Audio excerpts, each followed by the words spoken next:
Missing Person National Park. It's not a name you'll find on any map, but ask the locals and they'll tell you.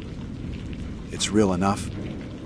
Trails vanish, campsites stand empty with fires still burning, and every season, another hiker goes in without coming back out.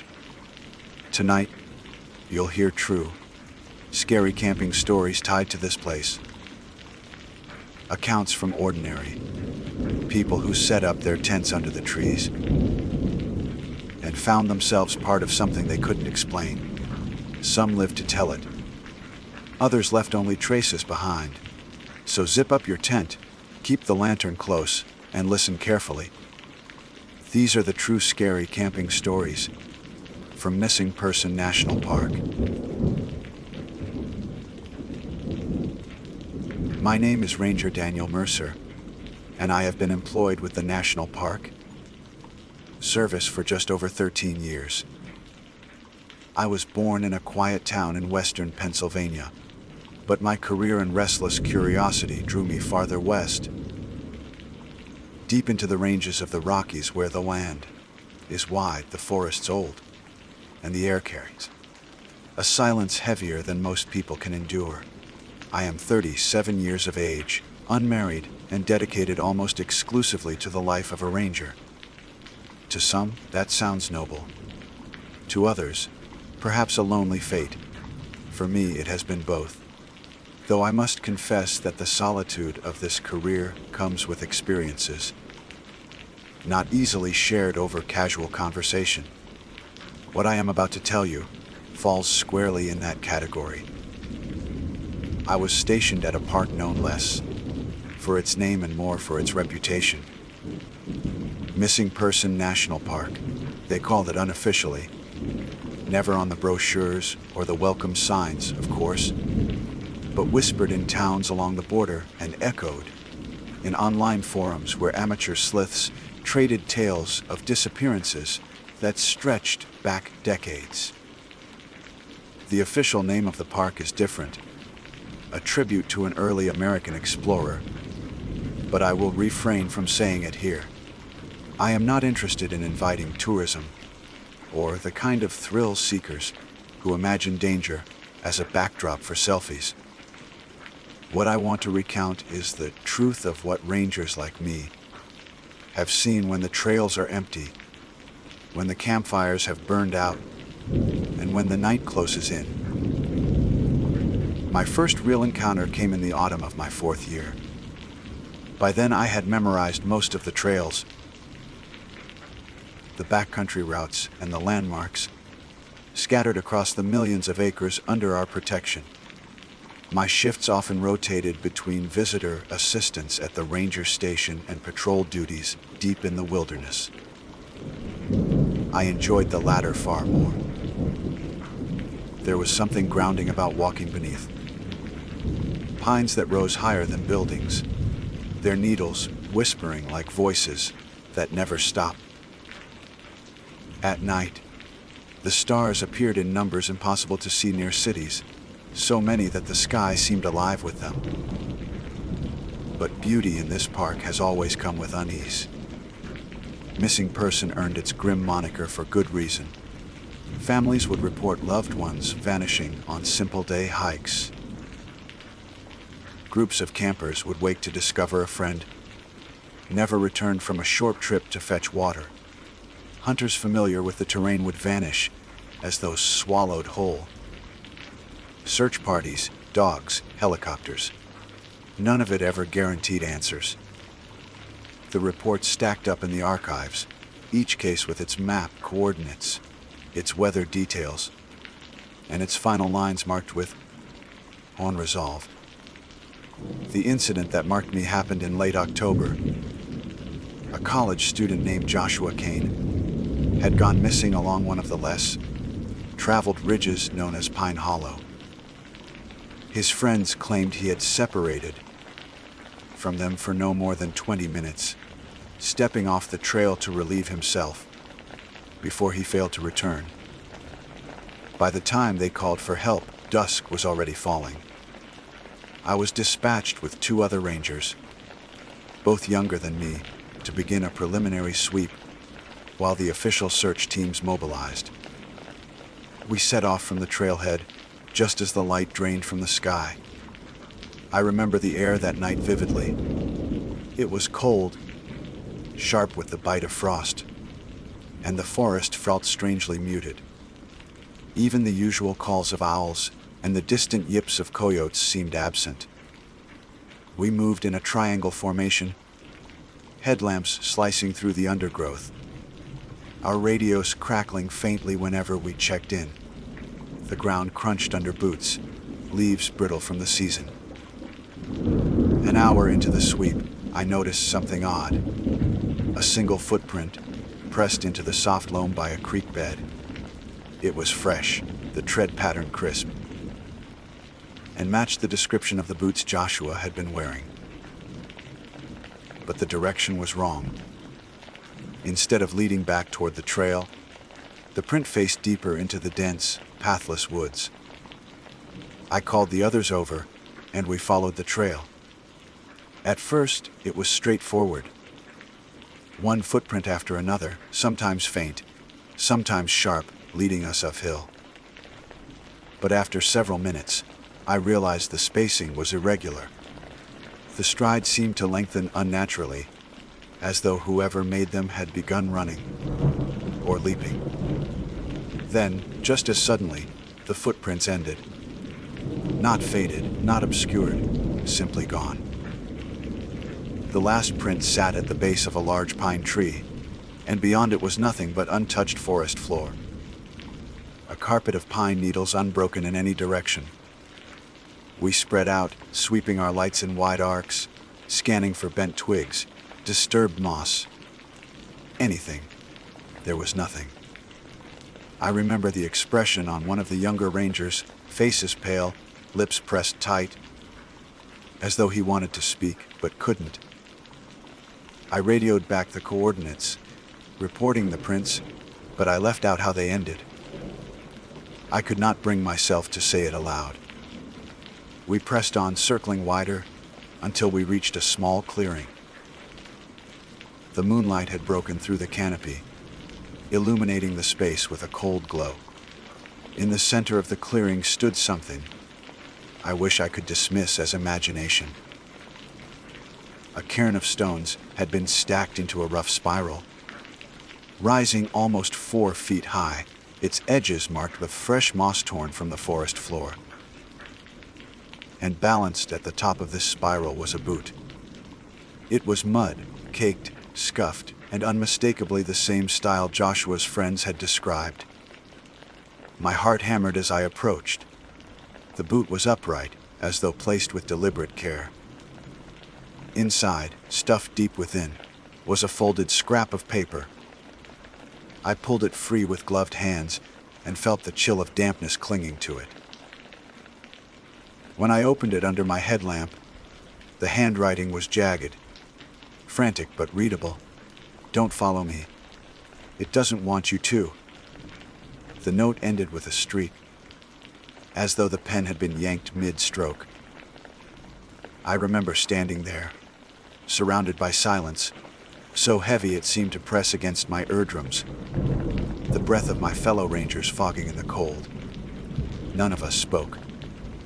The air smelled faintly metallic, like blood, though we found no sign of injury.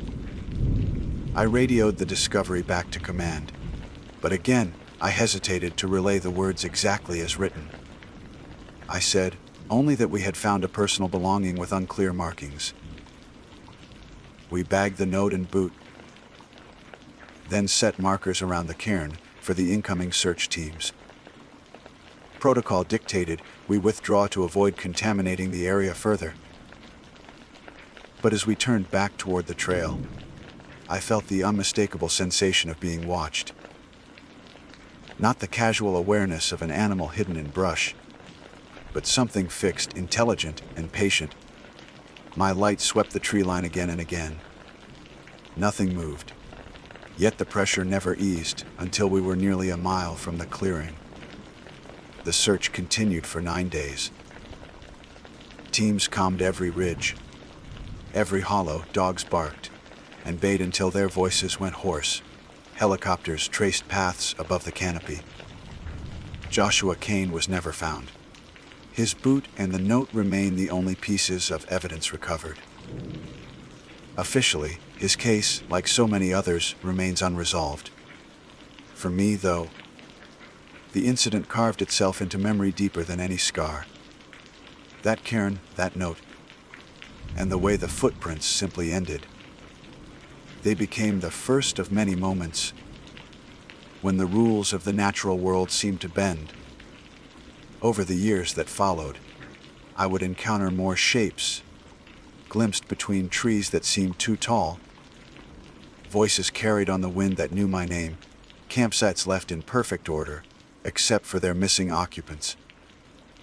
Each time, I filed my reports with careful neutrality, omitting the details that would sound insane. But in the quiet of my cabin, I wrote everything down, convinced that one day I would need to leave behind a record for whoever took my place. What unsettles me most is not just the disappearances themselves, but the pattern. They cluster in strange ways. Groups of years heavy with cases, followed by lulls where the forest seems almost forgiving. And then, just when memory begins to dull, another case will erupt, and the cycle resumes. I cannot prove it, but I feel in my bones that there is intent behind it. The park swallows who it chooses, when it chooses. The locals who live near the borders whisper about the silent ones. Old legends passed through generations. Stories of watchers in the woods who despise intruders. I dismissed them at first as folklore, the kind of tales that sprout wherever wilderness and tragedy intersect. But over time, those whispers began to feel less like superstition and more like survival warnings disguised as myth. By my 8th year, I had grown used to the rhythm of the park. I knew which trails made me uneasy, which valleys seemed unnaturally quiet, which ridges echoed footsteps in ways that didn't belong. I kept these details to myself, unspoken markers that helped me navigate a landscape most believed was just forest and stone. Then, in the winter of that 8th year, something happened that tore away the last shreds of doubt I held. It began with another missing hiker. It was late January when the call came in. A solo backpacker, a man in his 40s named David Holloway, had been reported overdue. According to the visitor log, he had intended to hike a 5-mile loop trail that was well marked and considered relatively safe, even in winter. He signed in at the trailhead on a Saturday morning. By Sunday night, his vehicle was still parked in the lot, rimmed with frost, its windshield etched with thin spider web cracks of ice. Winter searches are unforgiving. Snow preserves tracks better than mud, but it also swallows them quickly under fresh layers. The cold bites at lungs, slows the fingers, and makes the hours stretch with brutal weight. I was one of 4 rangers assigned to the initial sweep, each of us equipped with snowshoes, radios, and emergency gear. The forecast warned of a storm moving in, giving us a narrow window to locate any trace of him before conditions worsened. We started along the marked trail, our breath clouding in the frigid air, the sound of our snowshoes crunching rhythmic and steady. At first, everything looked normal. The trail wound through groves of aspen and pine, sunlight thin through the overcast sky. But a mile in, we saw them. Footprints leading away from the marked path. The tracks were clear, heavy with the imprint of modern hiking boots. They led downhill into a thicket of young pines where no trail existed. I crouched beside them, noting their depth. He had been moving fast, pressing deep into the snow. At the edges of each print were drag marks, as if he had been leaning or stumbling. We followed, each step sinking into cold silence. After perhaps half a mile, the tracks grew erratic. They zigzagged, circled, then doubled back in confusing loops. Several times they crossed themselves, making it impossible to tell direction. What struck me most was the sheer number of them. Far more than one man could have made in the time since his departure. The snow was scrawled with footprints, as though a crowd had danced across it, though every print matched the same boot tree. Maybe he got turned around, one of the younger rangers said, but his voice lacked conviction. We pressed on until the tracks led us into a small ravine. The air grew still, the kind of stillness where even your own breath feels intrusive. At the base of the ravine was an opening in the earth.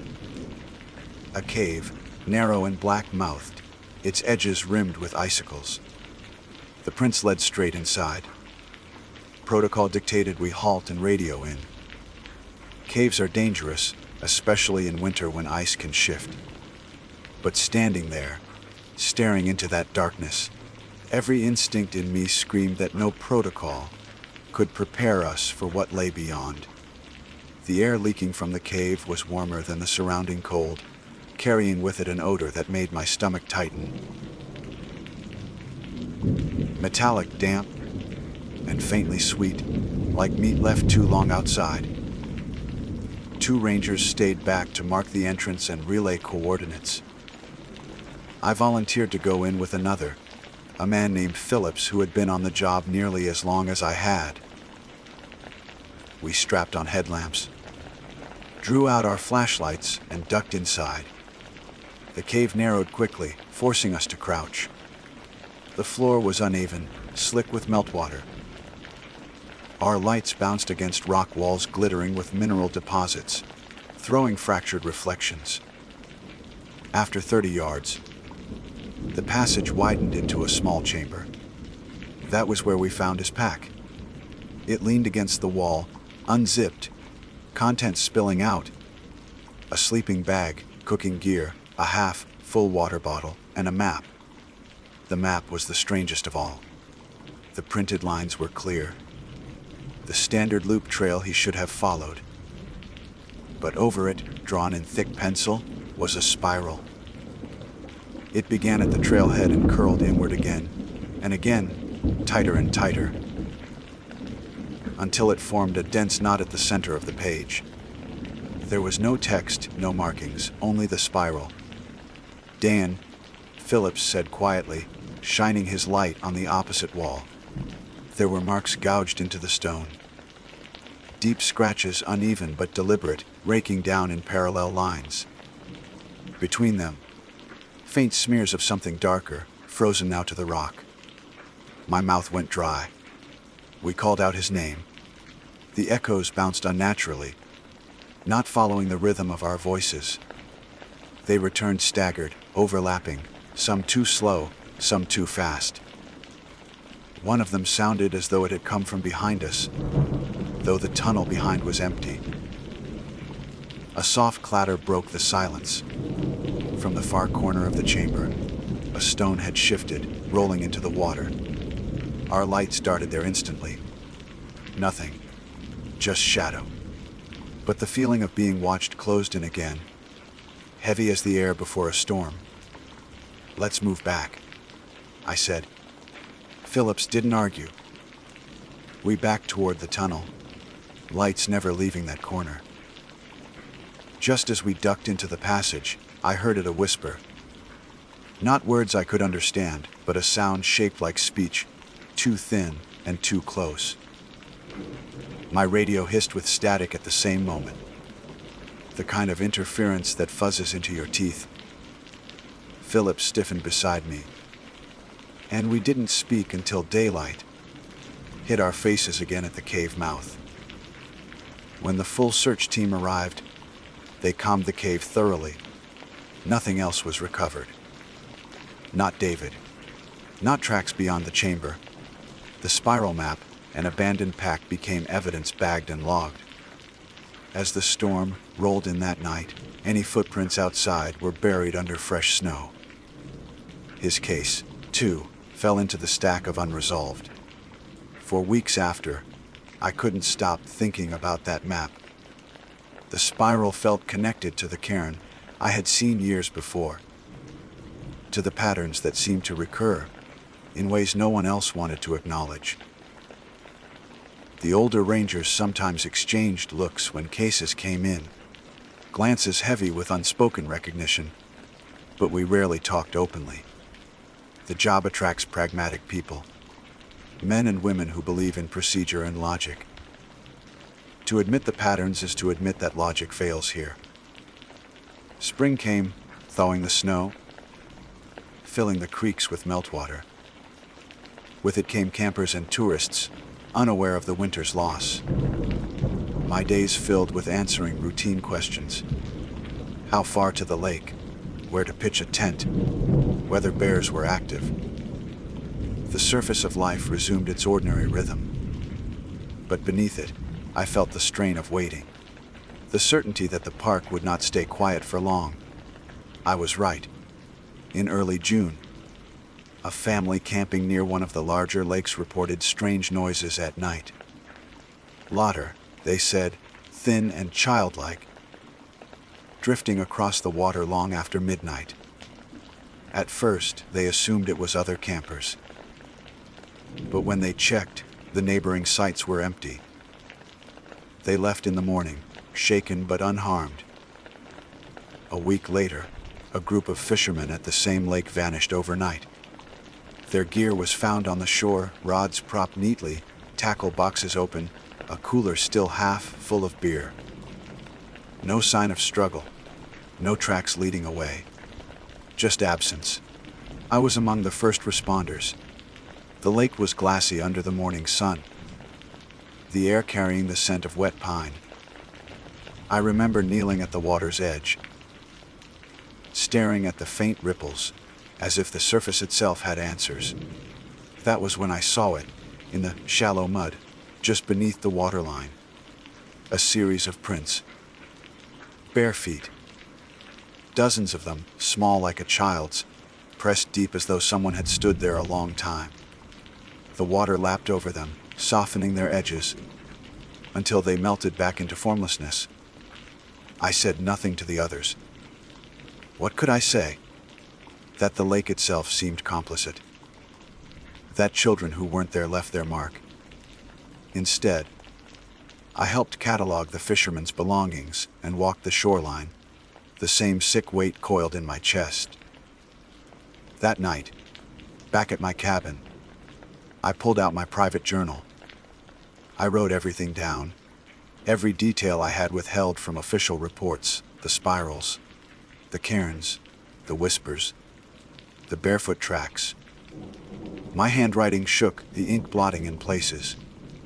It was no longer just about preserving memory. It felt like leaving behind a warning, the kind I wished someone had given me before I set foot in this park. Still, I returned to duty each day. What choice did I have? This park was my responsibility. The missing were my responsibility. Even if all I could offer was the truth no one wanted to print. I told myself that maybe, just maybe, if I gathered enough pieces, a pattern would emerge clear enough to follow.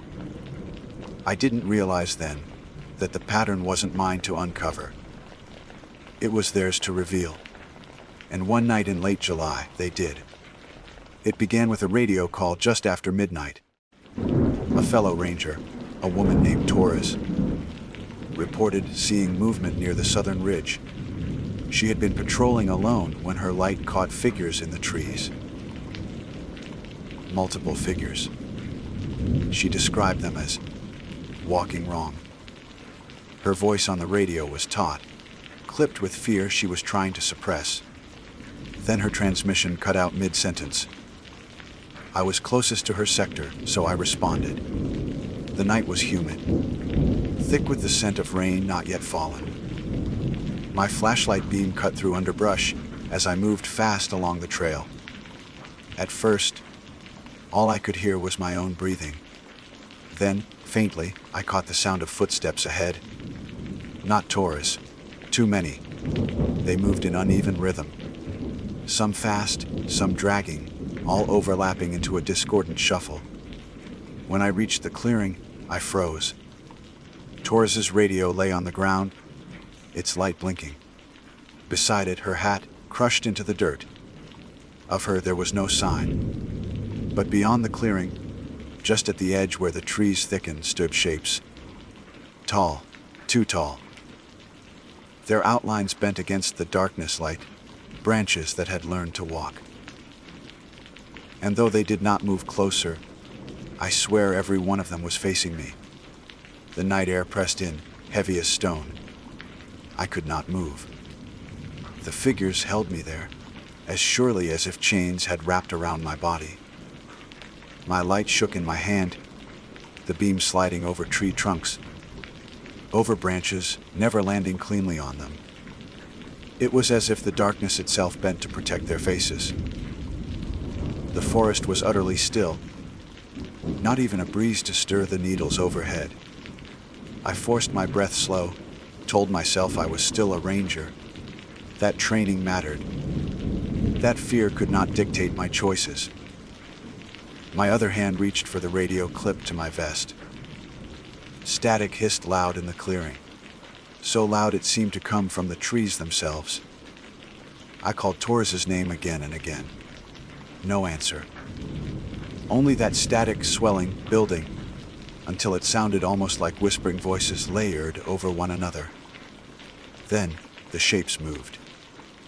Not toward me, not away, but shifting in place. Swaying with a rhythm that had no human origin. Their limbs seemed too long, bending at points where no joint should be. A dry crackling accompanied their motion, like bark splitting in winter cold. The beam of my flashlight jittered as my grip trembled, and for the briefest second I caught a glimpse of one hand. A pale shape, fingers too many, pressed flat against the trunk of a pine as though anchoring itself. I backed away, step by step, never turning my back. My boots crunched leaves and twigs that sounded like breaking bones in the silence. I kept the beam aimed low, afraid of what I might see if I tried to shine it on their faces. My chest screamed for me to run, but some old survival instinct said movement would only draw them. So I retreated the length of the clearing until the trail curved, and then I turned and fled. The forest closed around me, black walls, suffocating. My radio screamed static until it cut out entirely, leaving me alone with the pounding of my own heart. When I finally burst back onto the service road, I nearly collapsed. My vehicle was parked half a mile away. I don't remember the run. I only remember fumbling keys into the ignition, headlights stabbing the dark, and not daring to look into the rearview mirror. At dawn, I filed my report. I said Torres was missing, last known position marked. I left out the figures, the whispers, the way the forest itself had seemed to lean in. Another search was mounted. They scarred that ridge for days. Combed every gully, swept the canopy with helicopters. Nothing, not Torres, not tracks. Not any sign she had been there, beyond her dropped radio and hat. Her disappearance hit harder than the hikers and campers before. She was one of us. We wore the same uniform, followed the same oath. Losing her meant none of us were safe. Not even the ones meant to guard the park. After Torres, something inside me shifted. I kept doing my job, but every patrol felt heavier. Every radio call made me tense, waiting for the static to start again.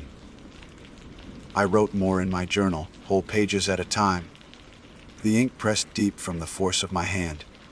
I stopped trying to reason it away. This park is not just wilderness. It is something else.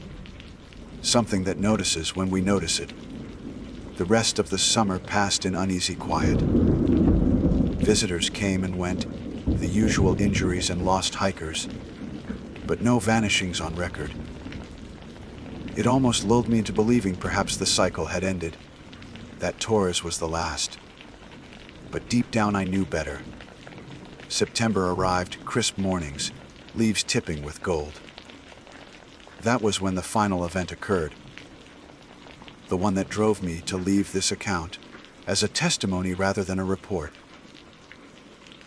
I was assigned to a long patrol in the northern sector, an area dense with old, growth forest where cell reception was non-existent.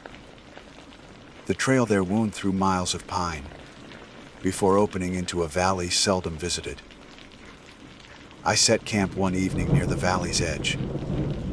The sun dipped early behind the ridges, the air cooling fast. I built a small fire, brewed coffee, and listened to the slow crackle of flames. For the first time in months, I almost felt calm. Then the fire went out. Not gradually, not from lack of fuel. One moment flames licked the wood. The next they were gone, snuffed as if by a giant hand. Smoke coiled upward, bitter and acrid. The darkness surged closer. I scrambled to relight it, struck match after match, but each hissed out before touching the tinder. The air grew dense, pressing against my lungs. That was when I heard them. Footsteps circling, slow, deliberate, always just beyond the edge of the dark. I spun with my flashlight, its beam catching glimpses, a shoulder brushing between trunks, a limb bending wrong, the gleam of eyes that reflected no light. The sound grew, more feet, more motion, till it felt like a crowd surrounded me. I shouted. My own voice came back late, warped, older, as though spoken by someone else. My light sputtered, dimmed, then died. In the pitch black, I felt it, the press of breath near my ear, the faint graze of fingers across my sleeve. The ground trembled faintly, or maybe it was just my knees giving way. I don't know how long I endured that circle. Minutes, hours, it blurred. I remember clutching my journal against my chest, as if that alone anchored me. Then, as sudden as it began, silence fell. The weight lifted. When I dared to open my eyes, dawn's first light was filtering through the trees. The camp was untouched. My pack where I left it, my tent standing. Only the fire pit told the truth, its wood still whole, unburned, as if the flames had never existed at all. I left that valley before the sun fully rose. I didn't look back. Back at headquarters, I filed no report. I couldn't. There was nothing tangible to record. Only absence, only silence. Instead, I wrote everything in my journal, every detail, every sound, every glimpse. That notebook now contains 13 years of observations, from the cairns to the spirals to the whispers that call our names. It sits hidden where others may one day find it. Perhaps that is the only way to pass on what this place is. I still wear the uniform, though not for much longer. The park is patient, and I have begun to feel its gaze linger on me more often. When I walk the trails alone, the silence falls too quickly. When I sleep, my dreams echo with footsteps that do not belong to me. I have seen enough to know my time here is near its end, whether by resignation or by the same fate that took Torres, Kane, Holloway, and the countless before them. People ask why the disappearances are never solved, why the numbers remain steady despite technology, dogs, helicopters, satellites. I know the answer now, because it is not a matter of being lost. It is a matter of being chosen. Missing Person National Park, as they call it, is not misnamed. The name is truer than anyone wants to believe. The land itself keeps what it takes, and it takes without reason we can measure. If these words survive me, then know this. When you walk beneath those pines, when you hear silence fall heavier than it should, When you see a spiral scratched into bark or stone, leave. Do not linger. Do not follow footprints that end where they should not. Do not listen when the forest whispers your name. Because it will. It always does. And when it does, you will know the truth as I have, that some places are not meant to be mapped, nor guarded, nor tamed. They are meant to be fed.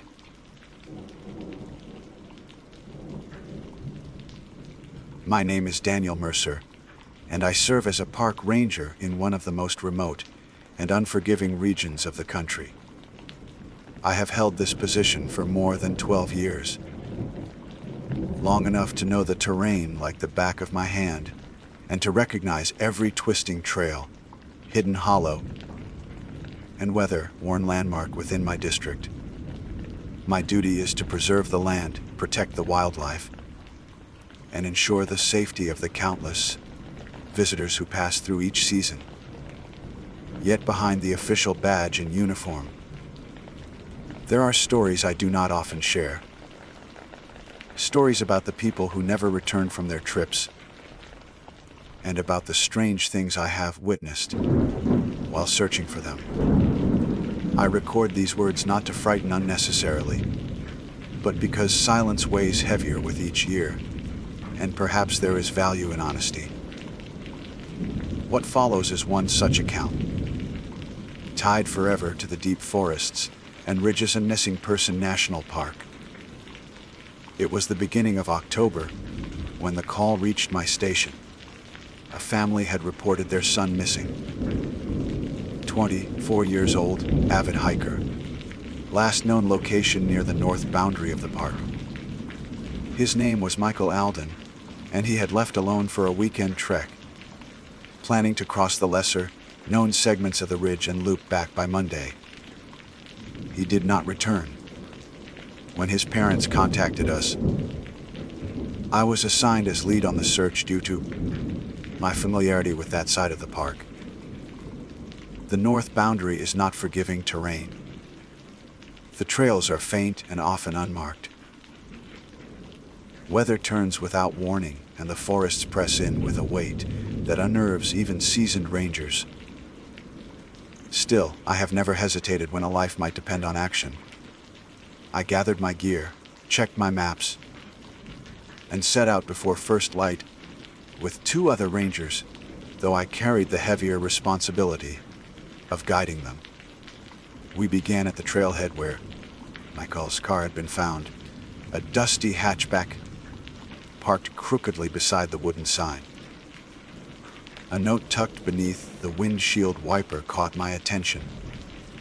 It was nothing official, just a scrap of lined paper with scribbles on it, almost like a shopping list. I read it quickly: rope, flare, compass, notebook. Each word was written with heavy pressure, almost gouging the page. There was no signature. I placed it carefully in my jacket pocket, intending to show it later, though at that moment, I could not explain why it unsettled me. We followed the path northward, passing through tall pines that rose in thick ranks, their needles muffling our steps. The air was colder than expected, the kind of chill that clings to your bones even under layers. As we hiked, I thought about how many times I had traveled these same ridges. The forest changes subtly with each season, but the bones of the land remain. Yet there are places where the usual rules of nature seem less reliable. Hollows where sound dies strangely, or where one feels watched though alone. We rangers know these spots, though we rarely write them on official maps. Missing Person National Park has earned its name through decades of vanishings. Most cases are explained by cliffs, rivers, exposure, or poor judgment, but not all. Some vanishings resist every logical explanation, leaving behind only confusion, fear, and stories told in hushed voices at ranger stations. By midday, we found the first trace of Michael. A set of footprints veered off the main trail, toward a section of dense undergrowth. The prints were fresh enough, the soil still moist around the edges, yet something about them looked uneven, as though the hiker had stumbled or paused repeatedly. We followed, pushing through brambles and brush until we reached a small clearing dominated by a boulder split clean down the middle. On the surface of the stone, someone had scratched markings, lines arranged into shapes that might have been arrows or runes. They were not recent, weather having softened the edges, but their presence troubled me. I had never seen them during past patrols. My colleagues whispered possibilities. Maybe vandals, maybe old survey signs, but their voices carried unease. We pressed forward. The forest grew darker as clouds gathered overhead. The light filtered in green and gray, and each gust of wind sounded like words caught in the branches. I have learned not to imagine language in natural sounds, but that day it was difficult. As we descended a slope, I caught sight of fabric tangled on a low branch. It was a torn strip of red, matching the jacket Michael's parents said he wore. Nearby lay a small notebook half buried under leaves. I knelt, brushing it clean. The cover was plain black, damp from weather. When I opened it, I expected trail notes or sketches. Instead, I found page after page of erratic writing, sentences beginning clear but dissolving into frantic scrawls. The first legible entry read, "The trail is not the same as the map. It bends where it should not. Something is wrong with the forest." Later pages became less coherent. Shadows stretched too far. Voices when I sleep. Don't follow the stones. My partners looked over my shoulder. Uneasy silence stretching between us. I closed the notebook and stored it in my pack, a growing weight heavier than its pages. Night approached quickly, and protocol demanded we establish camp rather than stumble blindly in failing light. We set our tents in a sheltered hollow beside a creek. As I prepared the fire, I could not shake the feeling that we were being observed. Every ranger knows the sensation of wildlife nearby. Deer, bear, owls. But this was different. This felt intentional, directed, as though the forest itself held attention on us. We ate in near silence, the crackle of flames our only companion. My colleagues retired early, exhausted from the day's march. I remained awake longer, notebook in hand, documenting the trail and clues for the official record. It was then I heard movement beyond the fire's edge. Slow, deliberate, circling. I shone my flashlight outward, but saw only trees and drifting mist. The sound ceased instantly, leaving silence thick enough to press against my eardrums. I did not mention it in my written report that night, but I remember every second with clarity. Sleep came reluctantly, shallow and broken. At some point in the dark, I dreamed of standing at the split boulder again. Only this time the carved markings glowed faintly, casting light across the clearing. A voice whispered from the cracks, urging me to step closer. When I refused, the boulder split wider, a shadow stretching from its core like an open doorway. I woke with a start, breath ragged, certain that I had heard something moving just outside my tent. The fabric trembled lightly, though no wind stirred. I gripped my knife, listening. The sound moved along the side of the tent, then halted near the entrance. For long minutes, nothing followed, and eventually exhaustion dragged me back into uneasy rest. We rose with dawn, pale light filtering through heavy fog. The creek beside camp flowed sluggishly, its usual chatter muted. We broke camp and pressed further north, following the faint traces of Michael's trail. The fog thickened as we climbed a ridge, until visibility narrowed to only a few yards. Shapes shifted in the mist, making trees appear as towering figures and stones as crouched forms. My partners murmured to each other, voices tight. Then we found another sign, a rope tied between two trunks, frayed as though violently pulled. Beneath it lay a flare, half spent, its casing scorched. I imagined Michael standing there, desperate enough to use it, yet no one had seen light in the valley that weekend. Why had no signal reached us? The notebook's warning returned to mind. Don't follow the stones. I glanced around. At our feet, small rocks were arranged in a rough circle, too deliberate to be chance. My pulse quickened. We left the site quickly, continuing uphill. By afternoon, the fog lifted partially, revealing a valley stretching wide below us. Across the expanse, I glimpsed movement. A figure, small with distance, clad in red. I signaled my partners, and all three of us strained to see. The figure stood still for several seconds, then turned and walked into the trees. Relief surged, mixed with urgency. We descended quickly, calling Michael's name, though our voices echoed strangely, overlapping as if delayed. When we reached the spot, no one waited. Instead, we found only another strip of fabric and more scattered stones. My partners exchanged uneasy looks, but I forced focus. We were close, I told them. We must be close. That night, we camped again, though rest was nearly impossible. I heard my partners whispering inside their tents, trading fears they would not voice openly. As I lay awake, I heard footsteps circling again, slow and deliberate. This time, there was no pretense of distance. The steps came close enough to brush against twigs near the fire pit. Close enough that I held my breath to listen. When I gathered courage to unzip the tent slightly, the clearing appeared empty. But the fire flickered strangely, as though someone's shadow had just moved across it. I did not sleep after that. I waited for dawn with knife in hand, ears ringing with silence. When morning finally arrived, I stepped outside to find something carved into the soil between our tents. A single word, etched with deliberate strokes, was T.I.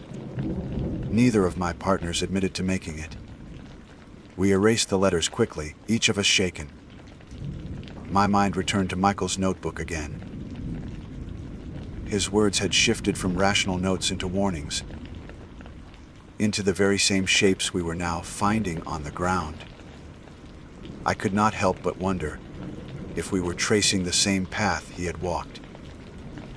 Not just through the forest, but through fear itself, as though the park reshaped the world around us into patterns of confusion and entrapment. Still, duty demanded we continue.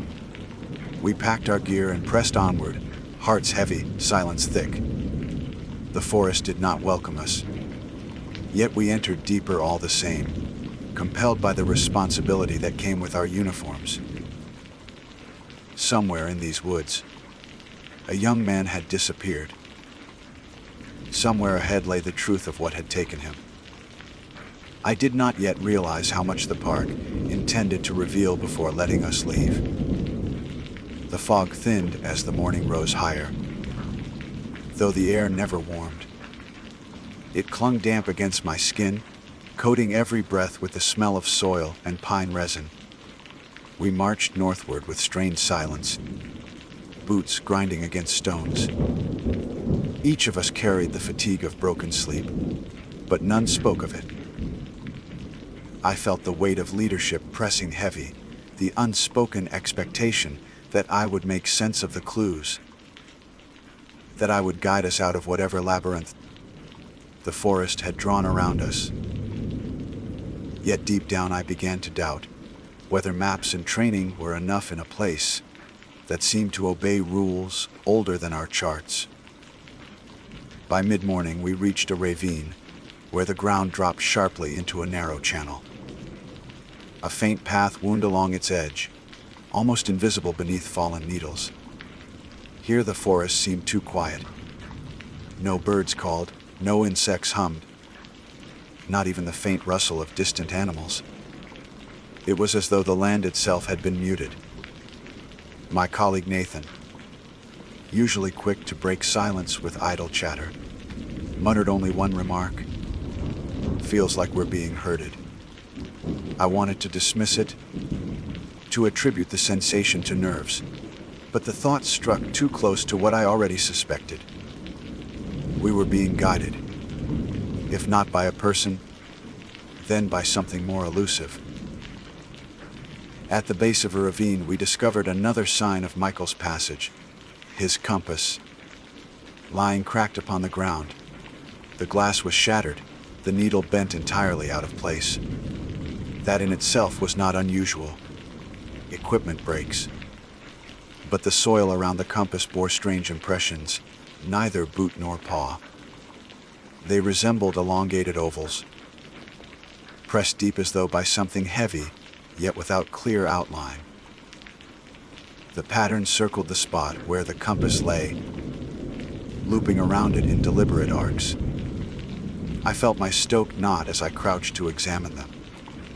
My hand hovered over the impressions, but I did not touch. Some instinct warned me not to disturb them. We pressed on, unsettled. The trail became increasingly erratic, zigzagging through dense thickets, doubling back upon itself, as if Michael, or whatever guided him, had lost all sense of direction. The further we followed, the more I felt time slipping strangely. Hours passed, yet the sun seemed to move too slowly, shadows stretching in ways I could not measure. My watch ticked, steady, but my perception frayed. My partners noticed too. Nathan swore we had walked in a circle, though the ridge proved otherwise. Maria, our third ranger, said little, but her eyes darted off into the trees, scanning shadows with an unease that mirrored my own. By late afternoon, we reached an abandoned campsite. A circle of stones marked an old fire pit, long cold, yet recent enough that ash remained. Beside it lay scattered gear: a metal cup, a torn sleeping bag, wrappers not open. And near the edge of the site, half hidden beneath brush, stood a rope strung from tree to tree, a crude line with strips of fabric knotted along it. Red, blue, white, pieces torn from clothing. I recognized one strip as matching the jacket Michael had worn. My throat tightened. The rope stretched deep into the trees, vanishing into gloom. Something in me resisted the idea of following it, as though the line itself were bait. But duty forced my hand. We secured our packs and moved forward. The rope twisted erratically, pulling us deeper. Along its length more fabric strips hung, each fluttering faintly in air that otherwise held no breeze. The forest darkened, though it was not yet dusk. My flashlight beam caught glints on the trunks. More carvings, shallow scratches that matched those on the split boulder. They grew more frequent as we walked, lining the path like markers. I began to sense a pattern, but could not decipher it. My skin prickled with each new set. Eventually, the rope ended abruptly at a clearing where no trail continued. At the center lay a circle of stones, larger this time, arranged too precisely to be chance. Within the circle rested a small pile of belongings: a boot, a torn backpack strap, a water bottle. All items matching Michael's description. Yet no body. No sign of a struggle. Only this deliberate display. We did not linger. Every instinct told me the clearing was wrong, that standing within those stones was a mistake. I ordered us back, retracing steps toward safer ground. But the forest resisted. Paths that should have led back to the ravine seemed to curve elsewhere. Trees stood in unfamiliar patterns, It was as though the land had shifted in our absence. Maria muttered a prayer under her breath. Nathan cursed softly. I forced calm, leading us by compass, but my chest hollowed with dread. The needle spun, jerking erratically despite clear skies. I closed the device, pocketed it, and chose direction by memory instead. Night arrived faster than expected, shadows closing like a tide. We set camp on higher ground, wary of valleys where fog might trap us again. None of us spoke as we ate rations. The silence between us was not mere fatigue but fear. I tried to write my report notes, but each time I pressed pen to page, distant sounds drew my attention. Laughter, faint, childlike, carried on the wind. Yet when I stood to listen, only silence remained. Nathan claimed he heard footsteps again, but in different directions at once. Maria whispered that she saw shapes at the edge of firelight, but when we turned, nothing waited there. The night stretched endless, fire burning low, each of us trapped in dread. At some point near midnight, I woke from a shallow doze to find my tent faintly lit. I thought perhaps the fire had flared, but when I unzipped the flap, I saw no flame. Instead, dozens of small lights floated among the trees, pale, wavering, like lanterns carried by unseen hands. They moved slowly, circling the camp in silent procession. My breath caught, knife gripped in white knuckles. I considered waking my colleagues, but could not force sound past my throat. The lights drifted closer, revealing themselves not as flames, but as something stranger, luminous spheres hovering inches above the ground. Their glow revealed faint impressions in the soil beneath them. Footsteps, though no bodies cast them. One sphere paused near my tent, hovering long enough that I saw my own reflection within it, warped and pale. Then, as suddenly as they appeared, the lights vanished, leaving only darkness and the faint crackle of embers. I lay awake until dawn, unable to close my eyes again. The next morning, Maria emerged shaken, claiming she had dreamed of Michael standing outside her tent, calling her name.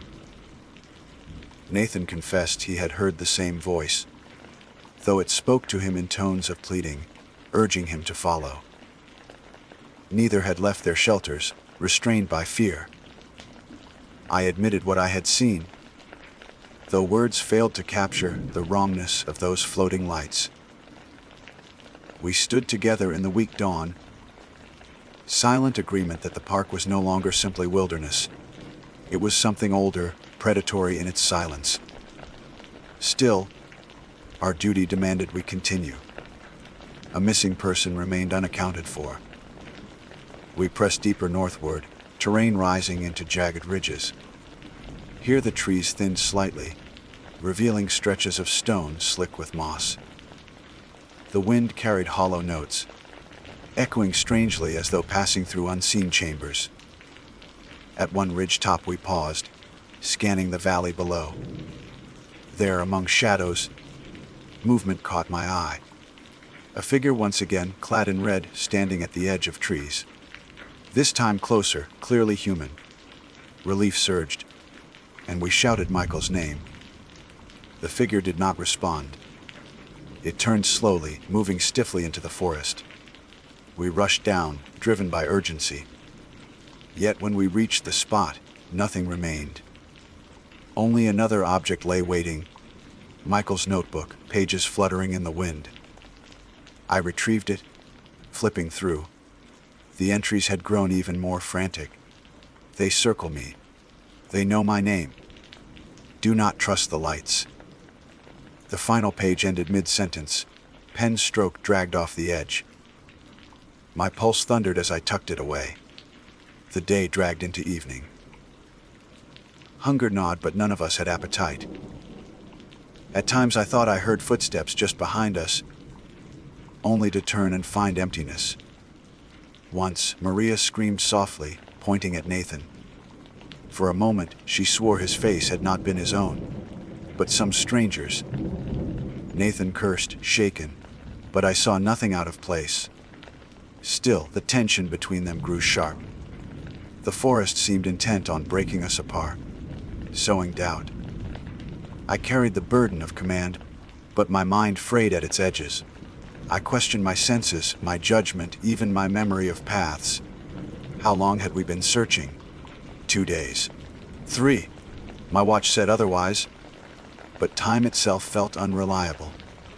When darkness fell again, we refused to camp near clearings or carved stones. We sheltered against a rock face, fire burning low. The night passed thick with unseen motion, cracks of twigs, gusts of air like breath, whispers that slipped just beyond comprehension. Near dawn, exhaustion finally overtook me. I woke later than intended, light already seeping pale across the ridge. But something had changed. Maria was gone. Her tent stood open, gear abandoned, pack half zipped. Footprints led away into the trees, bare feet though she had gone to sleep wearing boots. Nathan swore he had heard nothing. Panic flared, but I forced discipline. We searched, calling her name, but only silence answered. Another ranger had vanished within the park, swallowed like so many before. We regrouped at the camp, shaken beyond words. Nathan trembled openly, fear breaking his composure. He said the forest wanted us next, that we should leave now, abandon the search. Part of me agreed. Yet duty anchored me. A family still waited for answers. Michael remained missing, and now Maria too. I could not bring myself to walk away, not yet.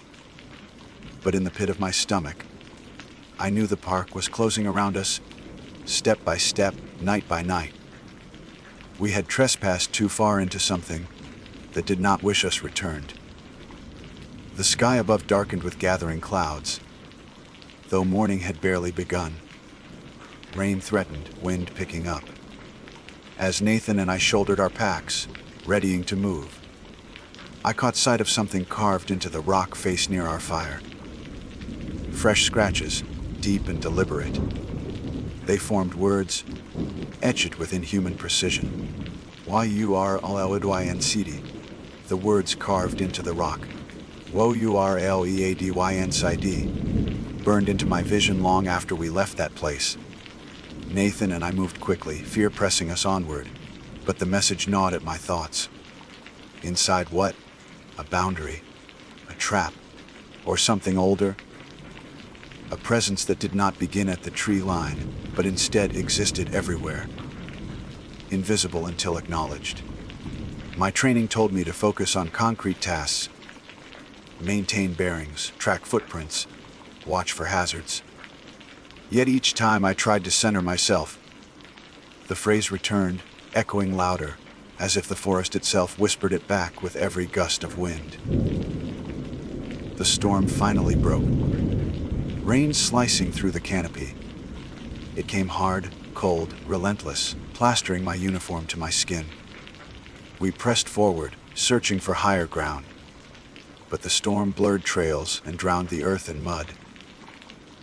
At one point, Nathan slipped down a slope, sliding several feet before catching himself against a fallen trunk. When I rushed to help him, I saw more footprints scattered around the trunk. Not his, not mine. Bare, long, pressed deep into the softened earth. They circled the log, vanishing into shadows. I hauled Nathan upright, but his face was pale, lips trembling. "We're being watched," he said, voice breaking.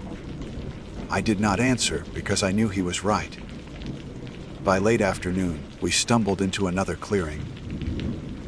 At its center stood a structure, a crude shelter built of branches and bark, barely tall enough for a man to crouch inside. Smoke stains marked the top where a fire might have once burned. Around it lay more stones, arranged in spirals, each ring twisting inward toward the shelter. My pulse quickened as I stepped closer, against every instinct screaming to keep away. Inside the shelter, remnants of belongings lay scattered. Shredded fabric, empty water bottles, pages torn from the notebook I carried. But one item froze me: Michael's driver's license, propped carefully against the inner wall as though displayed. Nathan cursed softly, backing away, refusing to step closer. I forced myself to retrieve the license, hands shaking. The photo stared up at me, young and smiling, utterly unaware of what fate awaited in these woods. That night, the storm worsened. We found no safe ground, forced to huddle beneath a ledge as water poured around us. Sleep was impossible. Each crack of thunder seemed to carry voices, names spoken through the rolling sound. More than once I swore I heard my own name, elongated and warped.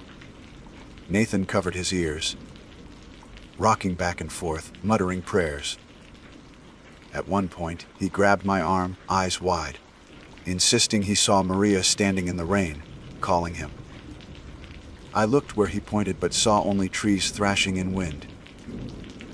When I told him nothing was there, he turned on me with desperation bordering on rage. "You're blind? They're showing themselves. You're just not looking right."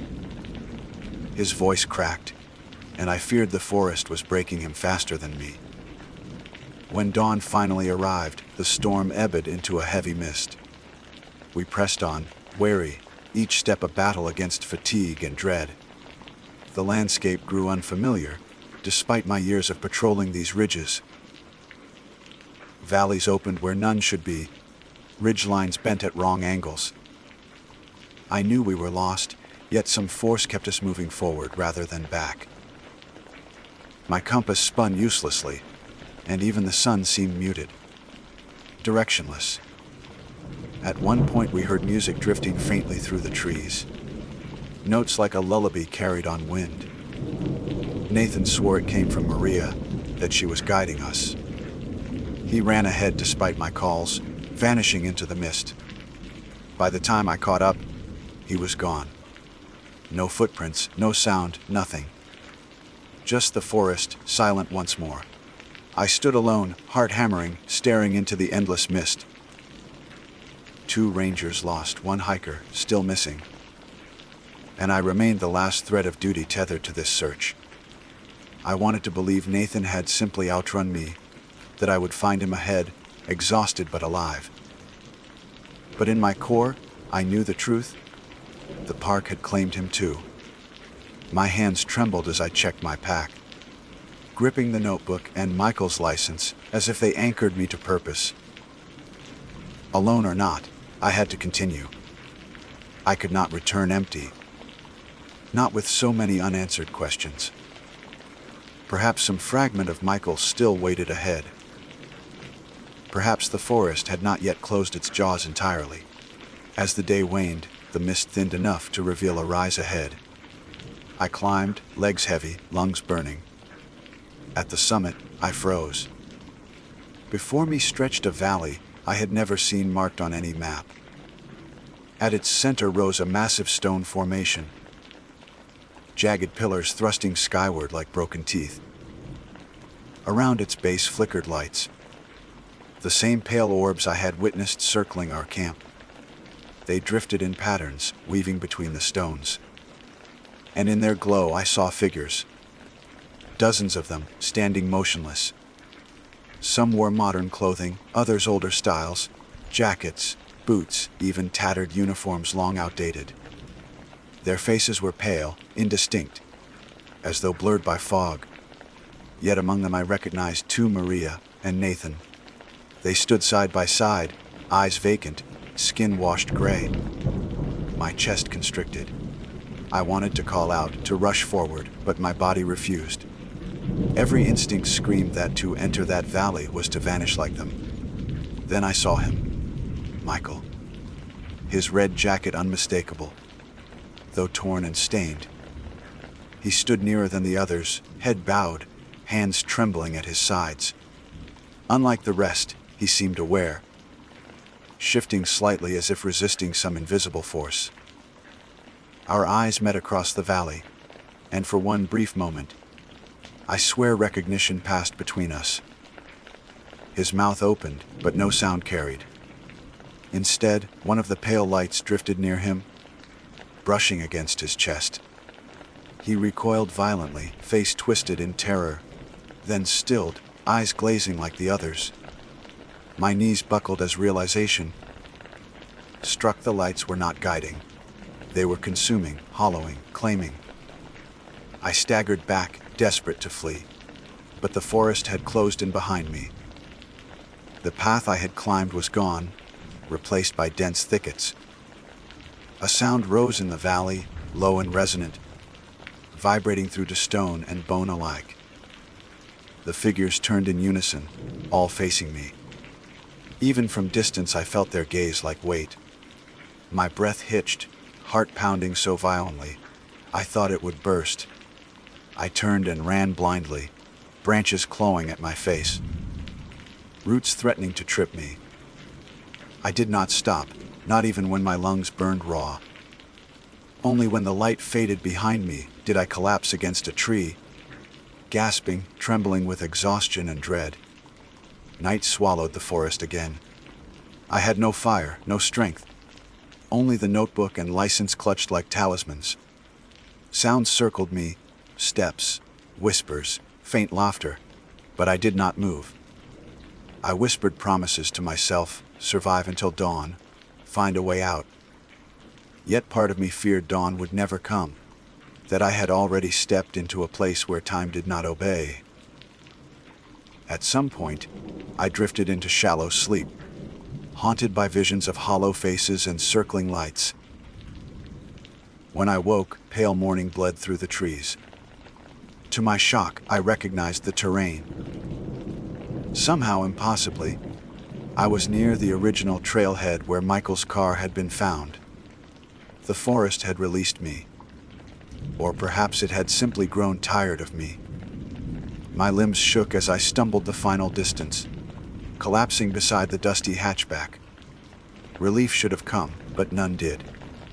The emptiness beside me, no Maria, no Nathan, no Michael, pressed heavier than any victory. I radioed for extraction, voice breaking as I reported partial findings, personal items recovered.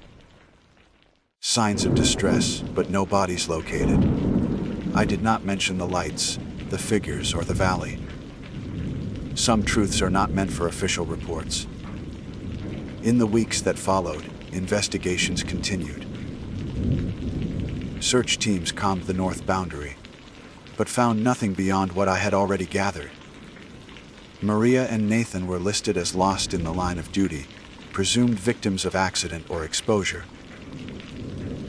Michael's case remained unresolved. His family left with grief sharpened by uncertainty.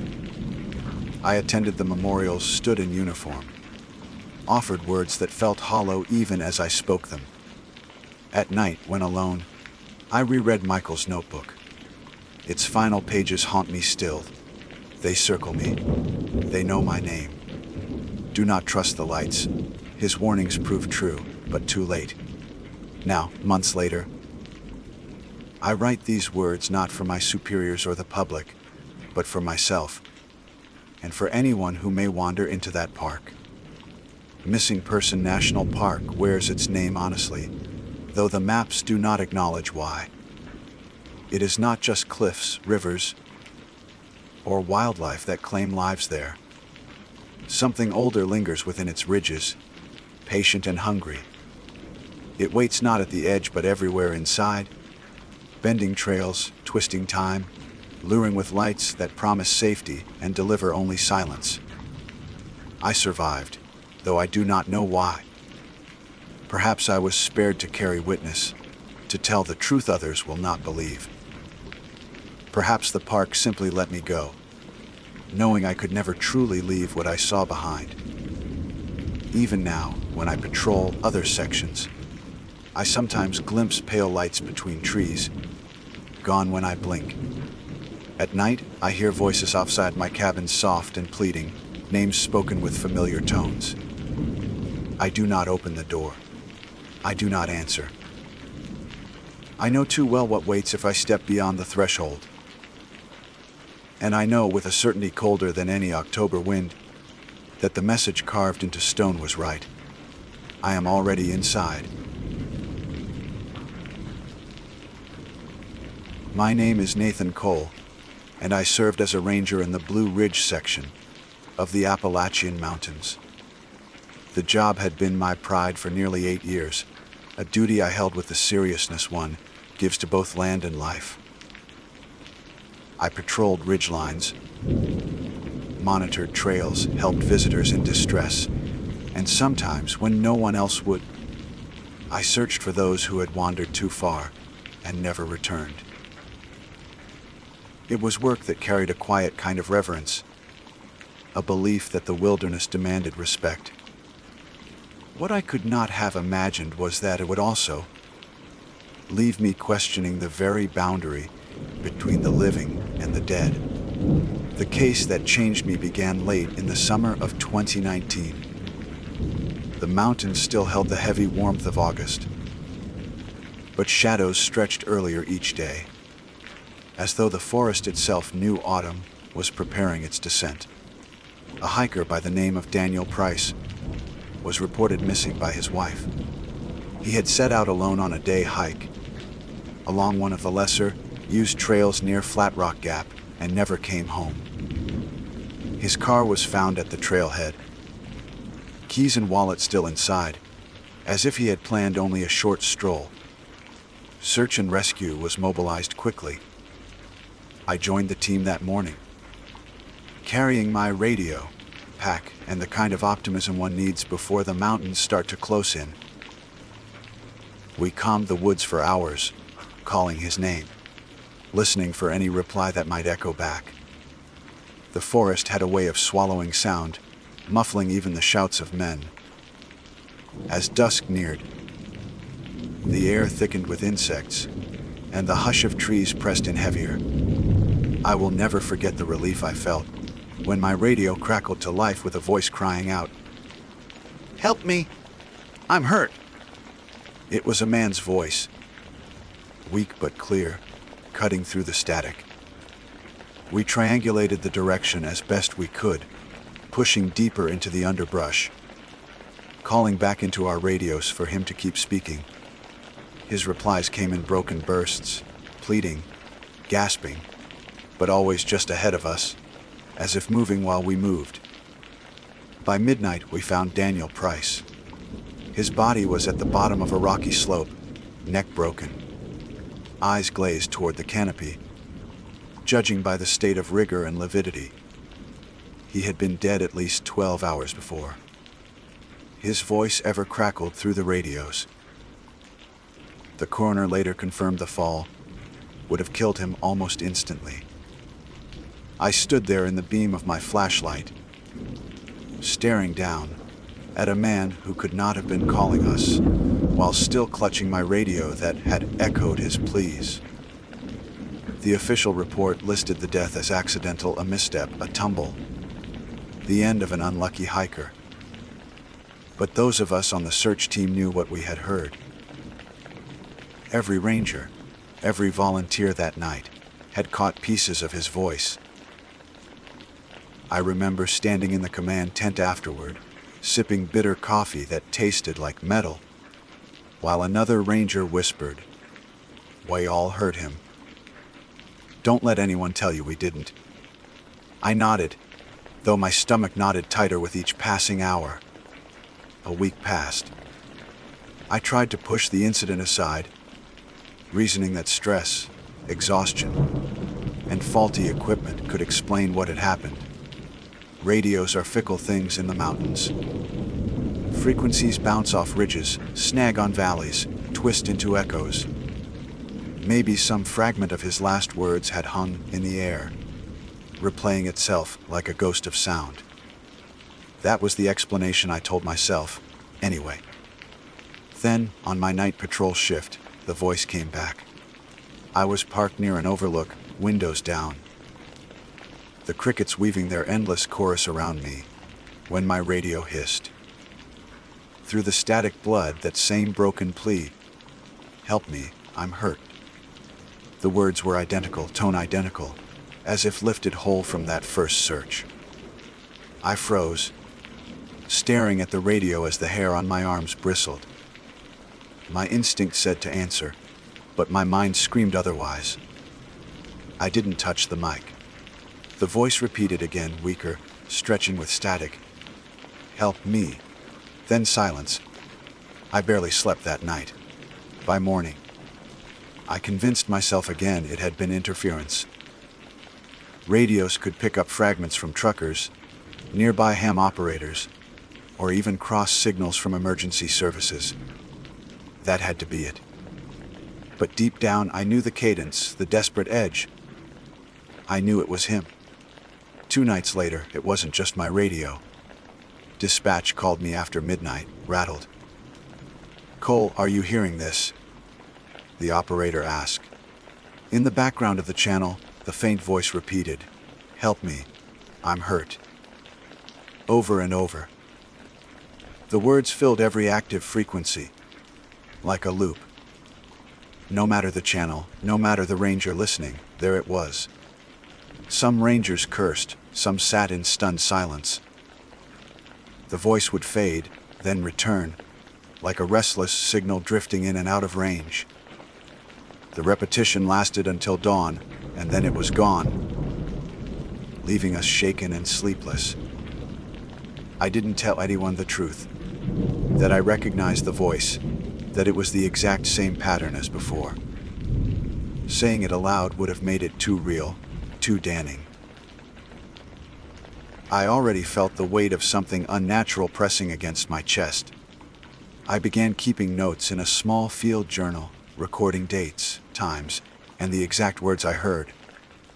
Within a month, the voice had returned 4 separate times, always at night, always with the same plea. One evening, I made a mistake. I answered. The voice had broken through around 1 a.m., while I was stationed alone on a back road near Craggy Dome. I'd been awake too long, nerves frayed, and when it called out, I instinctively pressed the mic. "This is Ranger Cole. Where are you?" The silence that followed was crushing. No static, no reply, just silence. Then, like a whisper pressed against the back of my ear, the voice said, "Behind you." I spun so hard my flashlight slipped from my grip, tumbling into the gravel. Nothing but trees, branches, and the endless dark. My breath came in sharp gasps, the beam of my light cutting across trunks that looked too much like bodies. I slammed the radio off and sat rigid until the first hint of dawn touched the ridge. After that, I refused to answer again. But the voice didn't stop. It grew bolder. Sometimes it used my name. Sometimes it said other things, half phrases that made no sense, like "keep walking," or "don't leave me." And sometimes, worst of all, it laughed. The sound was faint, brittle, but unmistakably human. The Blue Ridge section has always carried its share of mystery. Hikers go missing every year. Trails twist into unfamiliar places, and weather changes without warning.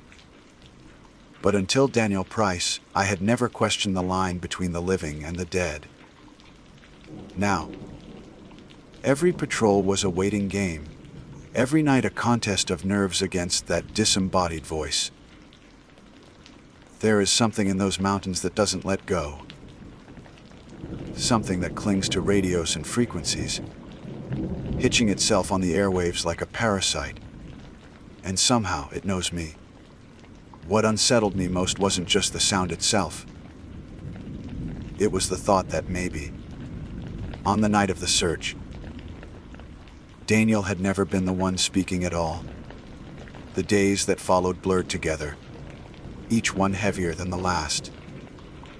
I patrolled by daylight with a comm mask painted across my face, but when night came, every shadow stretched longer. Every whisper of wind carried weight. My fellow rangers spoke about the interference too. though most tried to laugh it off. Faulty radios, weather, solar activity. Explanations were thrown around with the kind of nervous certainty men use when they know the truth cuts deeper. I stayed silent, letting their words float above me like smoke, while inside, the unease grew roots. The second week of September, I was assigned to monitor a section of trail near Cold Mountain. It was an overnight shift, quiet, meant only to watch for campers ignoring fire bans. By dusk, fog poured low across the ridges, clinging to my boots as I walked. The world shrank into the glow of my flashlight, every branch painted in silver mist. For hours, nothing stirred except for the occasional whippoorwill. My radio remained silent until 2:17 a.m. The hiss came first, soft static like rain on glass. Then the voice. "Help me, I'm hurt." My chest tightened. I gripped the mic but didn't press it. The voice repeated again, weaker, like it was drifting farther away. My body trembled as sweat chilled my spine. Then it changed. "Cole," it whispered. My name, clear, drawn out like the voice was savoring it. I snapped the radio off and shoved it into my pack. The forest around me seemed to listen. Trees leaning closer, their limbs shifting with creaks that resembled words I couldn't quite catch. My breathing felt too loud, my footsteps too heavy. I kept walking the trail until the fog broke open to reveal a campsite. The site was abandoned. A ring of stones held the ashes of a fire long dead. Tents collapsed into damp fabric heaps. But what froze me was the sound. My radio was still off, yet the voice seeped into the clearing, not through static, but through air. "Help me." It came from one of the tents, thin canvas shivering with each syllable. I approached slowly, my flashlight beam shaking. The tent's zipper hung open. I crouched, pulled the flap back, and shined inside. Nothing, just mud, an old blanket, and claw-like scrapes dug deep into the fabric walls. The words stopped as soon as my light hit. Silence weighed the air. I backed away, keeping the tent in view until I could no longer bear it. When I reached my truck at dawn, the radio in my pack was turned on again.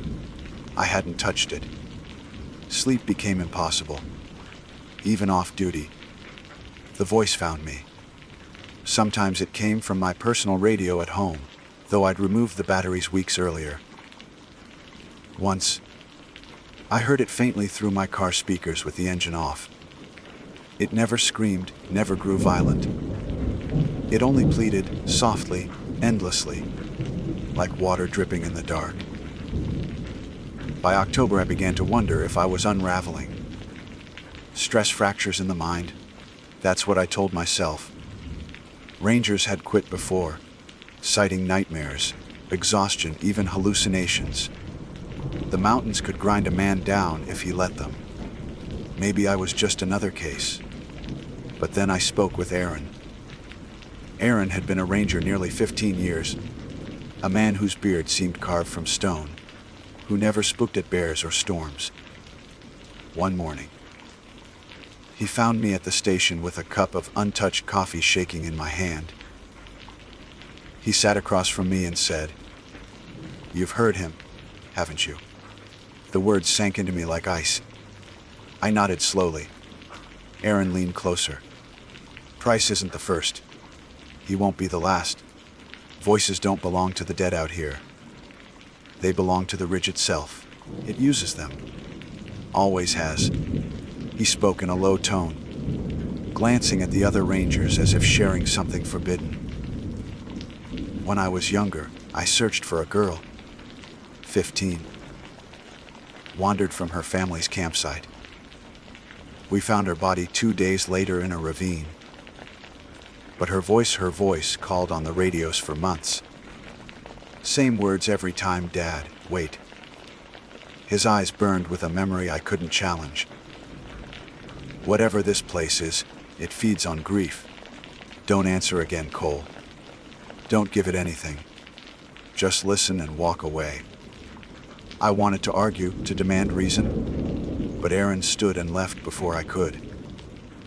His warning clung to me harder than the voice itself. That night, the signal returned. Only it wasn't Price.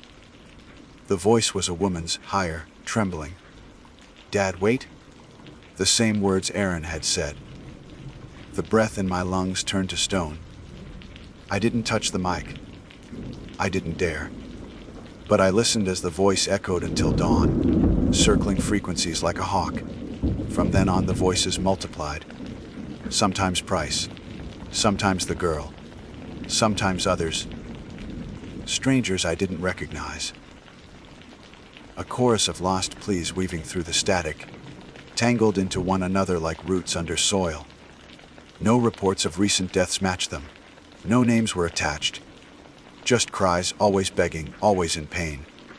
I tried to escape. On my days off, I drove out of the mountains, down to Asheville, even as far as Raleigh once. But the further I went, the weaker I felt, like my body was made of strings tied back to those ridges. At night, even in hotels, I still heard faint echoes. Behind the hum of the AC, in the hiss of showers. Always. Help me. The final break came in late October. I was stationed on the parkway, the night sky split by a waxing moon, when the radio erupted louder than it ever had. "Cole! Cole!" The voice shrieked. No longer calm or pleading, but frantic, desperate. Behind you, every muscle seized. I whipped around, flashlight beam slicing through the woods. For a heartbeat, I swore I saw someone standing between the trees. A pale figure, face twisted in shadow. Then it was gone, swallowed by the branches.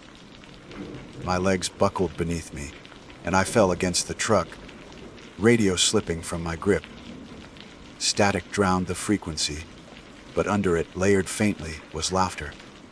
Dozens of voices, tangled together, each one bleeding through the other. Price, the girl, strangers, all laughing. I don't remember driving back. Only that I woke in my cabin at dawn, uniform still on, boots caked with mud. My radio sat neatly on the table, switched off. I reported nothing. To speak of it would have meant medical leave, psychiatric evaluation, maybe dismissal. But inside, I knew the Blue Ridge had claimed something from me, something I could never return. The voices are not lost hikers.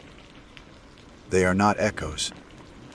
They are the mountain itself, wearing skins of the dead, learning words like a child trying on masks.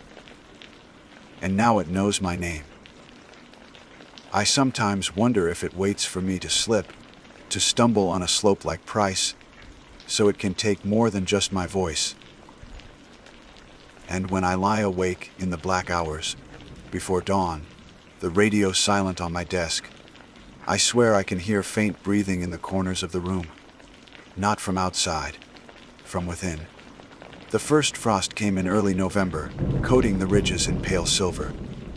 The forest felt sharper, stripped of its summer weight, each branch skeletal against the sky.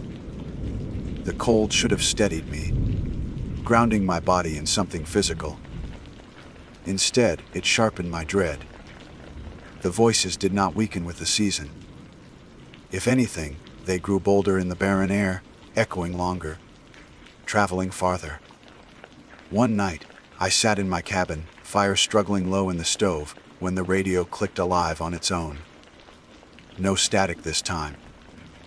Just silence, like someone holding their breath on the other end. Then, slowly, the faint rasp of words, "Let me in." The knock came almost immediately after. 3 sharp raps on the door. My heart lurched. I didn't move, didn't breathe. The knocking repeated, softer now, almost polite. "Let me in," the voice said again, but not from the radio. From the other side of the wood. I reached for my service pistol, hands trembling. The door creaked under pressure, as if something leaned against it from outside. Shadows slid across the window panes, though no light should have been out there. Then came the laughter. Thin, layered, fractured like glass breaking. The kind of sound that cuts deeper the longer you hear it. I stayed frozen until dawn's gray light seeped into the cabin and the presence withdrew. After that, I stopped going back to the cabin. I slept in the ranger station instead, surrounded by fluorescent hum and the thin comfort of other men nearby. But the voices followed. I heard them in the stairwells, in the echo of my boots on linoleum, sometimes even woven faintly into the dispatcher's chatter. The mountain had extended its reach. Aaron noticed. He cornered me one morning after shift, eyes sunken, beard unkempt. "It's too late for you," he muttered. "You let it know you." "You answered." His hand gripped my shoulder hard. "It won't stop now. Don't fight it. Just don't give it more than you already have." "What do you mean?" I asked, voice shaking. He let go, stepped back, and whispered, "That thing doesn't want rescue. It wants a mouth." Then he walked out, leaving me standing with my stomach twisted into knots. For days after, I couldn't shake those words. It wants a mouth. The idea festered in me, haunting every patrol. And then came the night that truth revealed itself. It was mid-November, sky black with new moon. My truck parked at an overlook above a valley drowned in fog. The radio crackled. At first, it was only Price again. "Help me. I'm hurt." I gritted my teeth, ignoring it. But then the voices multiplied. The girl. A man I didn't know. An old woman's rasp. A chorus rising in overlapping pleas. They all said the same thing. "Help me." Static flared so loud, I yanked the radio away from my ear. Out of the white noise crawled my own voice. Clear me down to the inflection. "Nathan Cole, please. Help me." I nearly dropped the mic. My chest burned with cold terror. The words repeated again, stronger, "Nathan Cole. Please." I stumbled from the truck, flashlight beam shaking as I pointed it into the fog.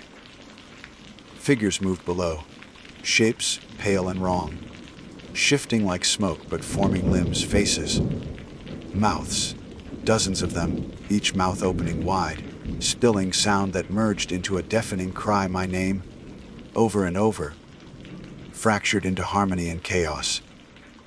My knees buckled. I wanted to run, but the fog thickened, circling me, pulling me toward the edge of the overlook. The ground crumbled beneath my boots, gravel sliding. I thought of Price, broken on the rocks below. I thought of the girl, calling for her father. I thought of Aaron's warning. The radio on the truck seat blared one final phrase, before the fog swallowed everything. "Give us your voice." I don't remember falling. I don't remember climbing back. All I know is I woke on the overlook's pavement at dawn, frost biting my lips, throat raw as if I'd screamed for hours. The radio lay beside me dead, no signal, no static, nothing. Since that night, the voices have changed. They don't come from the radio anymore. They come from me. Sometimes I hear myself speaking when my mouth is closed, whispers spilling into the air, words I don't recognize. I'll catch my reflection in the mirror, lips moving a fraction too late, as though I'm only mimicking something else. When I try to sleep, I wake hoarse, throat aching, as if I've been shouting in dreams. Aaron won't look me in the eye anymore. Other rangers avoid me, whispering when I leave a room. One asked me yesterday if I'd been calling dispatch at night. I told him no. He swore he heard my voice over the channel at 3 a.m., saying his name. I didn't argue. The Blue Ridge has taken its due. It has learned me. My words are no longer mine, my voice no longer tethered only to me. I feel it moving inside, shaping syllables, practicing tones like a hand flexing new muscles. If I go missing, they'll find the uniform, maybe the truck, maybe my body. But they'll keep hearing me. My voice will wander ridges, begging, laughing, pleading, just as Price's did.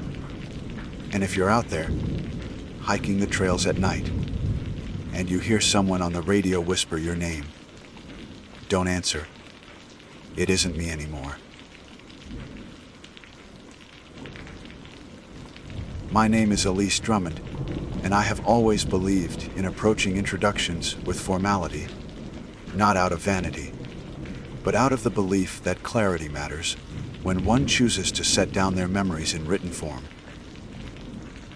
I am 30, 2 years of age, a woman born and raised in Asheville, North Carolina, with a profession that keeps me largely tethered to an office desk.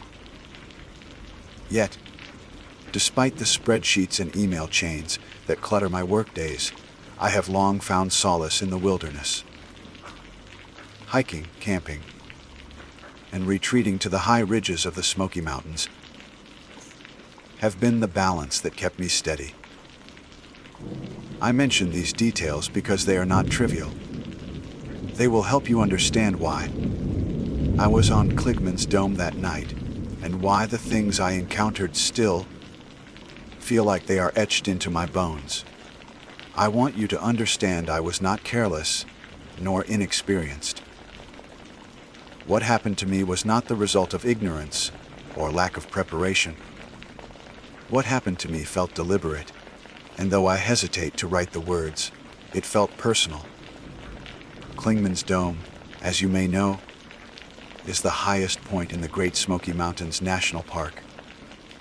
The observation tower, a spiraling concrete ramp that rises like a helix into the sky, is a magnet for visitors during the day.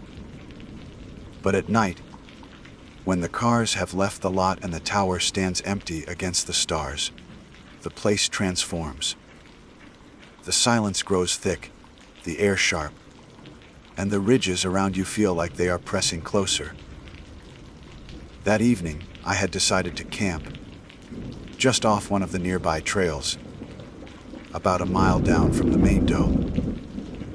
I had checked the weather, packed responsibly, and chosen a secluded but safe location for my tent. I was not new to solitude. I had camped alone many times before, even in areas more remote than this. That familiarity gave me confidence.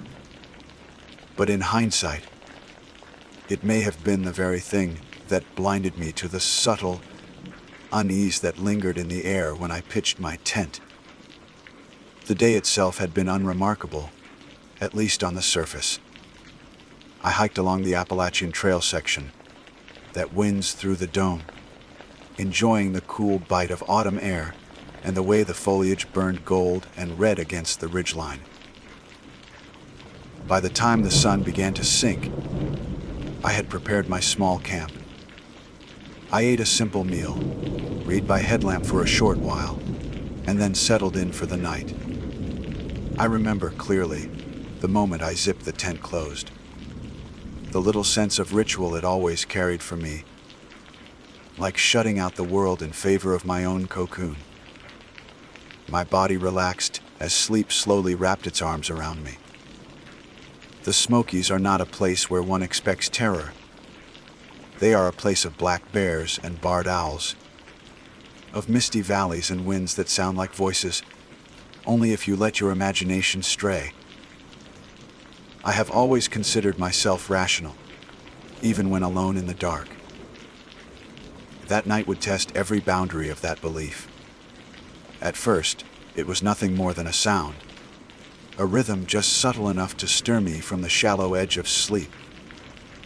I lay still, listening, my eyes open in the darkness, ears straining against the quiet hum of insects. Then it became clear, footsteps. Slow, deliberate pacing outside my tent. Not the four-legged scuffle of a raccoon, not the uneven padding of a wandering bear. These were human steps, one after the other, crunching faintly against the leaf litter, circling, stopping, then starting again. My first thought was practical. Perhaps another camper had wandered near, though at that hour and in that location, it seemed unlikely. My second thought, which came with a chill that slid down my back, was that whoever it was, they were not making themselves known. I kept still, barely breathing. The steps drew closer, paused just outside the thin fabric wall of my tent, then retreated, only to resume pacing in a wide arc around me. It was impossible to tell how many times the figure circled. Time lost its shape. I remember clutching the handle of the small knife I always keep in my pack, my knuckles white, though I did not unzip the tent or call out. A part of me felt that if I stayed silent, if I remained hidden, then whatever walked outside would eventually leave. But the circling continued, long into the night, until exhaustion battled with dread, and my eyelids began to fall despite myself. When dawn finally bled pale light across the ridges, I was unsure if I had slept at all. My body ached from the tension of keeping still for so long, my ears still echoing with phantom steps. Slowly, cautiously, I unzipped the tent and stepped into the morning air. The forest was quiet, the mist curling low through the trees, carrying the scent of wet leaves. At first, everything seemed ordinary. Then I looked down. In the soft soil and damp leaves that surrounded my tent were footprints. Barefoot tracks. Dozens of them. They circled my camp in looping. Overlapping patterns. Some pressed so close to my own boot prints that they almost obscured them. I followed them with my eyes, expecting to find where they began or ended, but there was nothing. No trail leading away, no entry point from the woods, no exit back to the trail. The prints only circled, around and around, trapping me in the middle like the lines of some crude ritual. My heart clenched, and for the first time in my years of camping, I felt utterly unmoored. I remember crouching down, staring at the tracks. They were human in shape. Each toe pressed clearly into the earth, but there was something unnatural in their uniformity. The size never varied. The pressure was always the same, as if the feet that made them had no weight to shift, no imperfections of gait. It was as though they had been stamped, not walked. I touched one with my hand, expecting to feel nothing but cold mud, yet a strange warmth seemed to radiate faintly from the indentation. I snatched my hand back immediately, my skin prickling. Panic urged me to pack up and leave at once. Yet as I looked into the trees, the thought of stepping into the fog-laden woods felt more dangerous than staying put. I forced myself to move methodically, breaking down the camp as quickly as possible, while keeping my eyes on the forest edge. Every sound made me startle. The snap of a twig, the call of a bird, even the rustle of wind in the branches. I kept telling myself to stay calm. That fear was a contagion that would drive me into mistakes. But beneath that reasoning was the knowing truth. I was being watched. Even if I could not see anyone, I could feel their eyes. When my pack was finally secured, I began the hike back toward the dome and the parking lot. Each step felt heavier than the last. The forest, once a familiar sanctuary, had become hostile, the shadows too deep, the silence too sharp. I checked behind me constantly, certain I would see someone following, but the trail remained empty. Only the faint whisper of leaves accompanied me. Though at times I swore, I heard the cadence of footsteps echoing my own. By the time I reached the clearing near the observation tower, the world seemed unchanged. Tourists had already begun arriving. their laughter and conversation puncturing the silence that had haunted me all night. It felt surreal to watch them climb the ramp, oblivious to the weight pressing on my chest. I wanted to say something, to warn someone, but the words refused to form. Who would believe me if I told them barefoot? Tracks had appeared around my tent, without beginning or end. Who would believe me if I said I had listened all night to footsteps that never faded? I drove home that morning in silence, gripping the steering wheel so tightly that my hands ached. The rational part of me tried to categorize what I had experienced. Perhaps a prankster. Perhaps some strange trick of the soil and my imagination. Yet no matter how I tried to rationalize, the memory of those prints would not leave me. And even worse was the sensation, deep in my gut, that the thing which had walked around me that night had not been left behind in the mountains. That sensation followed me into my home, into my dreams, into the very act of writing these words. The first night after returning, I woke in the small hours, drenched in sweat, convinced I heard pacing outside my bedroom door. When I checked, nothing was there, but in the faint dust on the hardwood floor, I thought I saw the outline of a bare heel. I told myself it was a trick of the mind, but fear has a way of eroding certainty. The second night, I dreamed of circling paths, of footprints that tightened with each loop until there was no room left to stand. When I woke, my body ached again, as if I had lain too long without moving, bracing myself against the echo of unseen steps. I began writing all of this down, not as a form of therapy, nor as a way of scaring others, but because I feel that documenting the truth may be the only form of defense I have left. The story is not over. What I have told you so far is merely the beginning, the surface scratch of something that still lingers, just beyond the light. I can only hope that in telling it, I may begin to unravel what it is that has taken notice of me. Because even now, as I sit here, pen scratching across the page, I swear I hear it. Slow, steady, pacing just outside my window.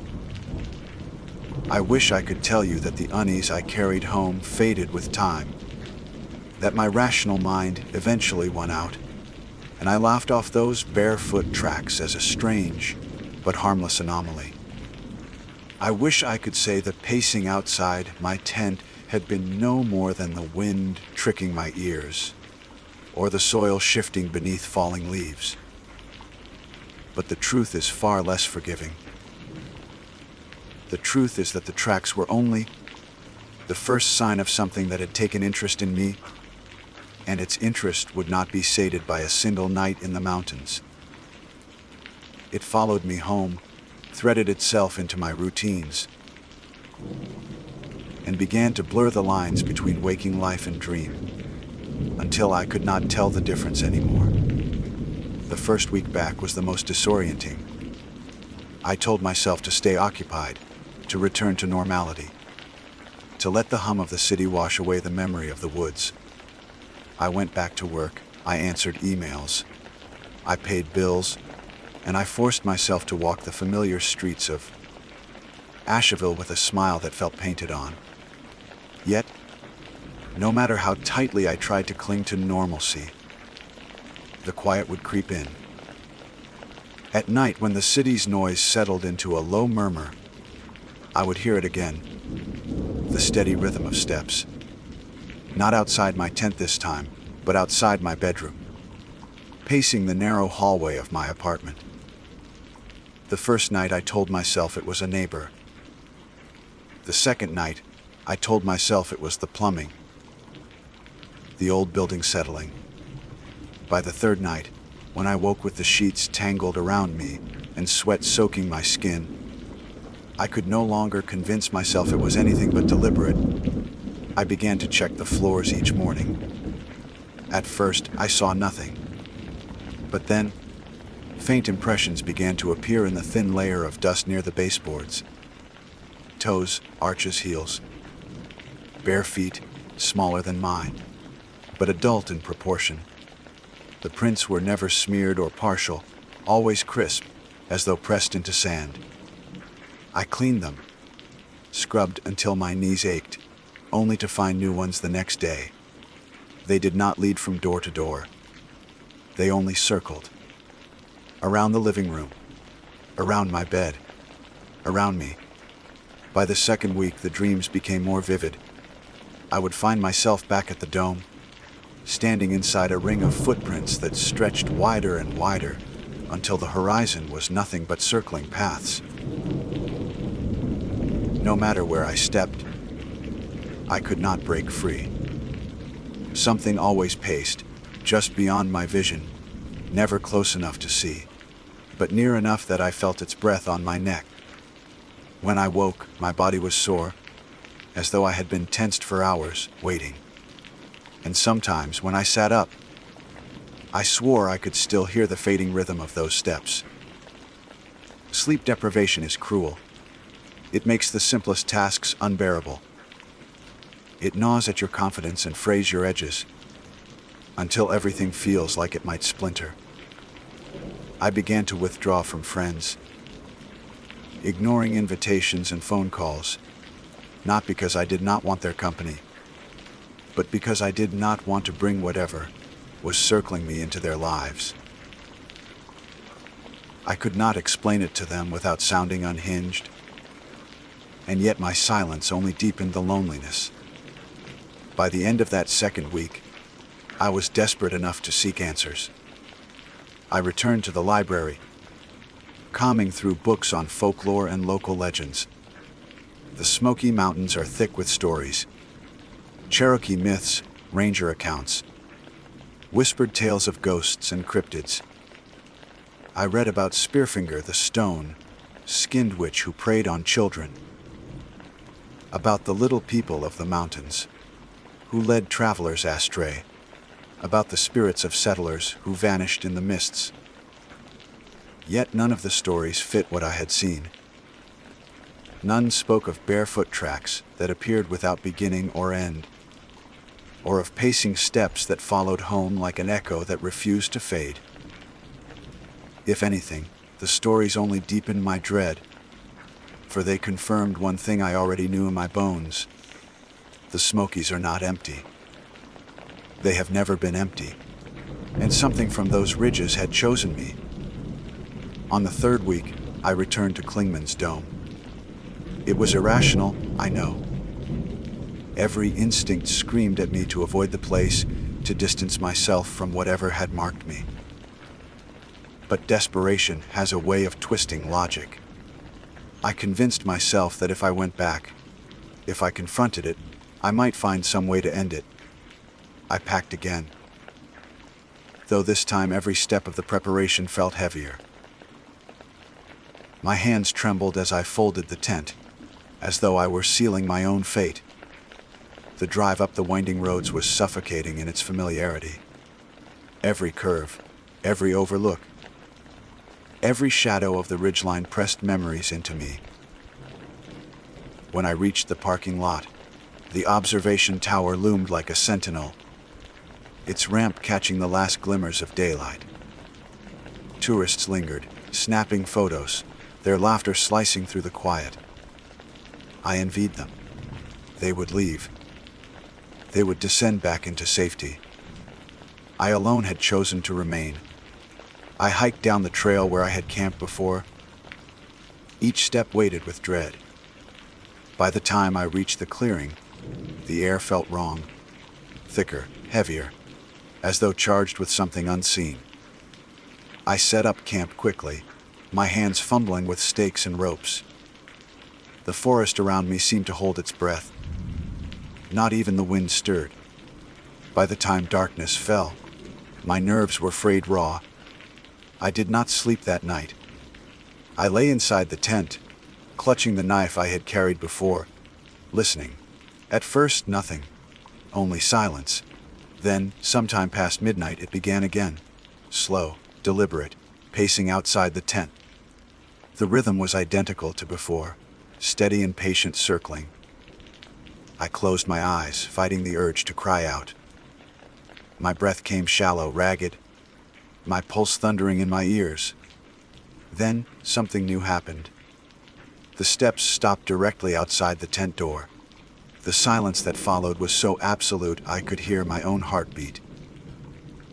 Then came the sound of fabric, the faintest brush, like fingertips dragging across the nylon wall of the tent.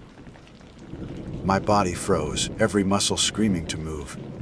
But I stayed still, trapped between fear and disbelief. The brushing grew more insistent, circling the tent in slow arcs. It was not the clumsy press of an animal, nor the accidental bump of a passerby. It was deliberate, exploratory.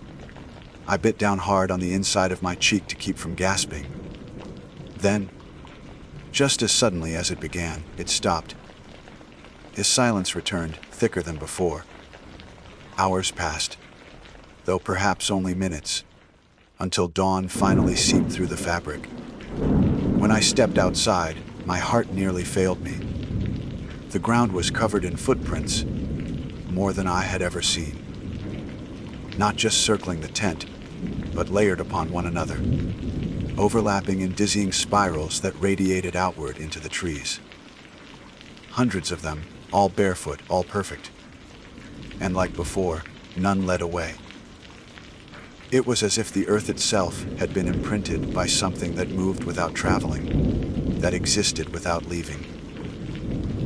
I fell to my knees, dizzy with fear. The forest swayed around me, though the trees were still.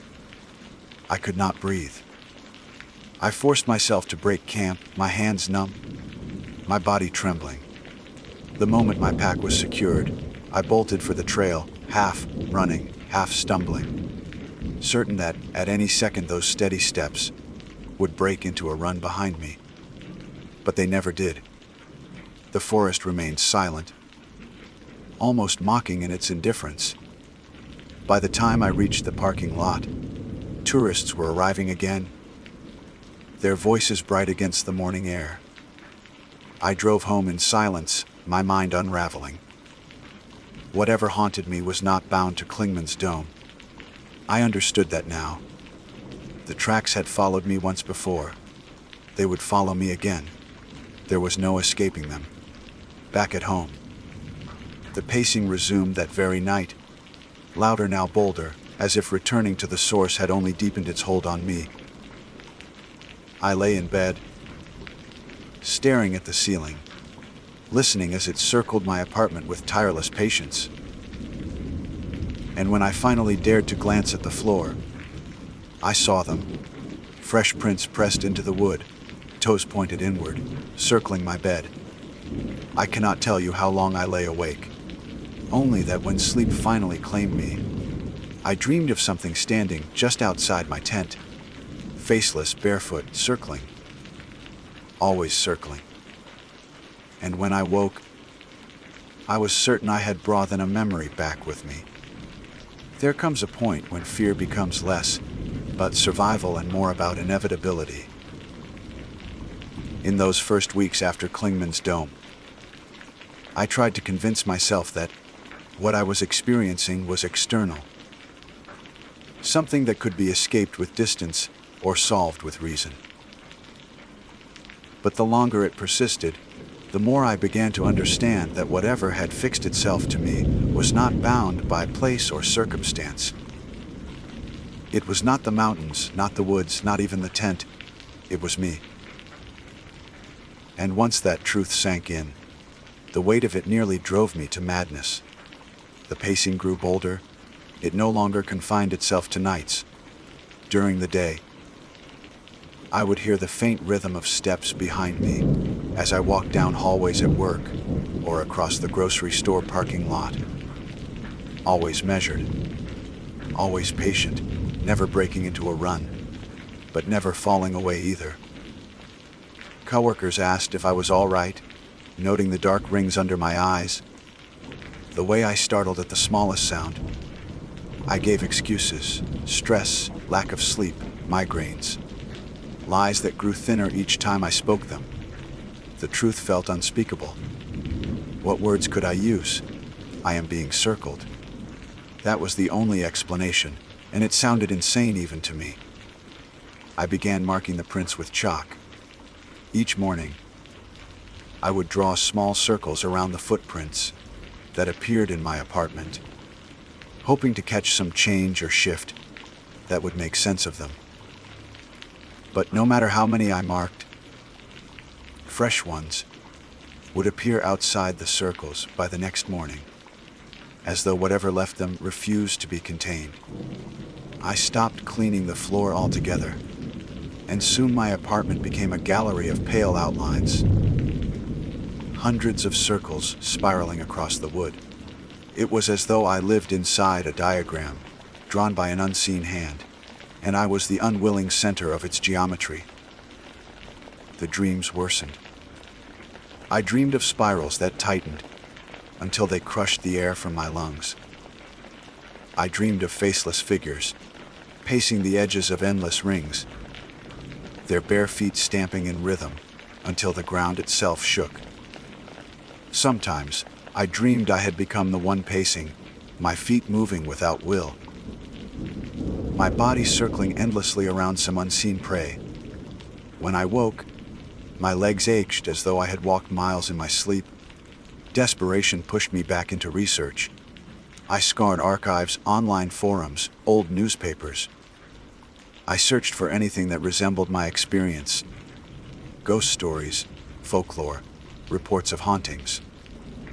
Most of what I found were vague whispers, fragmented accounts of people in the Smokies, hearing footsteps at night, or campers who woke to find strange prints around their tents. In nearly every account, the details matched. The prints were barefoot, the pacing endless, the exit non-existent. Some called it the Walker. Others gave no name, only warnings: if it circles you, do not acknowledge it. Do not follow. None of the accounts ended with resolution. They simply stopped, as if the writer had vanished mid-sentence. That silence chilled me more than any detail could. It suggested an ending too final to record. One night, unable to bear it anymore, I broke the rule I had unknowingly followed until then. As the pacing moved around my bed, I whispered into the dark, "What do you want?" The steps stopped. The silence that followed was unbearable, stretching long enough that I began to think I had finally driven it away. Then, slowly, the steps resumed, but this time they were inside the room. I sat up in bed, heart hammering, staring at the floor. The prints appeared as I watched them, fresh indentations pressing into the dust, circling just a foot from where I sat. Nothing visible made them, but the floor dipped with each step, as though weighted by an invisible presence. My breath caught in my throat. I did not move until dawn, when the steps faded as they always did, leaving me shaken and hollow. From that night onward, the pacing was no longer confined to the perimeter of my rooms. It entered, closer each time, until I felt it brush against the air beside me. Once, as I stood washing dishes, I felt warmth at my back, a body standing just behind me, breath ghosting against my neck. I spun around, knife in hand, but nothing was there. Only new prints circling the kitchen floor. I began to avoid my apartment, spending long hours at cafes, libraries, anywhere with people. For a while I thought it helped. The noise and bustle seemed to keep the pacing at bay. But then, sitting at a cafe one evening, I felt a vibration under my feet, subtle at first, then steady. I glanced down at the tiled floor. There, faint but unmistakable, were prints forming in the dust of the grout lines, circling the legs of my chair. My coffee spilled as I lurched to my feet, drawing stares from strangers.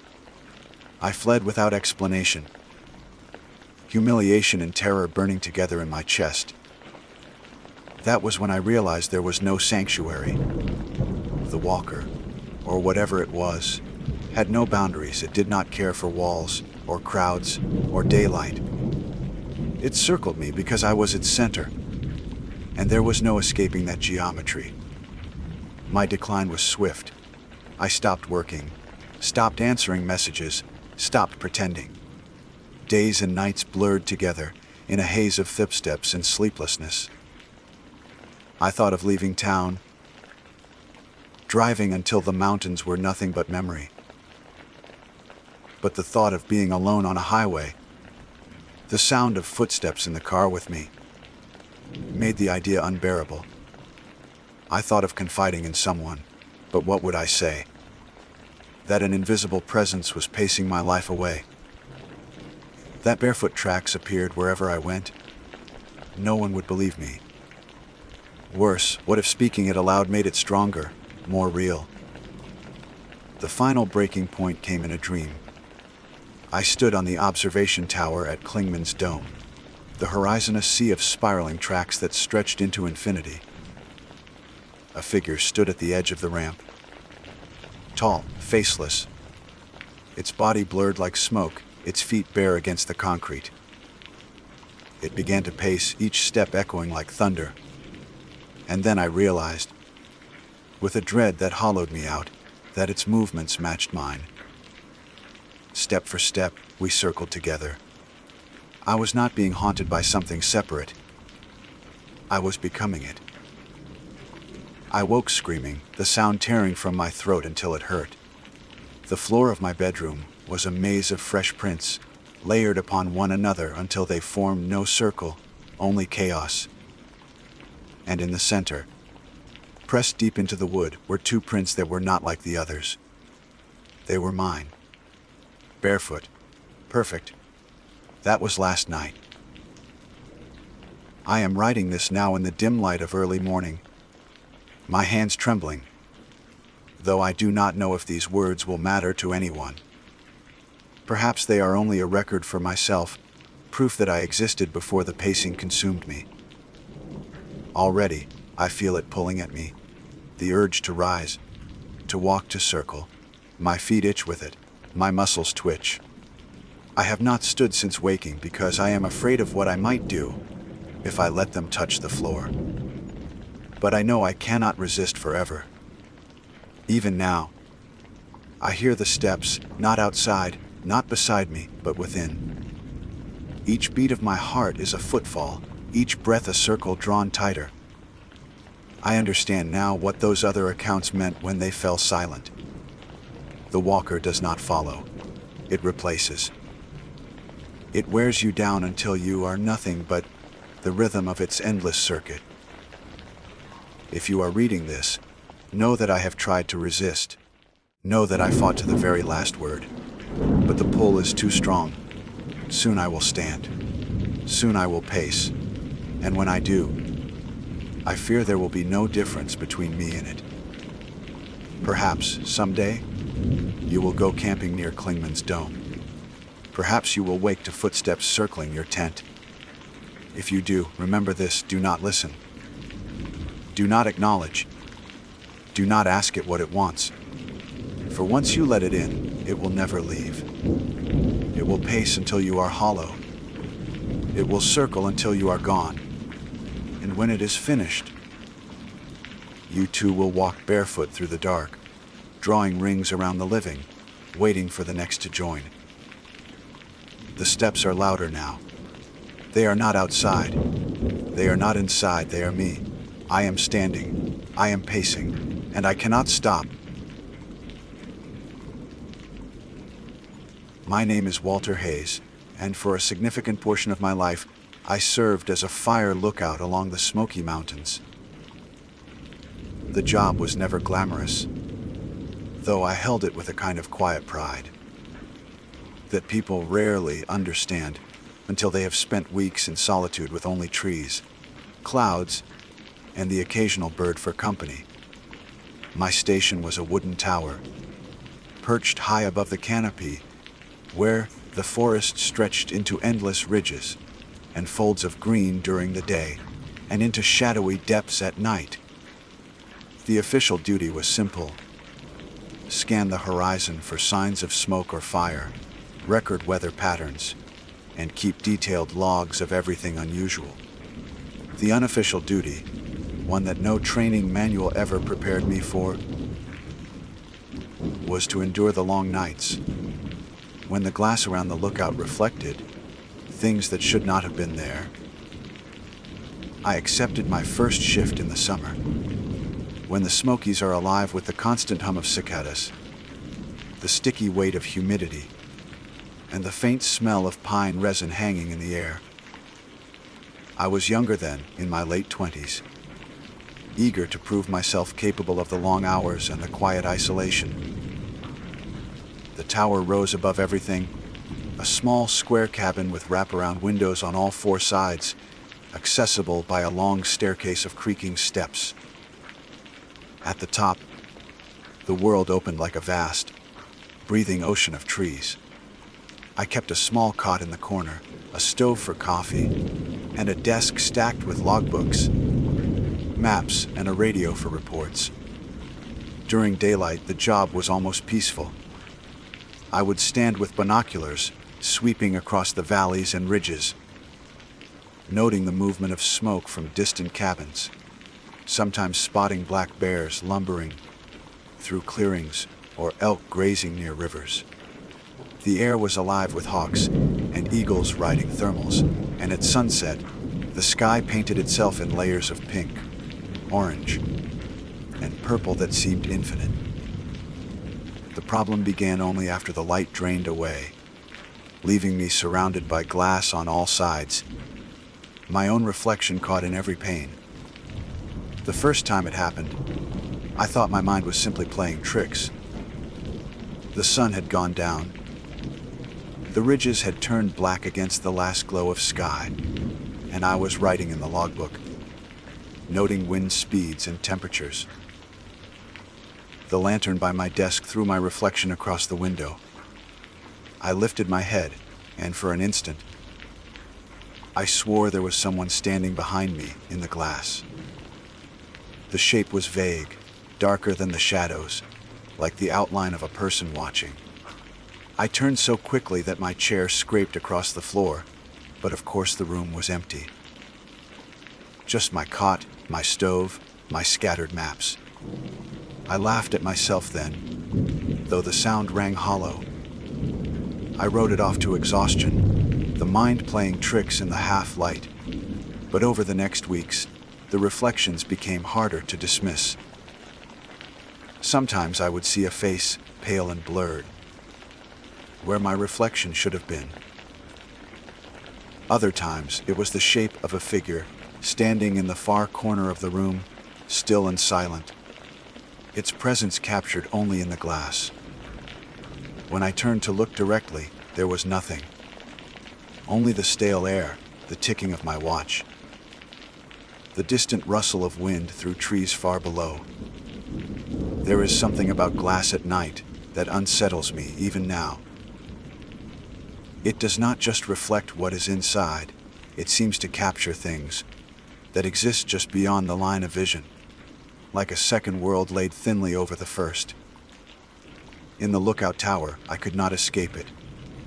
Every wall was a window. Every breath I took seemed to fog against the pane and reveal something watching from a place I could not reach.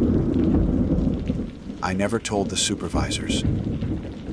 If I had reported phantoms in the glass, they would have sent me down the mountain with a quiet note about my mental health.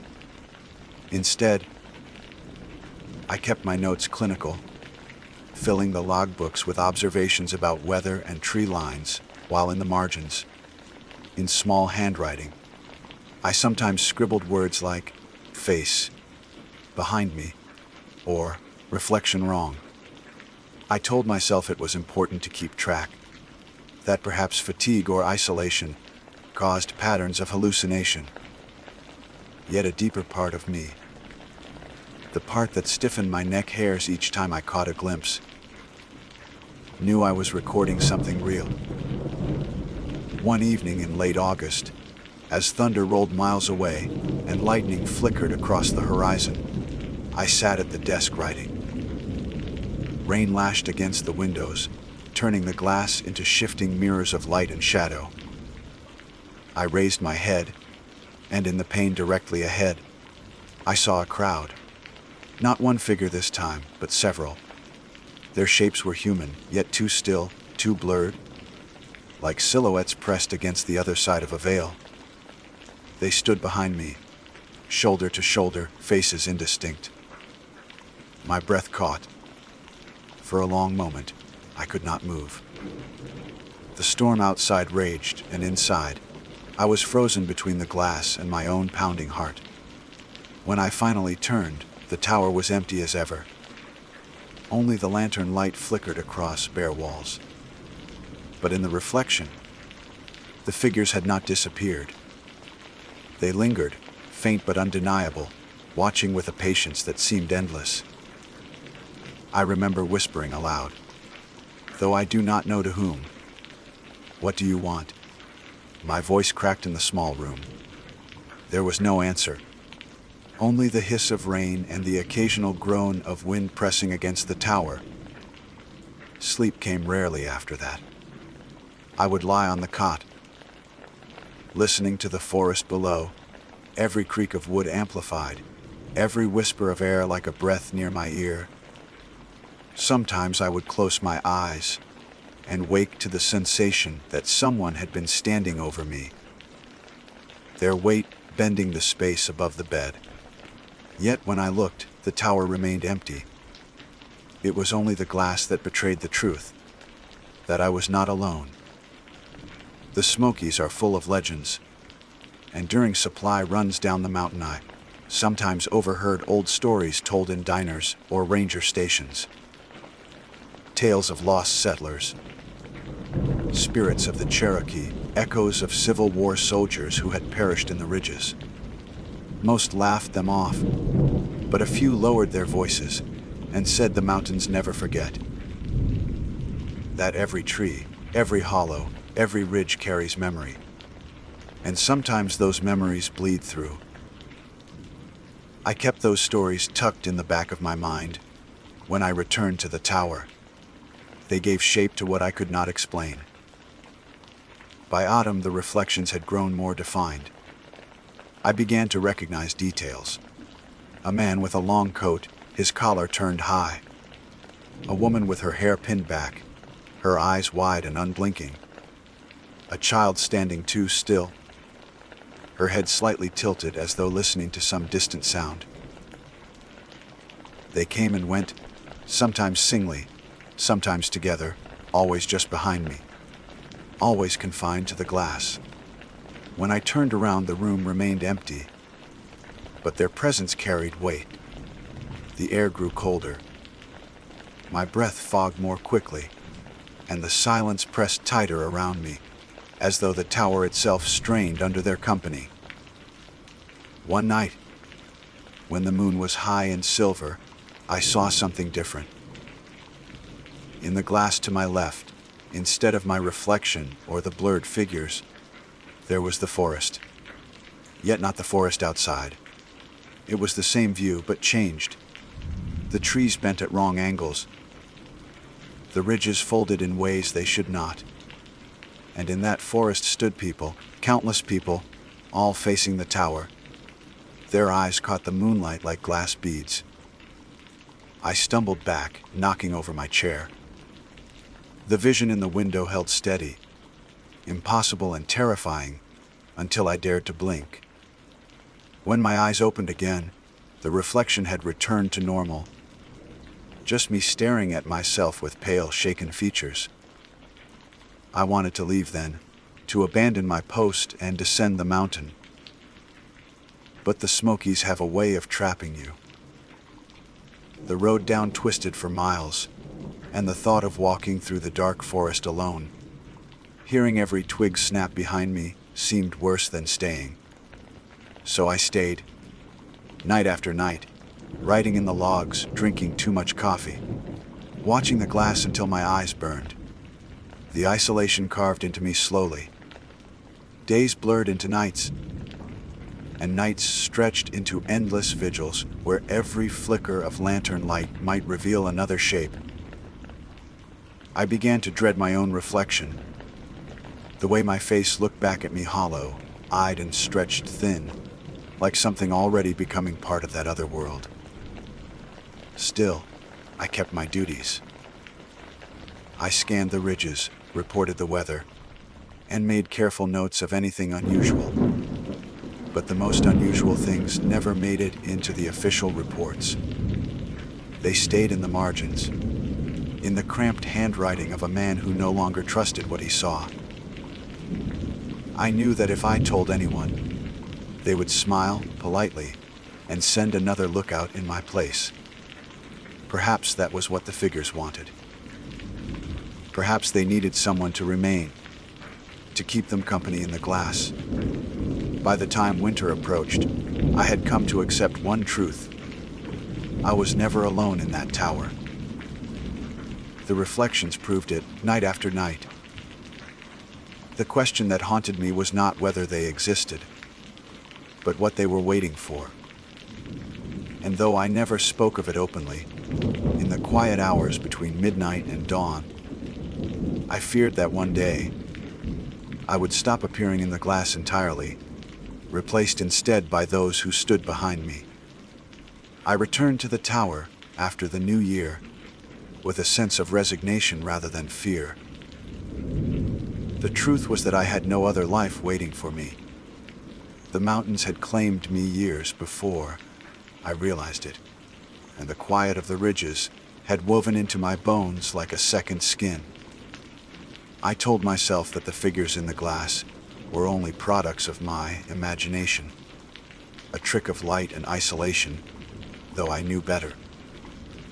Even as I ascended the wooden steps again, hearing each board creak under my boots, I felt the weight of invisible eyes following me upward. The winter air was sharp enough to sting my lungs. Snow draped the trees below in heavy silence, the ridges like pale waves frozen in place. I unlocked the hatch and stepped inside the lookout, setting down my pack and striking a match to light the lantern. As the flame caught, shadows leapt across the glass, and once again I was surrounded by myself and by the possibility of others. I paused with the match still burning in my fingers, scanning the reflections carefully. Nothing out of place, at least not yet.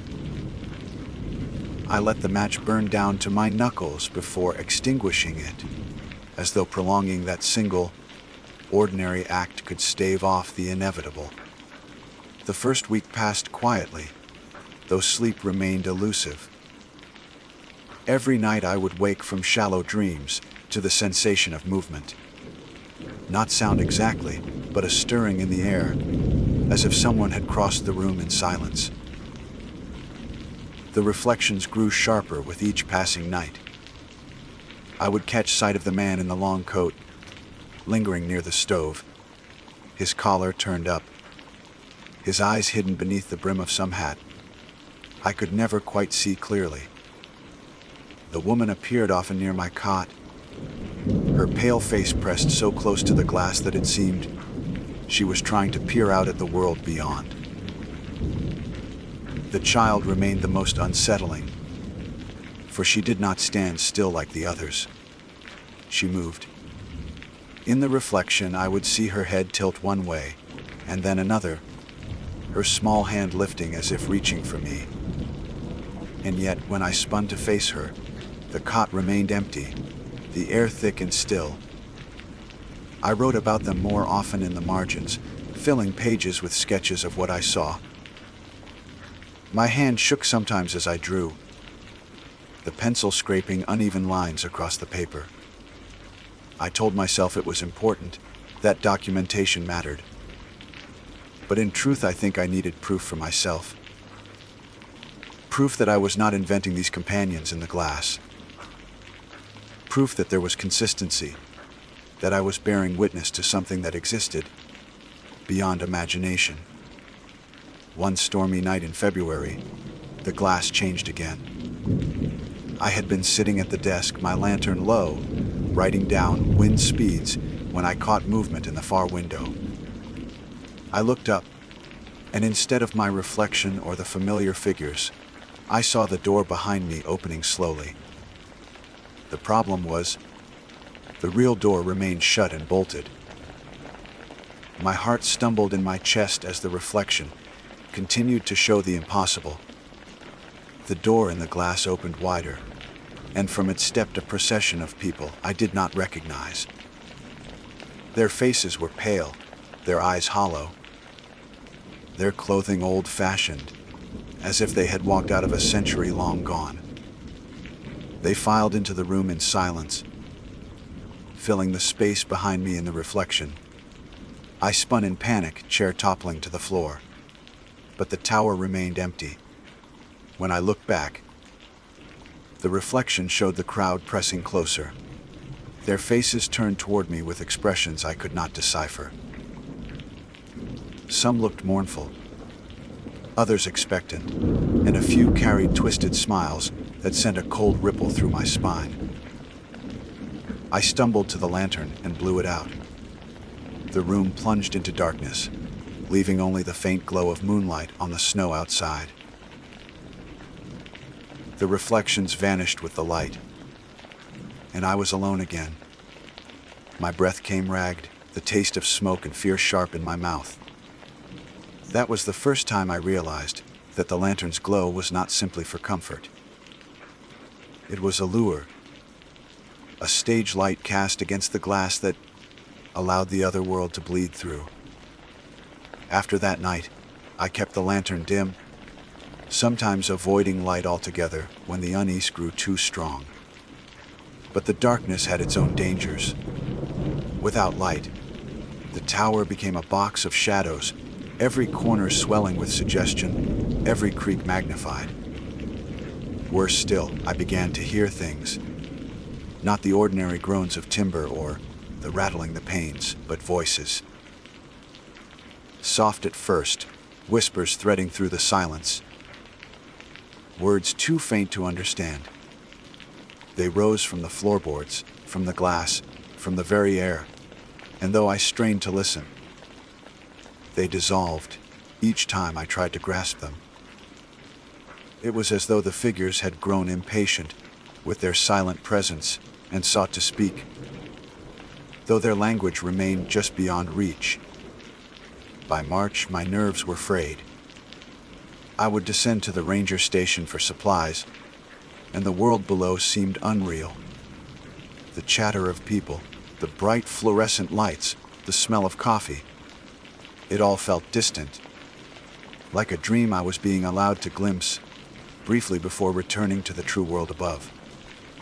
Once, a fellow ranger clapped me on the shoulder and said I looked pale, worn thin by the solitude. I laughed it off, telling him the winter air had done its work, but in truth I felt myself drifting. The tower was consuming me, pulling me into its orbit the way the moon tugs the tides. One night, near the end of my winter shift, the reflection offered something new. I had been staring into the glass for too long, my eyes burning, when I realized I could no longer see myself. The lantern light flickered, and where my reflection should have been stood the man in the coat, his face finally visible. His eyes were sunken pits, dark and endless, his mouth a thin line that curved upward in the faintest smile. Behind him stretched the others, the woman, the child, the crowd, layered like shadows stacked one atop another. My stomach dropped as the realization settled over me. They were not reflections at all. They were replacements. The glass held them in my place, and for the first time I understood the true danger. If I continued staring long enough, if I allowed the pull of that world to overtake me, I would not see myself again. One day the glass would show only them, and I would have crossed over, leaving the tower empty for the next unlucky soul. I tore myself from the window, stumbling back until I hit the cot. My body trembled, sweat chilling my skin, even as frost pressed against the panes. I forced myself to sit with my back to the glass, refusing to look, refusing to acknowledge what I knew waited there. Hours passed in that position, my head in my hands, until dawn finally broke and light spilled across the mountains. Only then did I rise, daring to glance at the windows once more. The reflections had returned to normal, my hollow-eyed face looking back at me, pale and shaken, but undeniably my own. From that point forward, I changed my routine. I no longer lingered near the glass at night. I kept the lantern low, my focus on the logbooks, the maps, anything to anchor me to the ordinary world.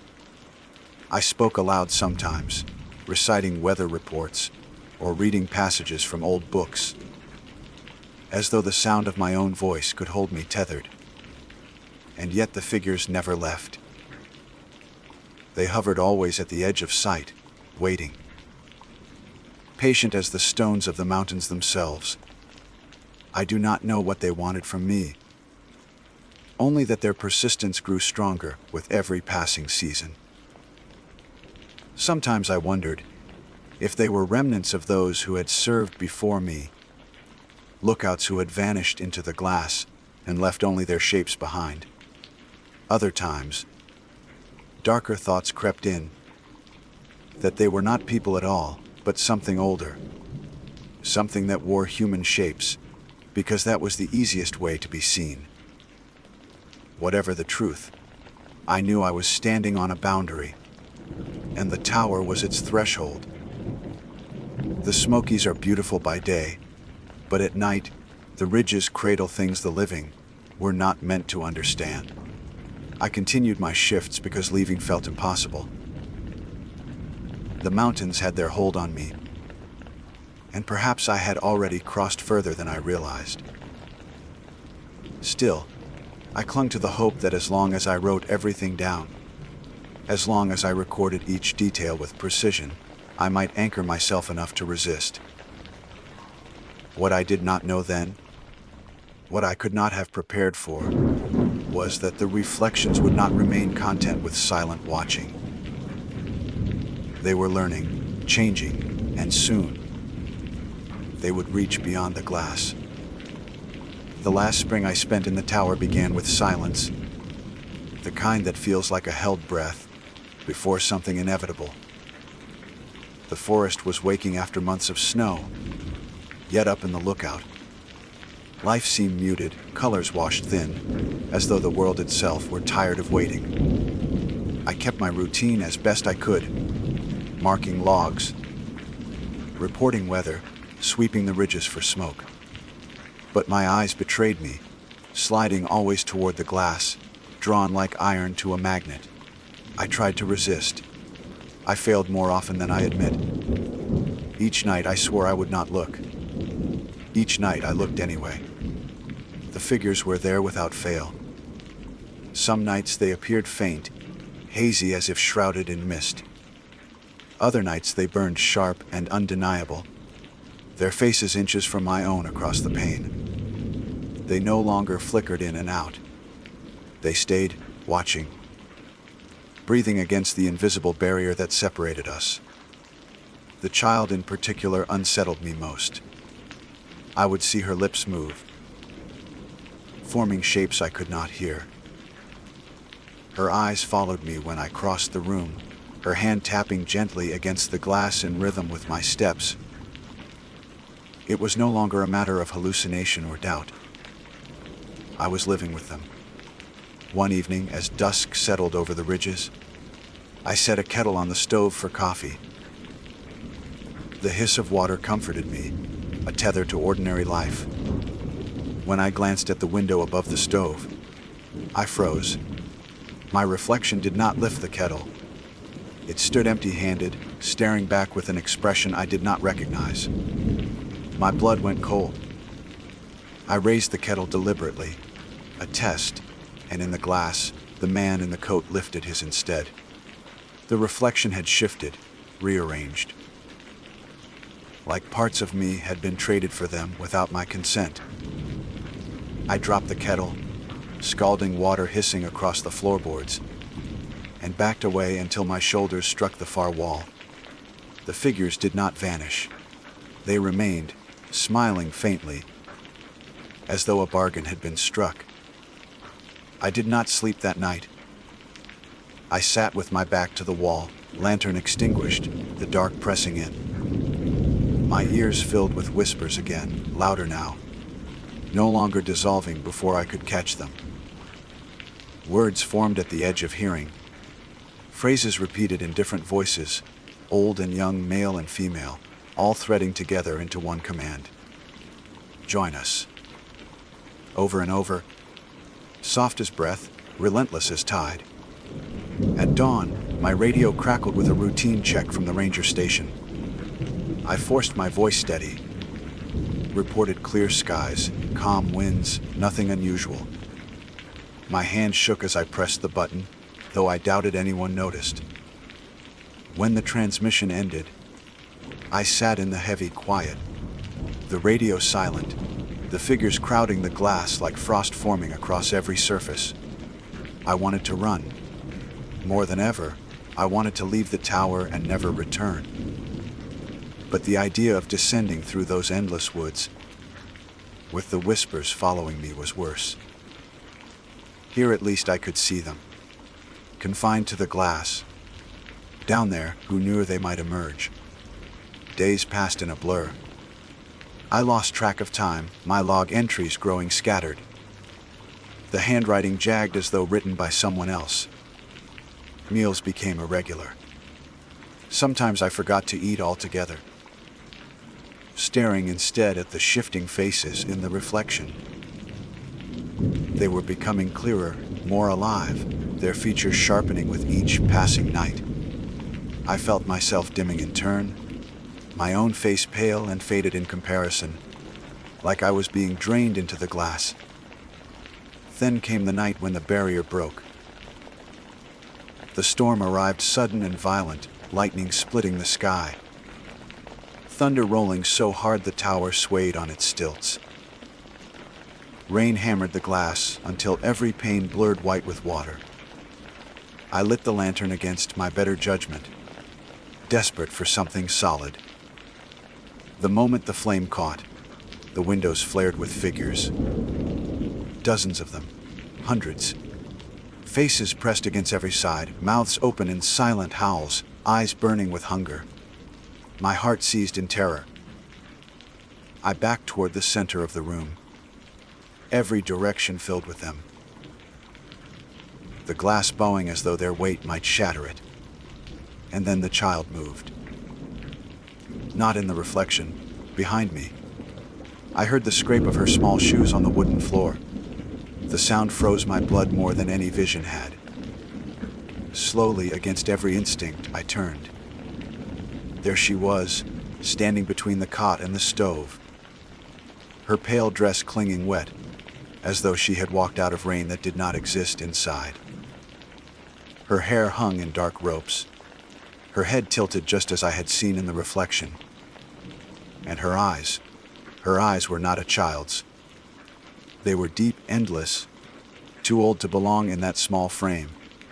I could not speak. My throat locked tight.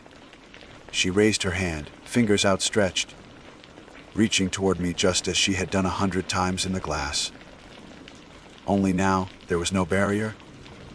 She was here. I stumbled backward until my spine struck the desk.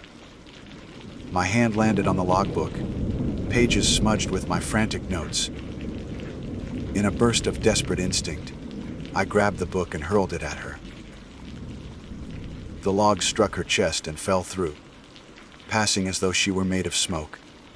She did not flinch. She only smiled, a small, broken thing, before whispering aloud the same words I had heard for weeks. Join us.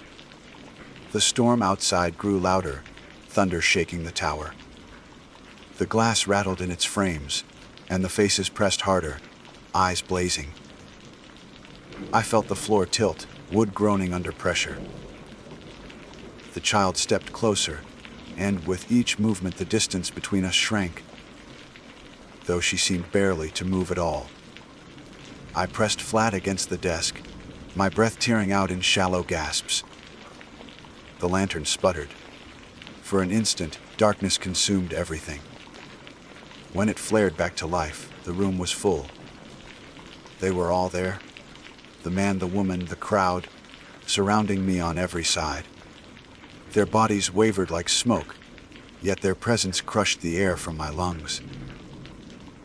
I shouted then, a raw animal sound, and lunged for the door. My hands fumbled at the bolt, wood splintering as lightning flared outside. Somehow, I tore it open and stumbled onto the rain, slick steps. The storm hit me full, sheets of water blinding, wind threatening to hurl me from the staircase. I clung to the railing, heart pounding, forcing my legs to move. Every step down was a battle against the pull of the figures behind me. I felt them pressing close, their whispers curling into my ears, even over the roar of thunder. The stairs stretched longer than I remembered, each landing endless. But finally, impossibly, I reached the ground, boots sinking into mud, the forest swallowing me whole. I ran. Branches lashed my face, roots caught my ankles, the dark alive with shapes darting just beyond sight. I did not care. I ran until my lungs burned and my legs collapsed beneath me. When I finally dared to stop, the storm had passed, leaving only dripping leaves and the ragged sound of my breath. I turned back once. High above, the tower loomed, lantern light still flickering. Inside, though, I had left it burning low. In the glass, I saw myself, not as I was now, soaked and broken in the forest, but standing calmly at the desk, writing in the logbook. Around that other self, the figures lingered, their faces triumphant. I do not remember how I made it back to the station. My memory fractures there, shards of stumbling through dawn light, of voices calling, hands lifting me from the ground. I woke later in a ranger infirmary, blankets heavy on my chest, a doctor murmuring about exhaustion and exposure. They told me I had been found miles from the tower, half conscious, muttering nonsense about glass and reflections. I did not argue. How could I explain what I had seen? I never returned to the tower after that. Another ranger took the shift, and I heard later that he lasted only a week before resigning without explanation.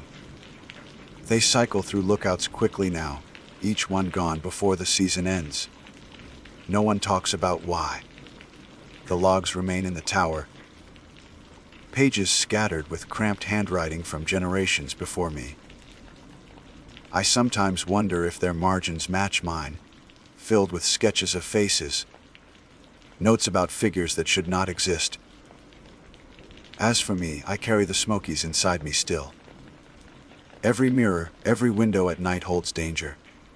I avoid glass when I can cover it with cloth, turn it to the wall. But even so, sometimes I catch them. A glimpse of the woman's pale eyes in the corner of a bathroom mirror. The child's hand tapping faintly against a window as I walk past. They have not left me. They will never leave me. I know now what they wanted all along. The tower was only the threshold. The glass is everywhere. And one day, when my reflection no longer answers me, I will know I have finally joined them. My name is Callie Monroe. I am 31 years old, and for the past 7 years, I have volunteered with various search and rescue teams across Virginia, often alongside rangers and law enforcement in Shenandoah National Park. My background is not in law enforcement or medicine, though I have basic certifications in wilderness first aid and navigation. What I brought to the team was persistence, a willingness to walk long miles in difficult terrain, and a certain calmness in situations where panic would otherwise set in. These qualities, more than anything else, are what led me into the search I am about to recount, the one that began like many others, but never left me, and perhaps never will. It began with a missing boy, a call from dispatch in the early hours of the morning, and a mountain drenched in fog. The boy's name was Matthew Warren. He was 9 years old and had been camping with his father over the weekend. According to the official report we were briefed on, the father claimed he had last seen Matthew around dusk on Saturday, when the child had wandered away from their established site near Big Meadows to collect firewood. When he did not return after 30 minutes, the father called for him, searched for over an hour, and then drove to the ranger station to file the report. By the time our team assembled, Matthew had been missing for roughly 12 hours. The temperature had dropped into the 40s overnight, and the boy had only been wearing a sweatshirt and jeans. Missing children searches always pressed urgency into our steps, for hypothermia could creep silently through the night air, robbing strength from small bodies with little warning. I joined a group of 7 volunteers and 2 rangers. The sun had barely broken through the morning haze, and mist clung to the trees, soaking our jackets as we pushed forward. I carried a pack with extra food, water, a medical kit, and bright orange markers to flag areas already searched.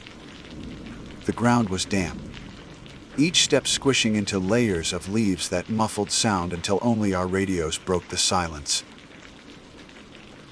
We fanned out in a staggered line, eyes combing the undergrowth for any hint of disturbed foliage, any trace of fabric, or the shape of a child curled beneath a tree. Searches in Shenandoah could be both mercifully clear and impossibly deceptive.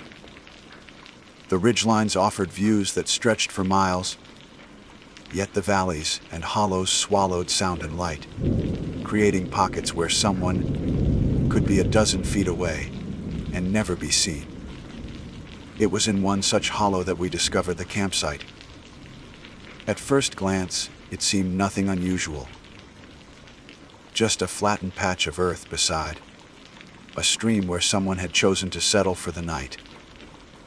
But then I noticed the details. The way the fire pit was perfectly assembled, not scattered as if abandoned in a hurry.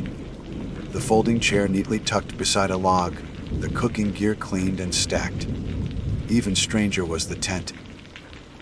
No, not one tent. There were 2. The first was a modest dome tent, blue nylon faded by use, zipped open to reveal a sleeping bag, a pair of small sneakers, and a backpack. This, we believed, must have been the boys. The second tent sat only a few feet away. It was slightly larger, dark green, its entrance sealed shut. I crouched to examine it, brushing damp leaves from the fabric, and saw immediately that the zipper was drawn from the inside, teeth locked tightly together. Someone had closed themselves in. Yet no sound came from within, no stirring of movement or breath. We radioed the others to report the find. Protocol dictated that we not disturb potential evidence until law enforcement arrived. But curiosity gnawed at the edges of my resolve. I had seen many campsites left behind in panic or haste. Fires half burned, food scattered, belongings strewn across the ground. But this was not that. This was precise, meticulous, almost staged. It unsettled me, because children do not pack so carefully, nor do they clean their cooking pans with such discipline. And children certainly do not set up a second tent and seal it from the inside. We gathered in a semicircle, speaking in low voices. Ranger Thompson, the senior officer with us, paced back and forth, muttering that something was off. He contacted headquarters, requesting immediate forensic support and additional units. While we waited, I found myself staring at that second tent, as if it were staring back.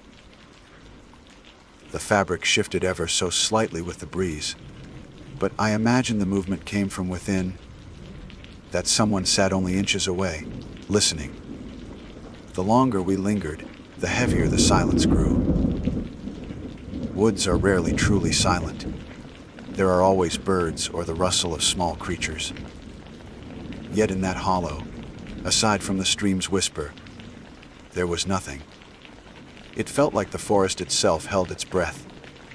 I wiped condensation from my radio and glanced at my teammates, each of them watching the tent with the same unspoken question etched across their faces: who was inside? Eventually, Ranger Thompson decided we could not wait any longer. He motioned to two of us, myself included, to approach with him. My hands trembled as I reached for the zipper. The metal tab was icy cold, as though the fabric had not absorbed any warmth from the day. With a slow pull, the teeth parted, and I braced myself for what might be revealed. A frightened boy, a trespasser, or something worse. But when the flap opened, there was nothing. No sleeping bag, no gear, not even the scent of damp fabric that tents usually carry. The floor was bare nylon stretched tight over the earth. Yet the zipper had been closed from the inside. I tested it twice, sliding it up and down, and confirmed what I had first thought impossible. The locking mechanism only allowed closure from within. Still, there was nothing there. Whispers rose behind me. One volunteer suggested the boy might have hidden there overnight and then slipped out through some gap in the back panel. We checked, but the seams were intact, no tears, no holes.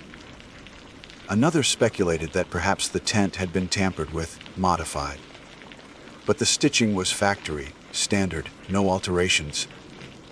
The absence of answers pressed heavier than any explanation could. We marked the site, documented everything with photographs, and waited for the investigative team. Hours passed, shadows stretched long, and still the forest gave nothing back. By the time we descended the ridge to regroup, I could not shake the sense that we had walked into someone else's carefully drawn tableau, a scene arranged not for comfort, but for observation, as though we were the intended audience. And always in the back of my mind, the image of that sealed tent lingered, its silence louder than any cry for help. That night, when I returned home, I lay awake replaying the details. The boy's sneakers, small and damp, the meticulous fire pit, the bare green tent.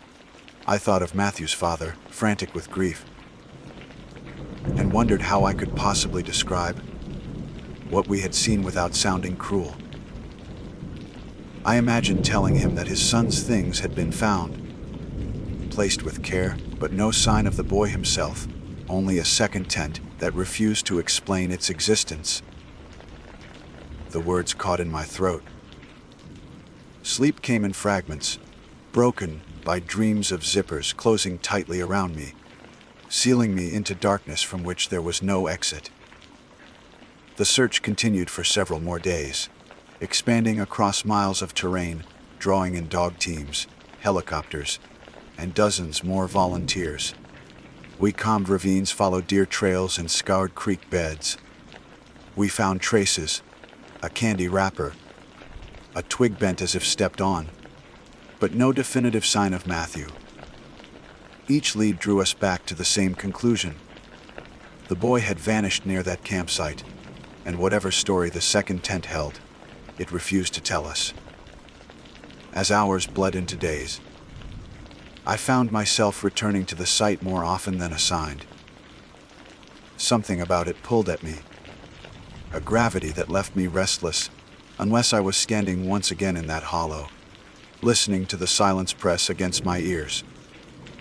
Once, late in the afternoon when mist drifted low, I heard movement from within the green tent. A faint scuff, like fabric brushing against fabric. I froze, called out softly, and waited. No answer. When I unzipped it again, the interior was as empty as before. I cannot explain why, but each time I left, I felt watched.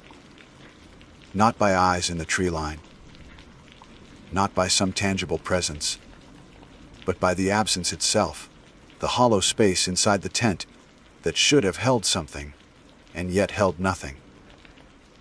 It was as if the void itself had grown aware of being noticed and now observed me in return. I told no one, because what could I say? That an empty tent unnerved me. That silence had become a shape I could feel.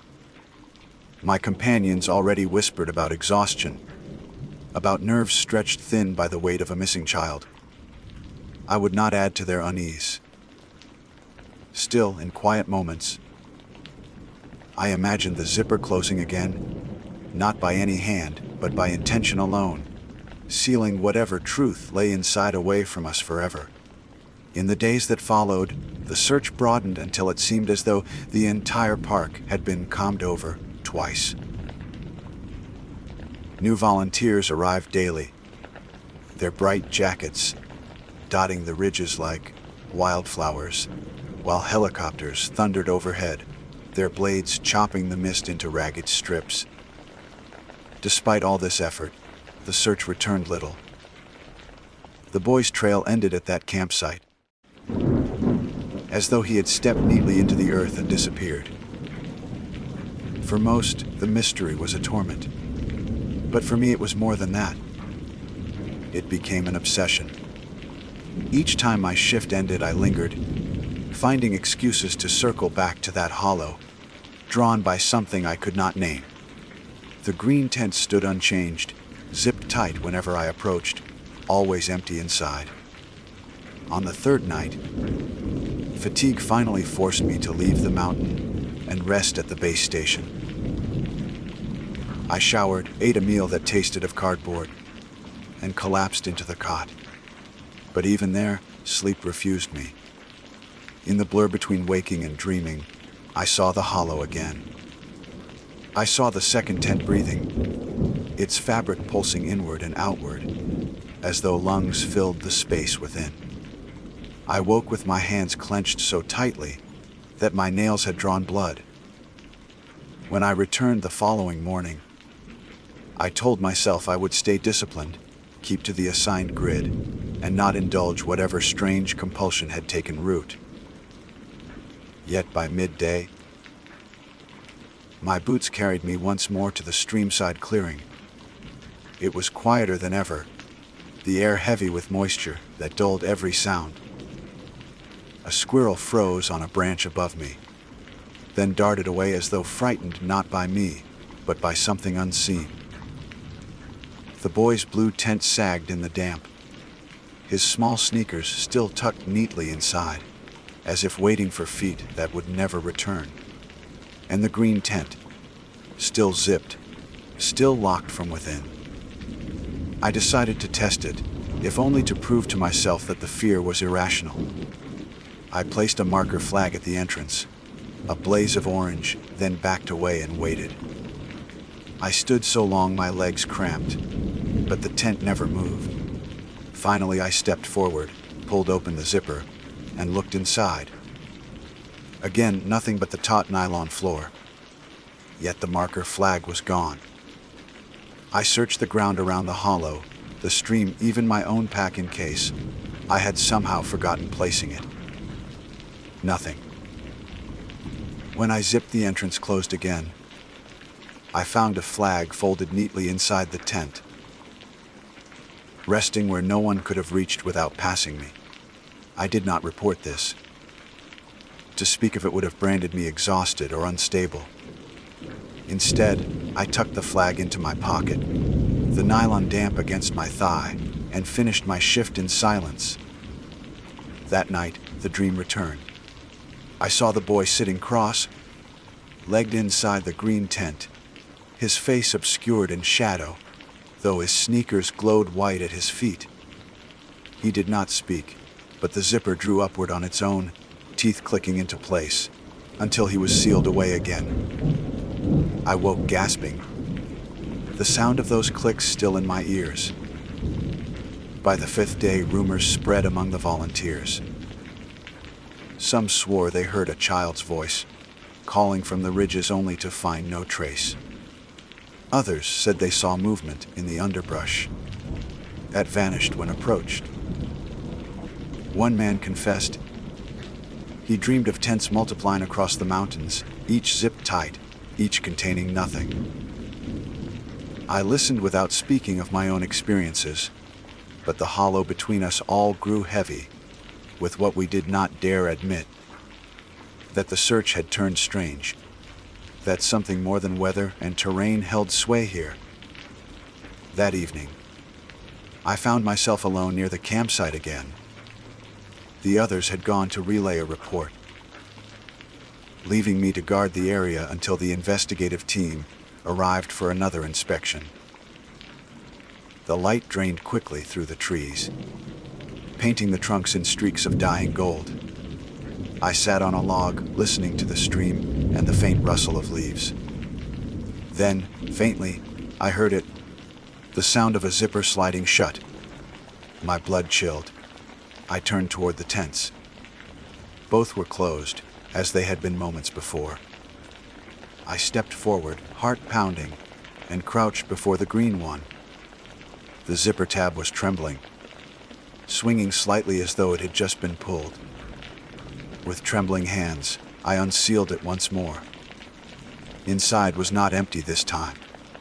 A scrap of paper lay on the nylon floor, folded into a perfect square. I lifted it cautiously. The paper was damp but intact. Words scrawled in a child's hand with a blunt pencil. It read, "Stay outside." That was all. 2 words, written unevenly. Letters pressed so hard the pencil nearly tore through the page. I stuffed the note into my pocket before anyone returned. I told myself it could have been planted by another volunteer, a cruel joke or a test of nerves. But deep inside, I knew it was not. The handwriting was unmistakably that of a child. And when I lay awake that night, turning the note over in my hand, I felt certain that Matthew himself had written it. Not for his father, not for the Rangers, for me. The following day, a heavy rain swept through, forcing the suspension of ground searches until visibility improved. I volunteered to remain near the base, helping sort supplies. But my mind drifted constantly back to the hollow, to the note that now seemed to burn in my pocket. By mid-afternoon, I could stand it no longer. Against instructions, I hiked back alone through sheets of rain, my poncho clinging to my body, boots sinking into mud. The forest was a blur of gray and green, the stream swollen with runoff when I reached the campsite. Both tents sagged under the weight of water. The boys' tent had collapsed partially, its poles bent. The green tent, however, stood firm, not a droplet inside despite the downpour. I ducked within to escape the storm. My flashlight beam cut across the nylon floor, and for the first time, I saw footprints. Small, muddy, leading in circles, overlapping so tightly they formed a dark ring. In the center of that ring lay another note, this one written more carefully, almost deliberately. It read, "Do not open again." I stumbled backward, dropping the light. When I retrieved it, the footprints were gone. Floor clean as if freshly scrubbed. I left at once, rain soaking me through, but the message weighed heavier than water ever could. Something inside me knew the warning was not for protection. It was a boundary. Whatever force had taken Matthew wanted the tent closed, and each time I opened it, I stepped closer to a truth I might not survive. Still, I could not stay away. On the 7th day, when the search officially transitioned from rescue to recovery, I returned alone once more. The forest was hushed, volunteers dismissed, rangers thinning out. The father had been escorted away in tears. The campsite stood as it always had, yet the hollow felt colder, as though emptied of everything but the tents. My hands shook as I approached the green one, my mind screaming not to touch it. Yet I did. The zipper slid down with unnatural ease, as if eager for me to enter. This time, the interior was not empty. A sleeping bag lay unrolled, small and blue, damp with condensation. I recognized it immediately. It matched the one in the boy's tent outside, and beside it lay his backpack, the same we had seen days ago. Yet when I checked the other tent, it too still contained its sleeping bag and backpack, untouched. The items had duplicated, or been moved impossibly fast. I sat on the floor, breath coming shallow, and stared at the belongings. They looked ordinary, mundane, but the air pressed against me as though I had stepped into a sealed jar. I felt eyes on me, though no one was there. Then, faintly, I heard a whisper, like fabric tearing. "Stay." I fled, stumbling through the forest until my lungs burned. I told no one what I had seen. How could I? Who would believe that the boy's belongings had appeared inside the wrong tent, that whispers came from nylon itself? They would call it exhaustion, hysteria, or worse. Yet I could not escape the truth. Matthew had not simply wandered off. He had been taken, drawn into something that used the tent as its vessel. Even now, I struggle to describe the sensation. It was as if the tent were not shelter, but threshold, a doorway between here and somewhere else. Each zipper pull was less an opening of fabric than an unsealing of space itself. And whatever waited on the other side had reached for a boy, closing him away where none of us could follow. That night, I dreamed again. The boy sat inside, this time facing me directly. His face was pale, eyes wide, lips moving without sound. Behind him, the walls of the tent bulged outward, shapes pressing against the nylon, dozens of them, as though countless figures crowded just beyond, waiting their turn.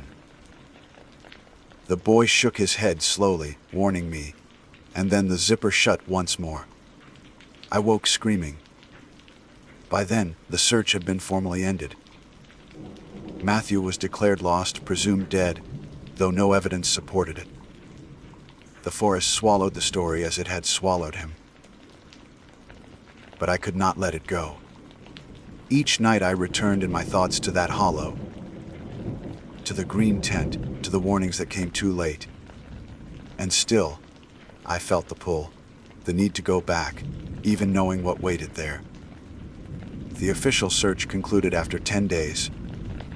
Rangers packed away equipment, volunteers returned to their homes, and the father left the park in a silence heavier than grief, as though words themselves had abandoned him. On paper, the case was closed. One more unresolved disappearance in a national park that had seen its share of them. But for me, it was not over. It never could be. The green tent still stood in the hollow by the stream, and I knew I had to return, not as part of any organized effort, but because it had chosen me. The notes, the vanished marker, the whispers. I was bound to it now. I told myself I needed closure. That one last look would prove the madness of it all, show me nothing more than fabric and shadows. Yet even as I rehearsed this lie, I packed my bag with food, water, and a lantern, as though preparing not for an inspection but for a vigil. The hike-in was quiet. The forest seemed emptier without the bustle of volunteers. where once radios crackled and boots scuffed the earth. Now only my solitary footsteps marked the trail. I reached the hollow in the fading light of evening, and found the place exactly as it had been. 2 tents, one sagging, one standing proud. The boy's tent had begun to mildew, its nylon streaked with dark stains, his sneakers damp with mold. But the green tent, pristine, uneating, its zipper glinting faintly like a blade in the dusk. I stood before it, lantern trembling in my grip, and whispered the boy's name. Matthew. No answer came, but the air thickened, pressing against my skin like invisible hands. I lowered myself to the ground and stared at the entrance. My fingers itched to pull the zipper, though every instinct screamed against it. In the silence, I thought of the notes.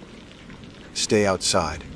Do not open again. Warnings, yes, but also invitations. For what is a sealed door if not a lure?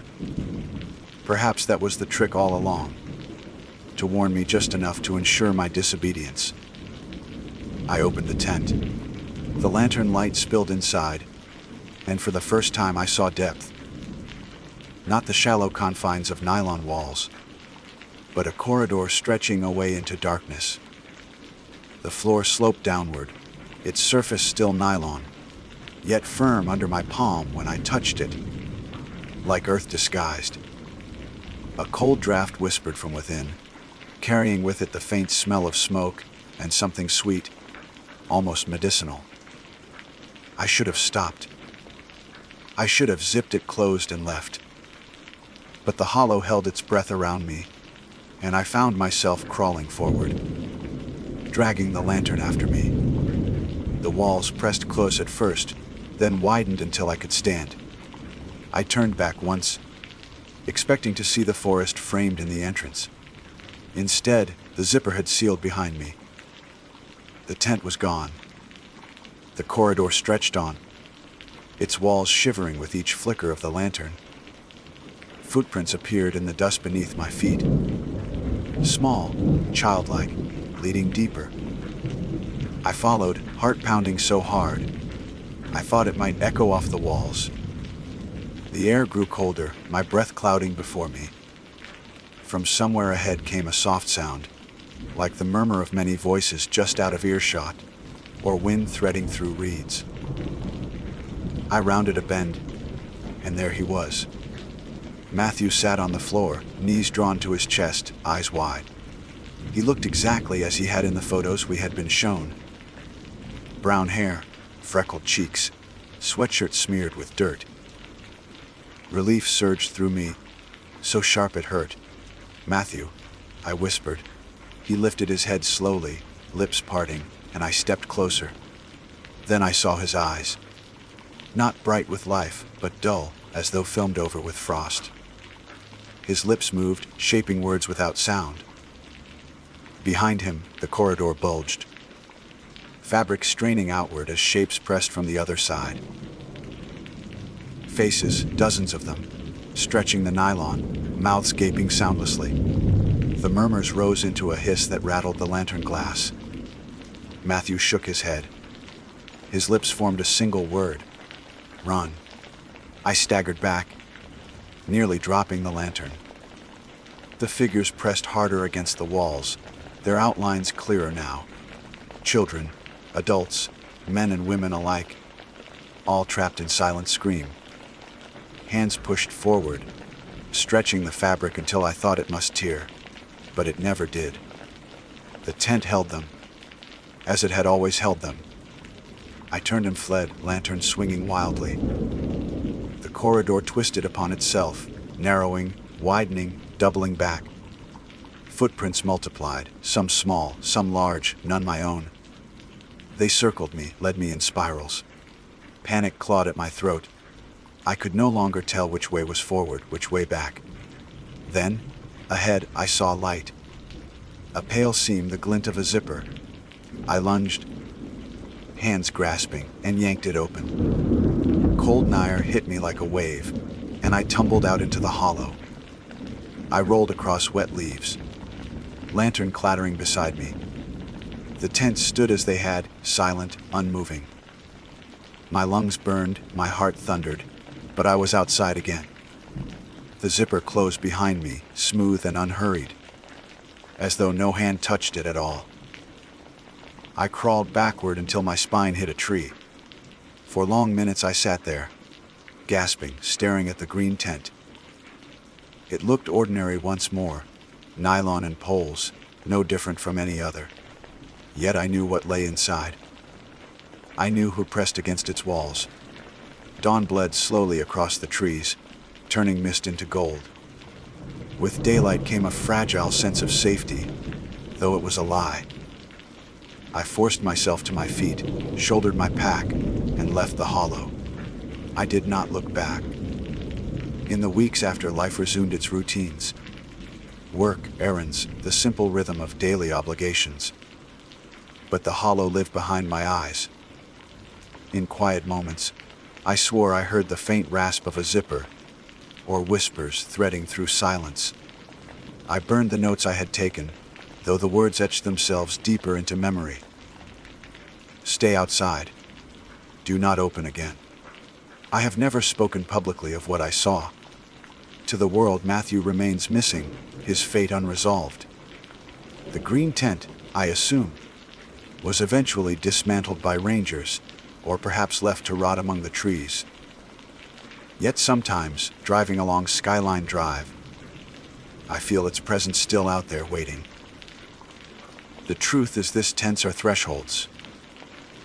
We treat them as shelters, fragile walls against weather, a thin veil of nylon to keep the wild at bay. But sometimes they are not barriers but doors, and some doors do not open into safety. Some doors do not open back into our world at all. I do not know why the hollow chose Matthew. I do not know why it showed me what it did, or why it let me leave when so many others were pressed behind its walls. I only know that the boy's warnings were not enough. Because once you have seen the tent, once you have unzipped it and stepped across, you are never truly outside again. There are nights when I wake to find my bedroom filled with silence too complete, the kind that belongs not to houses but to forests. And sometimes, in that silence, I see it at the foot of my bed, a small green shape, fabric shifting, as if something inside is breathing. The zipper glints in the darkness, waiting. I do not touch it. I do not open it. But I know one day it will open for me.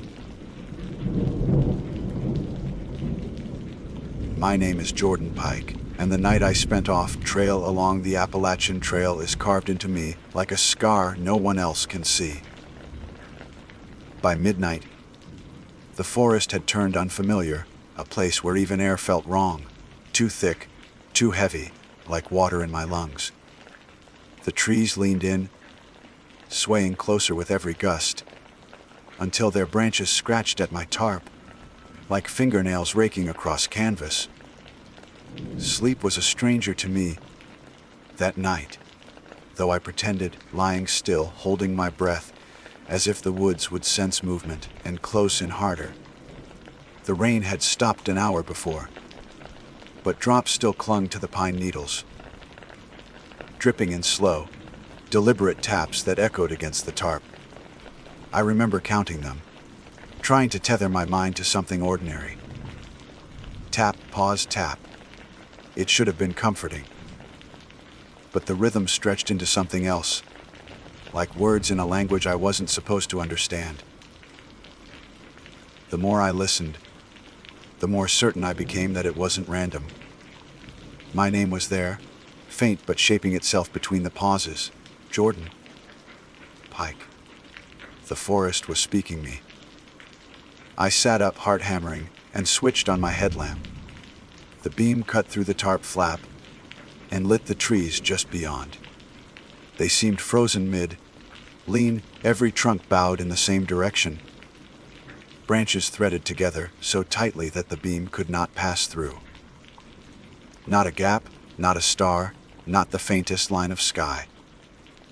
just wood and bark and blackness pressing down. I swallowed hard and reached for the knife I kept beside me, a 4-inch blade that felt pathetically small against the vastness of the woods. It wasn't protection, not really, just a comfort to hold. The forest shifted with the wind again. The branches scraped louder this time, dragging along the tarp as though they were testing its strength, pulling at the fabric with each gust. My instincts screamed to break camp, to run, but where? Off trail at night, under trees that seemed to move closer with each passing hour. I would only get swallowed faster. My only choice was to stay, to wait out the night. That was what I told myself, but my body didn't believe it. Every muscle quivered, ready to flee. My breath fogged in the beam of my headlamp, and I realized the air had gone colder, far colder than the season allowed. I rubbed at my arms, but no warmth returned. The cold wasn't outside, it had sunk into me. Somewhere to my left, wood cracked. A single, sharp snap of a branch breaking under weight. It wasn't the wind. I held the knife tighter, my headlamp trembling with my hand as I turned the beam toward the sound. Nothing moved, yet I could feel it.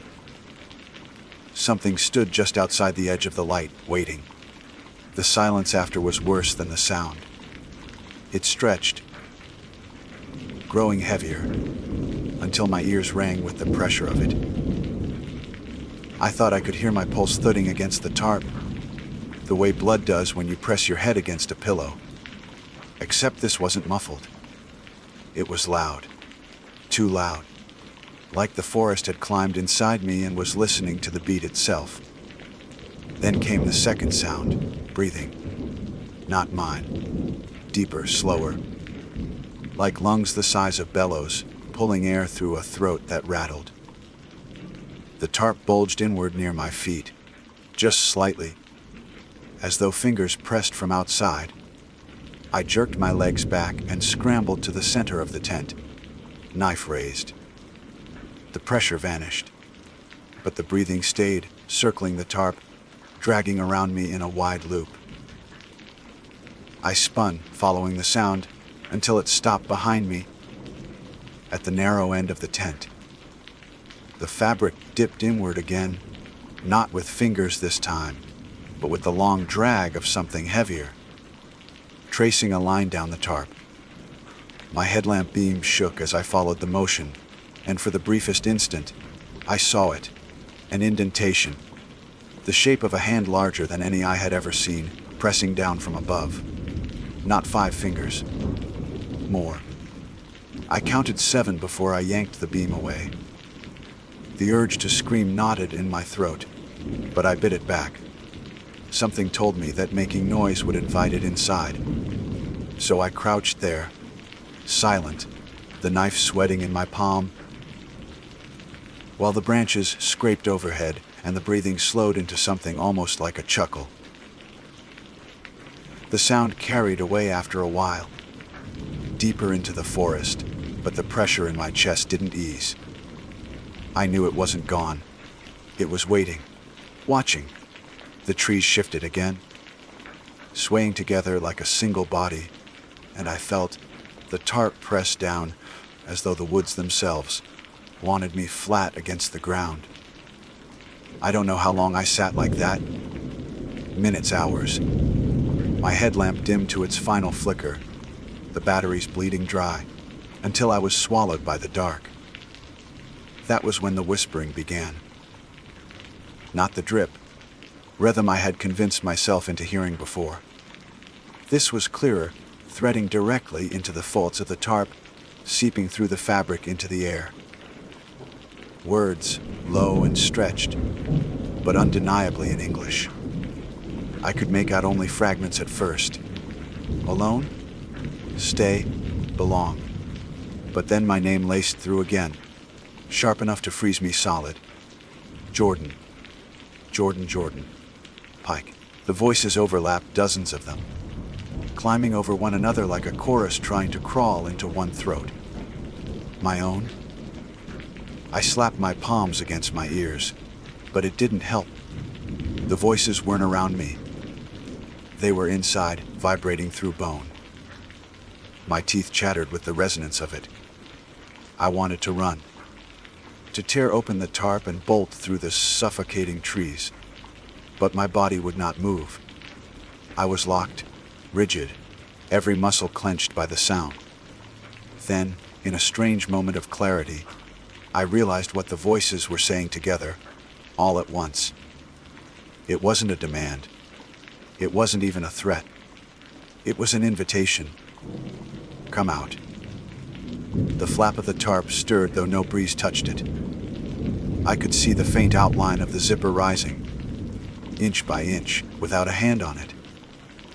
The teeth parted like a mouth opening. The whisper grew louder, pouring through the gap, brushing against my skin with the cold of it. I knew if I let it open, I would step outside, not because I wanted to, but because the forest had already decided. My fingers ached from how hard I clutched the knife, but I didn't drop it. That was the only tether I had left, the only reminder that I was still me, still inside my own body, not yet folded into whatever waited beyond the zipper. I lunged forward, dragging the zipper shut with all my strength.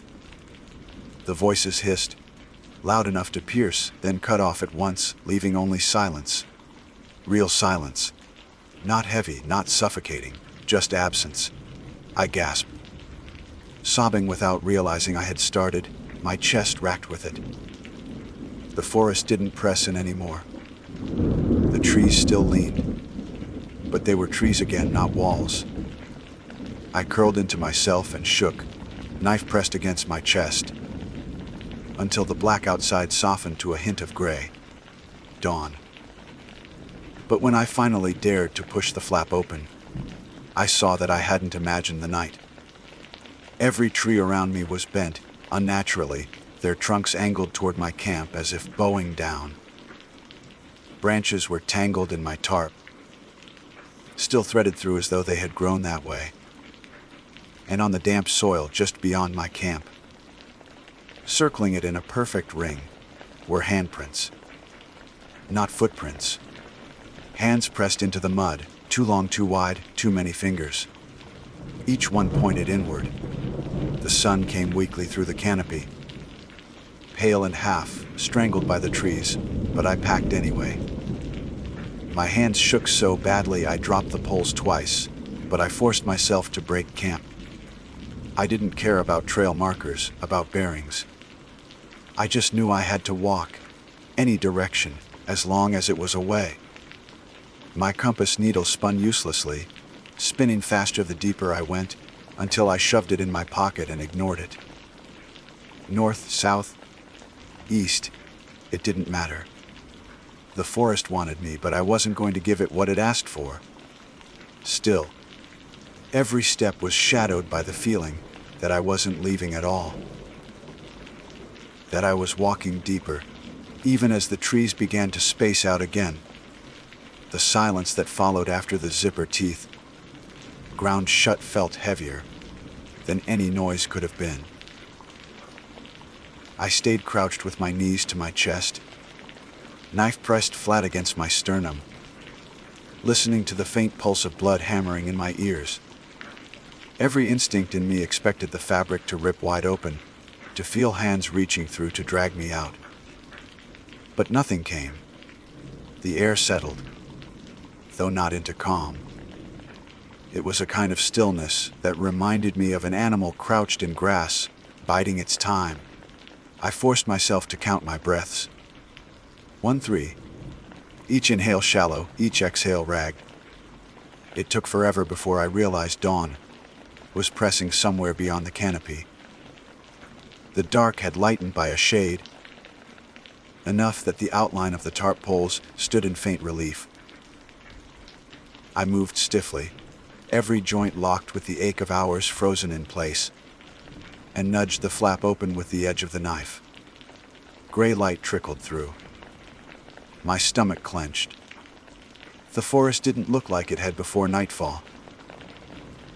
Every tree within 20 feet leaned toward the center, their trunks warped, bent, angled at impossible degrees. They hadn't grown that way. Last evening, they'd stood tall and straight, but now they converged as though they had spent the night, bowing inward, closing the circle. My tarp sagged where branches had knitted together above it, and it took effort to untangle them when I tried to break camp. The ground bore the worst of it. Encircling the spot where I'd slept were dozens of prints pressed deep into mud. Not footprints. Hands. Wide palms, too many fingers. 6, 7, even 8 on some impressions, each pointing toward my tarp. A full ring of grasping shapes, as if they'd been pressing down to keep me in place. I gagged, bile hot in my throat, but forced it down. Breaking camp felt like tearing free from a trap that still wanted me. I shoved gear into my pack in blind urgency, cords tangling, poles clattering, too loud in the hush of morning. My compass needle spun the instant I pulled it out. No north, no direction, just frantic circling. I stuffed it away and picked the clearest line through the trees, walking fast, heart thudding with each step. At first, it seemed to work. The trees thinned a little. Light brightened, though weak. The damp soil clung, sucking at my boots, but at least the ground sloped downhill. Down meant valleys. Valleys meant water, roads, maybe even trails. I clung to that logic like a lifeline. But logic broke apart before noon. The slope doubled back. The trees tightened again. I realized with a shock that I was staring at the same scarred trunk I had passed an hour before. A lightning-blasted pine split nearly to its roots. I'd circled. No matter how straight I'd tried to walk, I'd loop back. The forest carried sound differently now. Every snap of twig under my boots echoed too long, rebounding not from one direction, but from all around. It was as though the trees had hollowed into throats, throwing my noise back in distorted shapes. Once, when I shouted in frustration, the return came lower, rasping, almost like an old man's voice, repeating my cry but slower. By afternoon, thirst gnawed at me. My water bottle was nearly empty. Relief surged when I heard trickling through the underbrush and followed the sound to a narrow stream. I dropped to my knees, splashed water over my lips, then froze. The stream didn't run straight. It curled into itself, looping in a circle no wider than a campfire ring, feeding itself endlessly. No beginning, no end, just water chasing itself. When I looked closer, I saw ripples moving against the current, forming faint shapes like letters. I jerked back. My name shimmered in the surface before the ripples broke it apart. I stumbled away, lips dry as sand despite the water I'd swallowed. Hunger twisted next, a gnaw that made my pack feel both heavy and empty. I had food, but I couldn't bring myself to eat it. Every time I unzipped the pouch, the air smelled wrong, as if the forest had seeped into my rations. Damp earth and rot replacing the scent of oats and protein bars. My stomach cramped at the thought of forcing it down. Shadows lengthened too quickly. The canopy blotted out sun until the world dimmed as if it were dusk already. My pulse raced, dread building in a steady climb. I had to find open sky, anywhere the trees did not lean. The path I forced myself down finally spilled into a small clearing just as dark truly fell. Relief swelled and curdled immediately. The clearing wasn't empty. In the center stood a structure no human should have built, but no wind could have arranged. Branches, bones, strips of hide lashed together into a hut no taller than my shoulder. Its entrance was low, like it demanded crawling. The smell that drifted out made my eyes sting. Sweet rot, wet fur, iron. I crept closer in spite of myself. Inside, bones lay sorted. Rib cages stacked like baskets, skulls wired shut with vines, femurs lashed into neat bundles. Not scavenger scatter. Not hunter discard. An arrangement. A purpose. My chest tightened until I had to back away. That was when I noticed the bark on the trees surrounding the clearing. Each trunk was carved deep, spirals gouged by hands, not claws. Every spiral ended in a palm print pressed inward. 7 or 8 long fingers etched deep. The ground trembled underfoot, subtle, like a giant drawing breath beneath me. The hut shifted, hides lifting as though inhaled. I heard the whisper again, not as distant as before. Closer, clearer, vibrating in my bones, come out. I didn't wait. I turned and ran. Branches whipped my face, roots caught my boots, but terror carried me forward. Behind me came laughter. Not from one throat, but from the forest itself. A chorus of leaves rustling in mockery.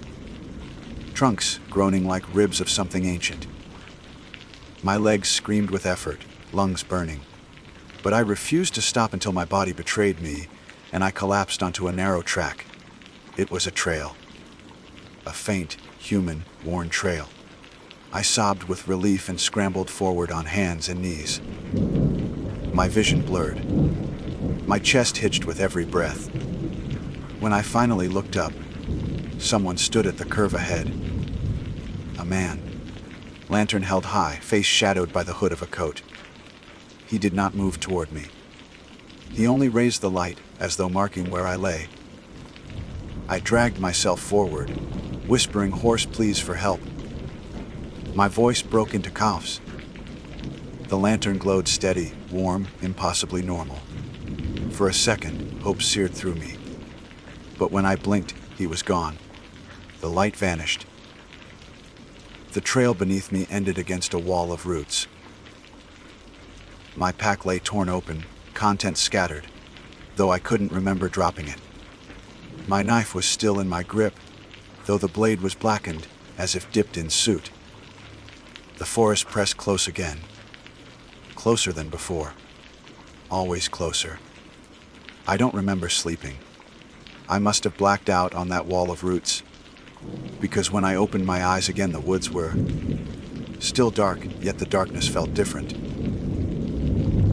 Denser, less like night and more like being buried. My limbs ached as if I'd walked for days, though I couldn't tell if time had passed at all. The knife was still clamped in my hand, stiff fingers locked around it. My pack was gone, the last of my water, food. Even the tarp, everything had vanished as though carried off while I lay unconscious. My body screamed for water, for something to swallow down. The sandpaper scraped in my throat, but I had nothing left but the blade and the sound of my own breathing. The silence around me was so complete it bordered on cruelty. Not a bird, not an insect, not even the hush of wind through branches. It was the silence of a place where nothing alive dared to make itself known. I pushed up, legs trembling, and forced myself along the root wall. If I couldn't climb it, maybe it curved somewhere into a slope. The earth smelled damp and sour, like something had been buried too recently. After what felt like an hour, I found a gap. Not a slope, not an opening, but a hollow in the wall itself, leading downward like a tunnel. My head told me not to go near it. Every part of me screamed to stay away. But thirst, hunger, and the cold logic of desperation twisted my choice. The forest had closed behind me. The tunnel was the only direction left. I ducked inside. The air dropped to freezing within steps. Moisture dripped from the root ceiling, staining my shoulders and hair. The tunnel wound deeper until the glow of the night sky vanished completely. I should have been blind, yet a faint gray sheen coated the walls, enough to paint the shapes of my hands. When I touched it, my fingers came away slick with something thicker than water. I didn't look too closely. The tunnel widened into a cavern. My breath caught. Shapes filled the space, rows upon rows of figures pressed into the walls. At first I thought they were statues, carved from bark and clay. But when I stepped closer, the truth gutted me. They were bodies. Human bodies, fused into roots, faces half swallowed by wood. Mouths open in silent screams. Hands with 7 fingers stretched outward as if pleading. Their skin was bark, their bones darkened into grain. I staggered back, bile rising, but there was no path free of them. They lined every surface, crowding, watching. The whisper rose again, louder than ever, not from outside, but from the cavern itself. It vibrated through the ribs of the fused figures, rattling their hollow chests like instruments. "Come out. Come out." The words drummed in rhythm with my pulse, until my knees buckled, and I collapsed to the cold earth. Something moved at the far end of the cavern. At first it looked like the wall shifting, the roots thickening and unwinding. Then it took shape, a mass of limbs, bending at angles no joint should bear, unfolding from the dark. Its face was not a face, but a hollow split by teeth that clicked against each other like stone. The lantern I had seen the night before swung from one of its hands. If they were hands, casting pale light across its body. The glow spilled over its shape, but never revealed all of it at once, as though the creature carried shadow inside itself. I pressed the knife to my chest, shaking, the last meaningless act of defiance. My voice cracked when I tried to whisper a prayer, but the sound was eaten by the cavern, devoured before it left my lips. The creature crouched, folding and folding until it filled the cavern floor in front of me. The lantern swayed once, then steadied, the flame inside burning without smoke or wick. The hollow of its face opened wider, and the chorus of whispers burst into roar. They weren't words anymore. They were voices. Dozens, hundreds, men, women, children, all screaming over each other. And yet all of them threaded through with one thing: my name. Jordan Pike, Jordan. Come out. I understood then. It wasn't calling me to step outside a tent. It wasn't calling me to leave the woods. It was calling me out of myself, out of my body, out of my life, out of the last shred of being human. The ring of handprints, the spirals carved into bark, the bodies fused into roots. They weren't victims left behind. They were the ones who had stepped out, who had obeyed. The knife felt useless. My own strength felt useless. But the choice, if it was even a choice, hung there, thick as the damp air in my lungs. Stay and be bent, or fight and be broken. Something inside me snapped. I lunged, not at the creature, but at the lantern it carried. My knife scraped metal, sparks flew, and the glass shattered. The flame inside flared white, brighter than daylight, blinding. For a moment the cavern shrieked, not with voices, but with the sound of trees rending in agony. The figures in the walls writhed, roots splitting, bark cracking. The creature convulsed, limbs curling inward as though the light burned it. I ran. My legs were not strong enough, my lungs not full enough. But fear carried me through the cavern, past the screaming shapes, into the tunnel. The light behind me collapsed into dark, and the voices cut off at once. My own scream filled the void. When I burst out of the tunnel, it was day. Real day. Blue sky fractured by pines that finally stood upright, leaves whispering with ordinary wind. I fell to my knees, dirt cool beneath my palms. sobbing with relief. The air smelled clean. Birds called. The forest was forest again. I stumbled until I found a logging road, then a ranger station, then people, real people, flesh and blood, who looked at me with alarm when I staggered out of the brush. They asked questions I couldn't answer, faces blurring as exhaustion dragged me under. Even now, weeks later, back in my own home with city noise outside my window, the woods haven't left me. My compass still spins on the shelf where I tossed it. My knife blade is still blackened, no matter how I scrub. And sometimes, late at night, I wake to the sound of dripping. Tap, pause, tap, spelling my name in the dark. It didn't come out. Not really. Part of me is still there, in that cavern, waiting with the others, whispering my name back at myself. My name is Lydia Cross, and I serve as a ranger assigned to the patrol of Cades Cove in the Great Smoky Mountains National Park. My duties have always extended beyond simply maintaining trails or answering visitor questions. The Cove is a place steeped in history, where homesteads remain preserved as silent reminders of those who lived and died here long before asphalt roads brought in curious families with picnic baskets. For me, it has always been more than a patch of wild land dotted with history. It is a place that demands watchfulness. Over the years, I have learned to listen to its silences as carefully as I do its sounds. I thought I had grown accustomed to the rhythm of the mountains, to the strange blend of memory and wilderness they carry. But one autumn changed everything I believed about time, about safety, and about the limits of what I could explain. It was late October, the time when the air sharpens and the leaves turn a copper fire, layering the ground in brittle mosaics that crunch under every step. My shifts often grew longer in autumn, since the influx of visitors increased while the daylight dwindled earlier. I never minded.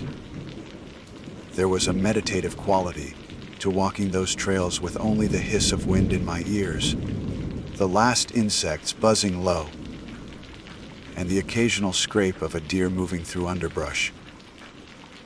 The tourists came to glimpse history, but I knew the land had a habit of writing its own stories, ones that did not always stay bound to the present. The first oddity came in the form of a missing persons report, which was nothing unusual on its own. A couple in their 20s had failed to their vehicle after venturing on a spur trail not marked on official maps. They had been camping on the edge of the undecided. By their friend's account, to wander where the land felt untouched. That phrase stuck with me, though at the time, I dismissed it as nothing more than a romantic notion. We organized a search at dawn. Our teams combed ridgelines and hollows, calling names that vanished into the crisp air. By midday, no trace of them appeared.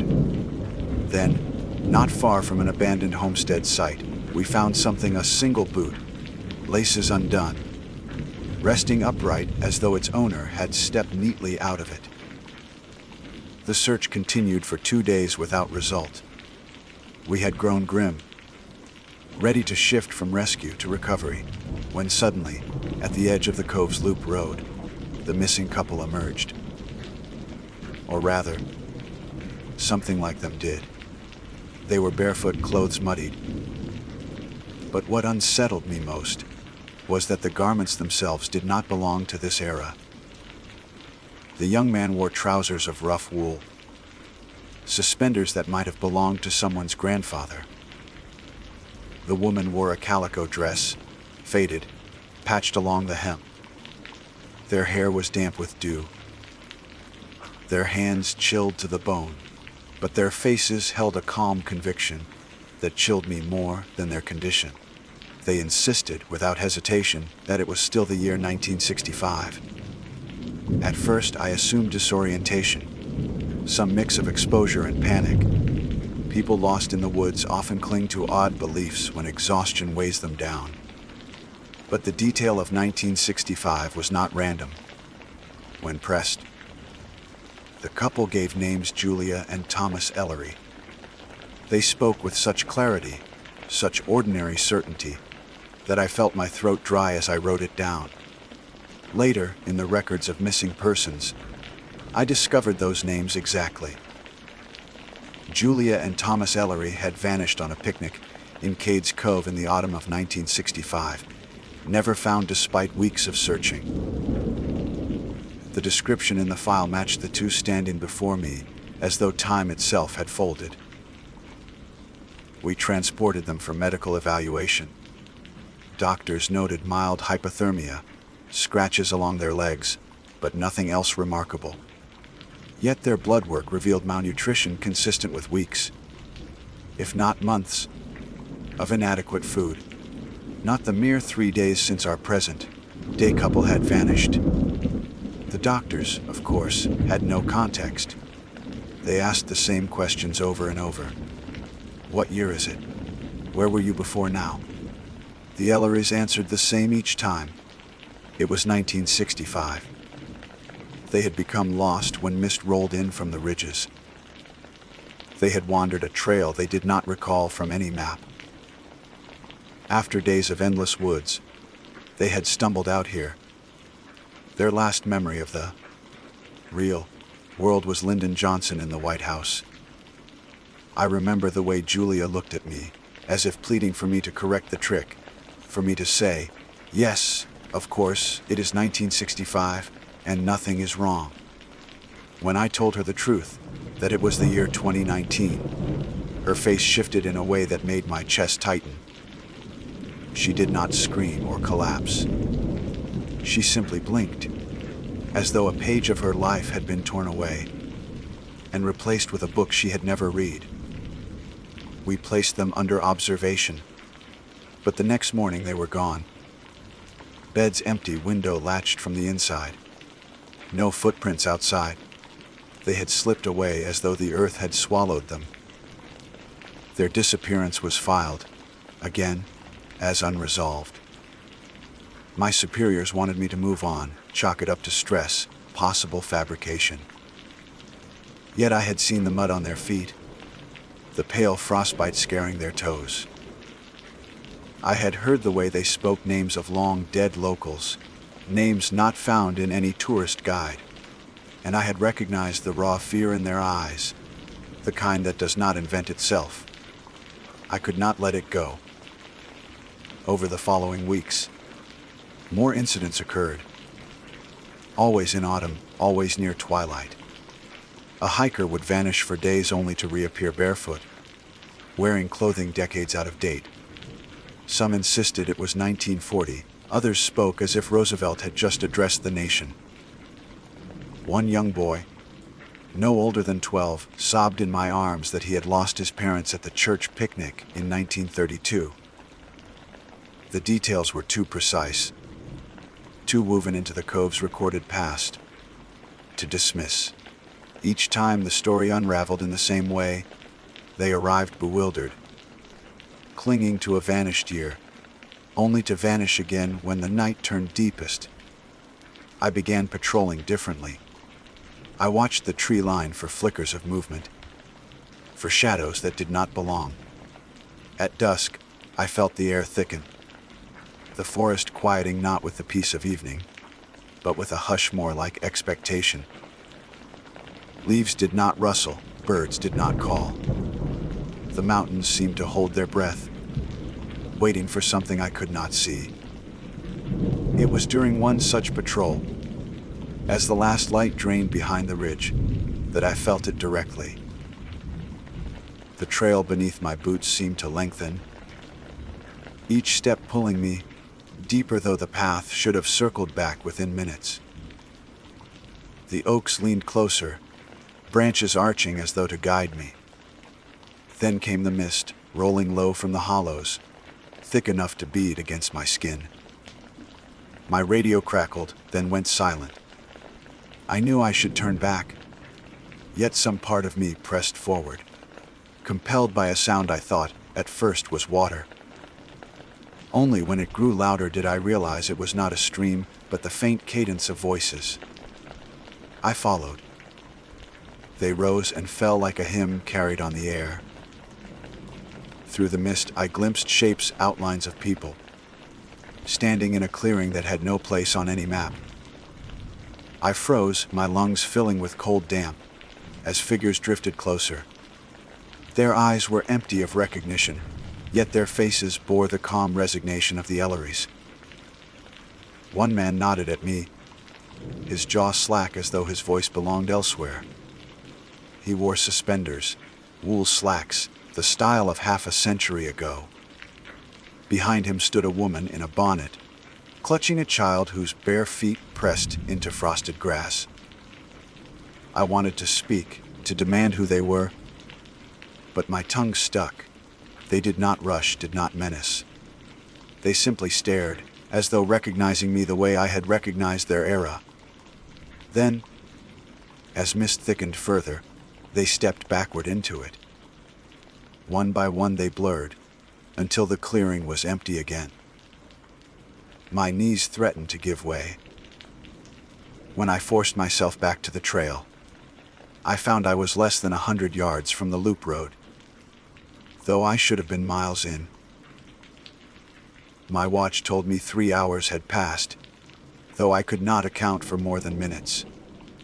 That night I sat in my cabin quarters, every lamp lit, journal open before me. I wrote down each detail, each face, each word they had spoken. I did not want their existence to slip into the same fog that had taken them. I thought of Julia and Thomas Ellery, of the boy crying for his parents in 1932, of the endless autumns repeating themselves inside the cove. I thought of the possibility that time here did not run as straight as we wished, that the land remembered too well, holding those who once walked it and bleeding them back into the present. The forest outside my window remained silent long into the night, as though it too were reading what I wrote. The days following my encounter with those figures blurred together, though not from routine. My duties remained the same on paper. Check the trails, answer visitors' questions, ensure no fires smoldered in the dry leaf litter. But the cove itself seemed altered. Or perhaps it was me who had changed, seeing it now through a lens cracked enough to show something beyond ordinary time. I had walked those paths for years, memorized every bend and ridge, yet since that night in the mist I no longer trusted my bearings. Visitors continued to arrive in flocks, blissfully unaware. Families parked their minivans, unpacked coolers, and posed in front of the preserved cabins for photographs they would later post online. They admired the quaint past without realizing that the past itself might still be walking among them. I sometimes caught myself scanning the crowds, wondering which faces were truly anchored in this century, and which might vanish if I blinked. Then came another report. 2 hikers missing near the Abrams Falls Trail. By then, I had developed a habit of bracing myself whenever the word missing was spoken, because it no longer carried the same finality it once had. We searched as always, combing switchbacks and creek beds. I walked with a younger ranger named Curtis, who teased me for being too quiet. "You look like you're expecting ghosts," he said, his laughter sharp in the still air. I didn't correct him. Near dusk we found them. Or rather, they found us. A man and a woman staggered onto the path, bare feet cut and bleeding, clothes hanging loose. The man's shirt was homespun cotton, collar frayed. The woman wore a skirt so heavy it dragged leaves as she moved. Both looked at us with desperate relief. "You made it," the man gasped, as though he had been expecting us personally. His voice cracked with thirst. Curtis reached for his radio, but I caught his arm. Something about their eyes held me rooted, not just fear, but a depth of exhaustion far older than any weekend lost in the woods. I asked them their names. The woman said, "Sarah." The man said, "Joseph." Their accents were soft, unfamiliar, rolling like echoes of another region or era. When I asked what year it was, they answered without hesitation, "It's 1899. Curtis laughed at first, assuming delirium. But I saw the way their hands clutched each other, trembling not only from exposure, but from conviction. I led them back toward the road, every step heavy with dread. As with the Elleries, we brought them to the medical station. The doctors muttered again about malnutrition, dehydration. Sarah's hair was tangled with burrs. Joseph's skin weathered. They whispered to each other, as if afraid we would overhear secrets not meant for our time. When I told them the truth, their faces went pale. Sarah whispered that she had left her child with her sister at the old homestead just beyond the mill. She begged me to bring the child to her. When I explained the homestead was preserved only as a museum, her sobs broke through the sterile air of the clinic. The next morning, as expected, their beds were empty. No sign of escape, no footprints. Just absence, as though the mountains had reclaimed them before our world could alter them further. I should have reported my suspicions then, should have begged for someone higher up to acknowledge what was happening. But how could I? What words could carry the truth of time collapsing in on itself? I told myself silence was better, though in truth it was fear that kept me quiet. Fear that speaking aloud would make it real, and that reality might swallow me too. The following week, I tested the land. I chose trails at random, walked them at odd hours. I carried no radio once, only a notebook, daring the cove to reveal itself again. At twilight, when the sky throbbed with orange and the ridges carved themselves into dark silhouettes, I paused by the old Methodist church. The pews inside were empty, dust floating in slants of fading light. Yet faintly, beneath the smell of pine and old wood, I caught something else. The iron tang of candle smoke, voices humming low, as if service had just ended. I left quickly, heart pounding. Outside, the gravestones stood in their neat rows, names weathered into obscurity. But among them, I saw footprints pressed into the soft earth. Bare, narrow, fresh despite the ground being dry. They trailed from stone to stone before disappearing into grass. I followed them, though each step felt like crossing a threshold I could never return from.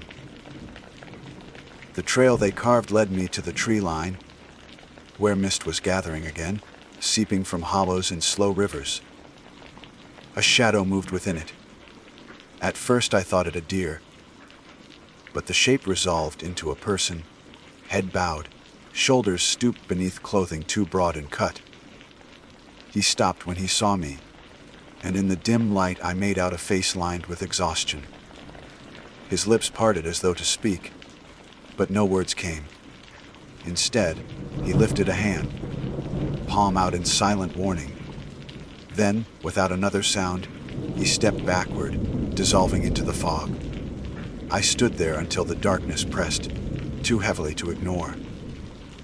When I finally turned back, I found myself only steps away from the road once more. It was as though the land itself rearranged, choosing where to place me. Sleep became impossible. My dreams filled with faces I had seen and voices I had not understood. Children calling for parents, women whispering prayers, men arguing about harvests and wars long ended.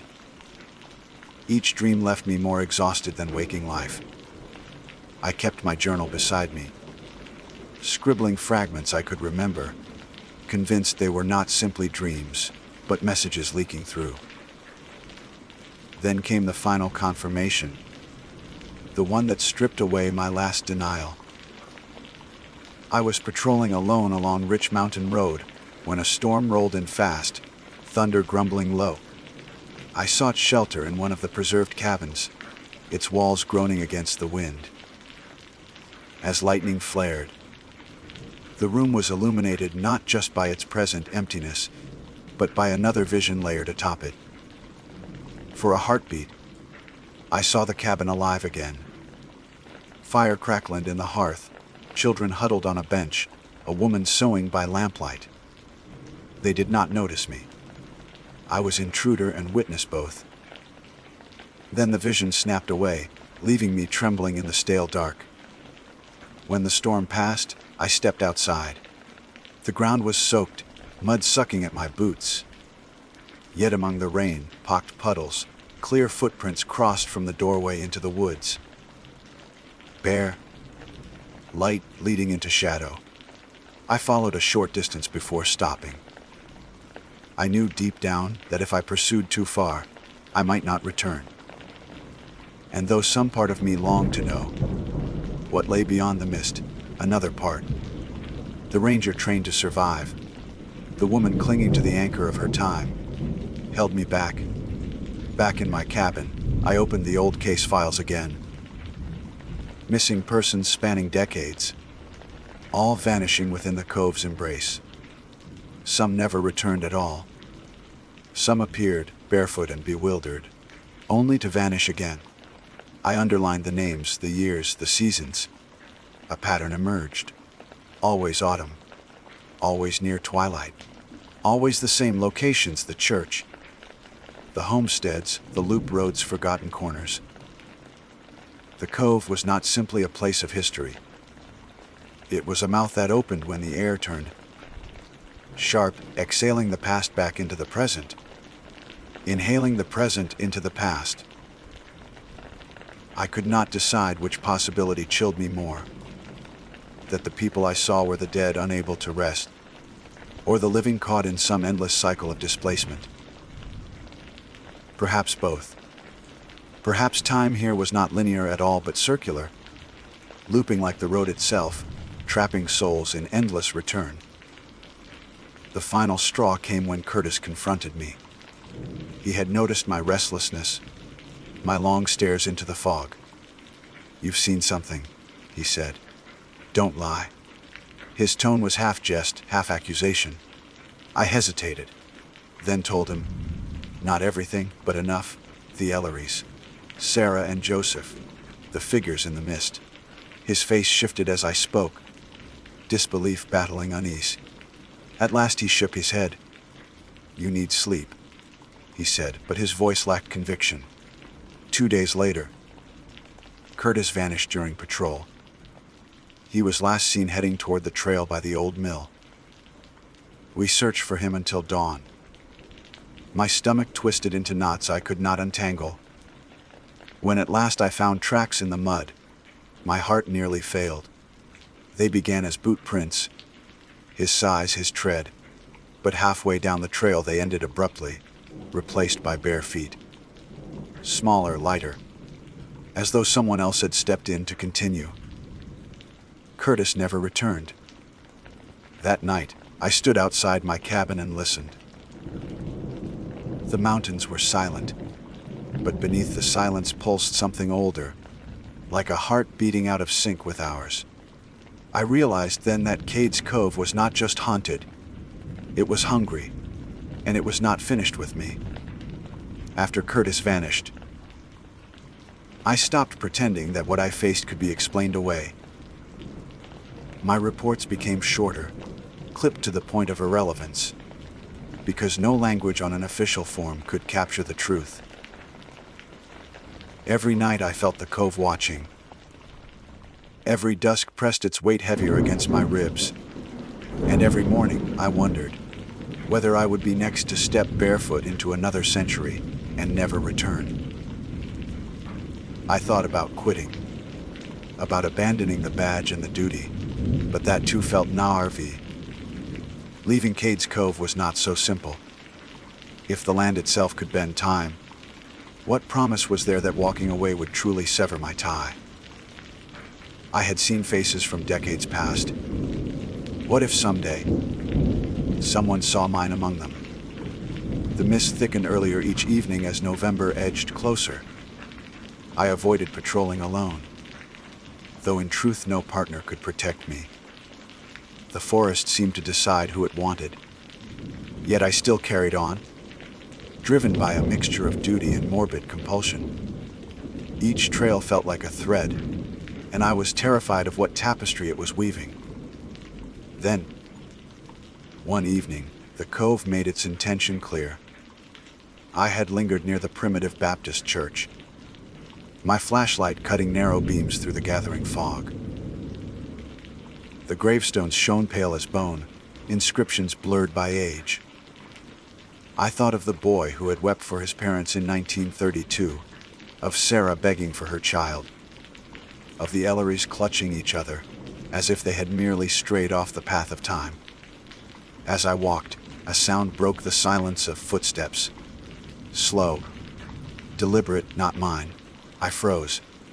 The steps circled behind me, crunching leaves, then paused.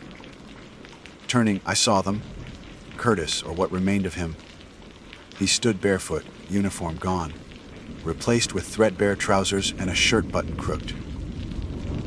His face was pale, hollow-eyed, but it was him. His lips parted, forming my name, though no sound carried. I wanted to run. Instead, I whispered, "Curtis." He blinked once, as though recognition flickered, then reached out a hand. His palm was upward, inviting, pleading. Around him, the mist swirled with shapes.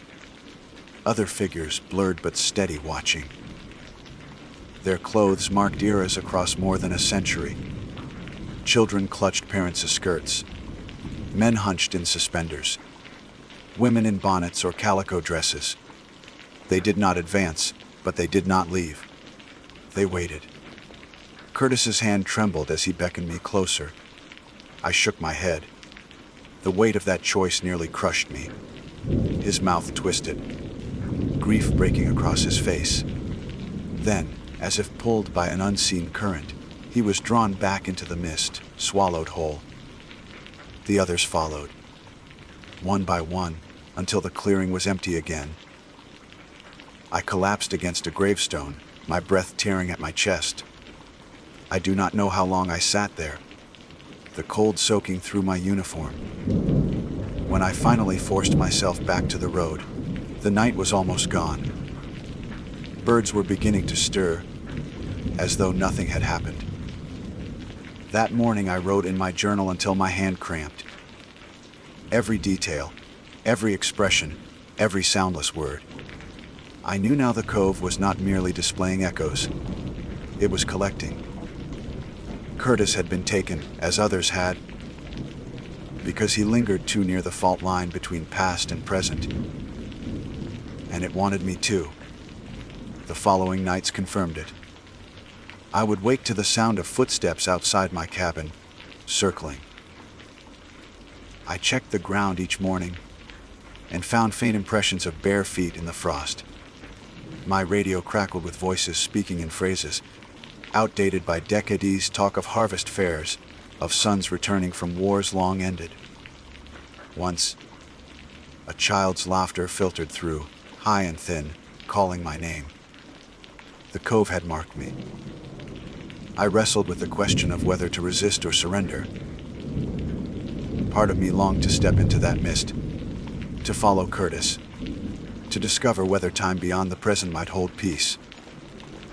Another part, stubborn, terrified, clinging to the anchor of my own era, refused. I had duties, yes, but more than that, I had myself. To vanish would be to concede not just my life, but my existence, as though I had never belonged here at all. On the last night, I prepared myself. I packed a small rucksack, water, a flashlight, my journal. If the cove wanted me, I would not go unarmed with knowledge. I left my cabin and walked toward the mill, the place where Curtis had last been seen. The moon was a thin sickle, offering little light. Mist pooled in hollows, rising like breath from the earth. At the mill, I paused. The wheels stood still, creaking faintly though no wind moved. And then, as before, the air thickened. Figures emerged, dozens of them, their eyes reflecting the moonlight. In their midst was Curtis, face calm now, no longer pleading. He raised his hand, palm outward, not beckoning but halting me. Behind him, the Ellers clasped each other. The boy from 1932 peered out, tears streaking his face.